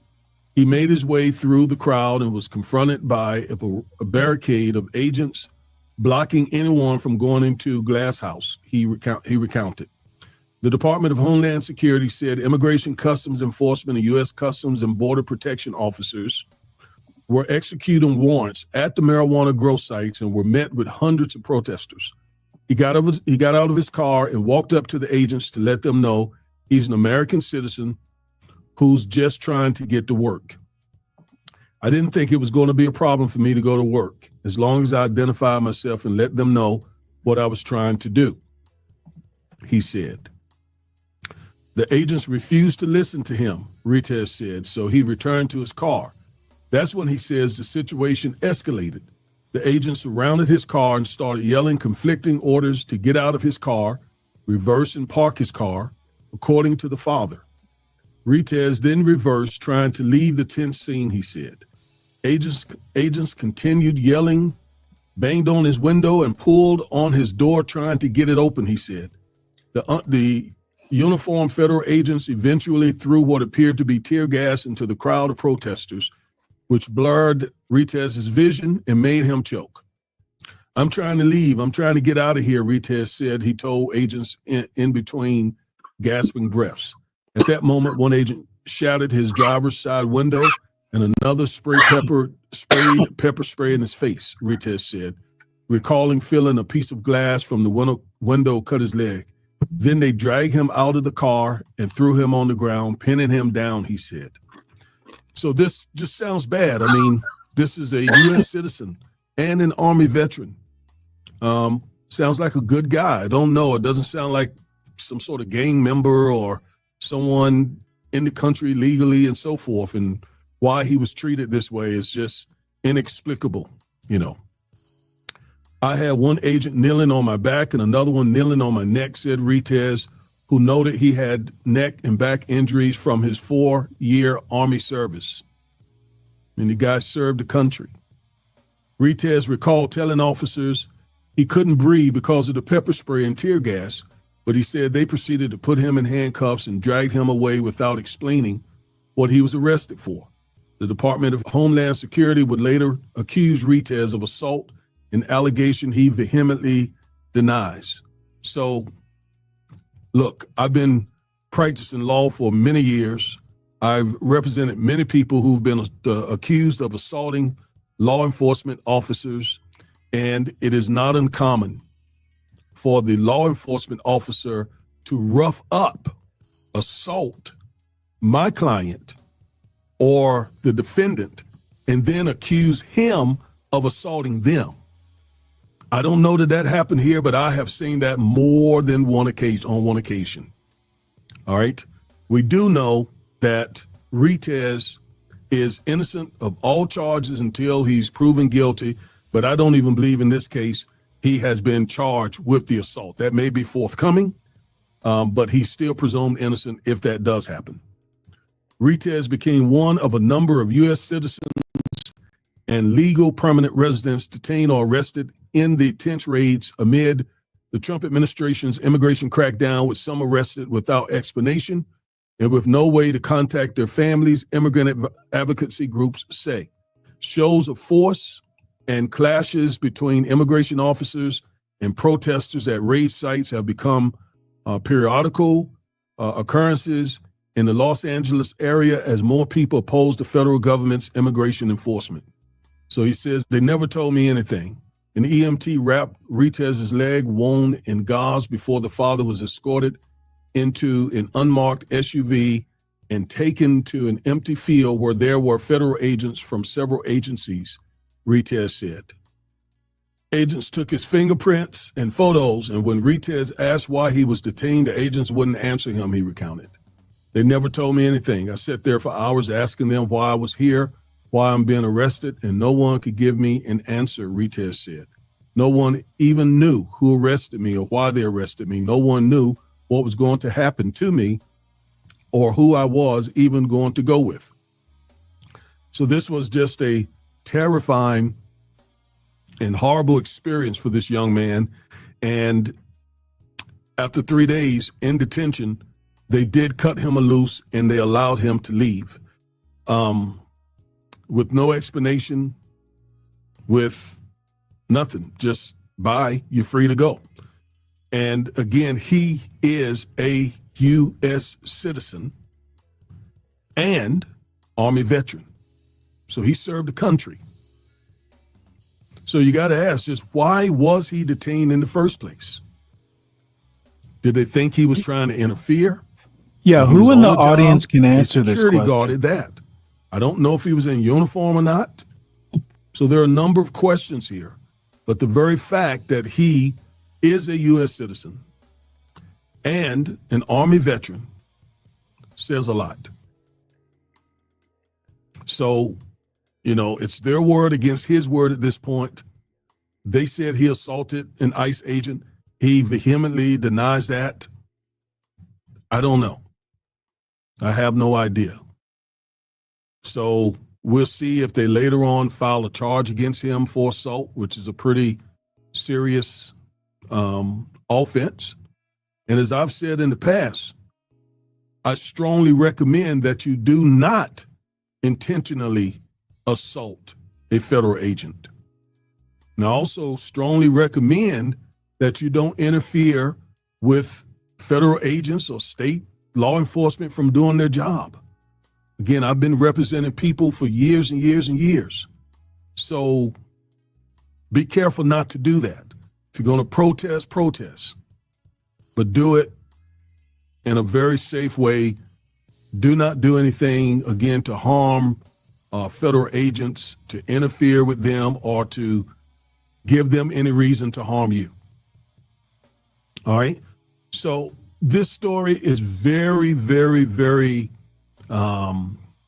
troubling, to be honest with you, that a U.S. citizen was detained and shut down for 3 days like this.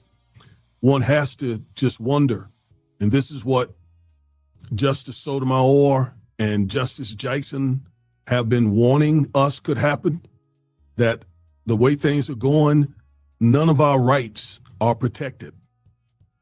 Now, fortunately, and I think it is fortunate, that the Trump administration did release this young man and he didn't get deported somewhere over in some foreign country. Thank God for that. But that could have happened. Okay, that could have happened. And from what I can tell, this young man should have never been detained in the first place. Coming to his job, trying to get into his work facility, there's no reasonable suspicion for anything there. Now, they were conducting a raid and were probably on high alert and the adrenaline flowing, protesters and so forth. So in those kinds of situations, things can happen. And that's why I always say we have to, when we're dealing with situations like that, we have to try to de-escalate the matter and be smart about it, especially if we're out there protesting or around people who are protesting.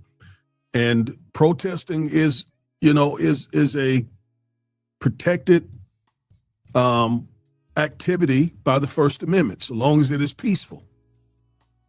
So long as it is peaceful, it is protected by the First Amendment. All right? So, yeah, we protest, and we need to protest. Let's just do it in a safe way.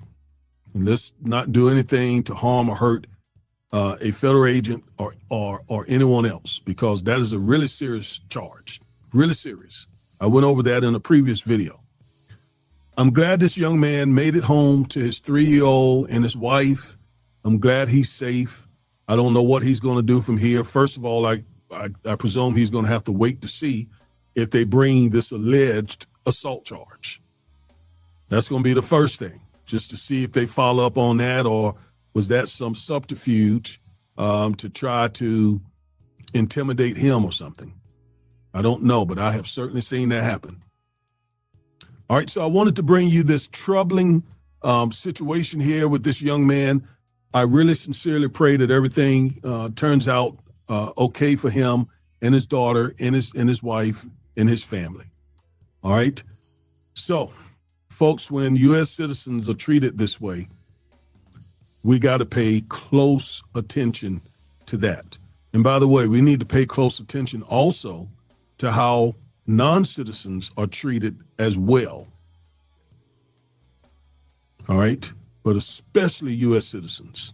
I have for almost 2 decades been fighting to protect people's constitutional rights.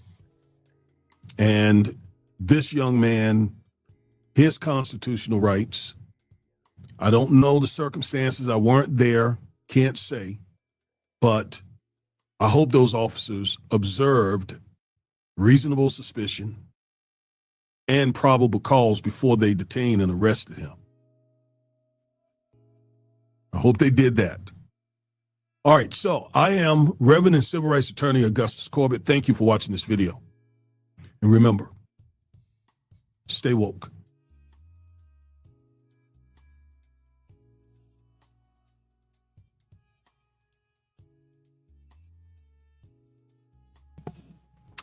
Okay. Some reason or another, I'm not sure.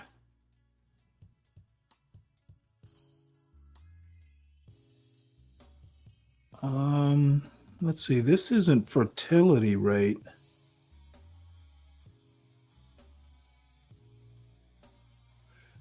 I don't know. I'm just looking at this. This Black women are more likely to have only one child or 4 or more children compared to all. Black women, it looks just on the surface here, it looks like Black women and white women I don't think their fertility rates are that far different. 54% of Black men don't have kids, 55% of all men. I'll have to look this up. Let's see,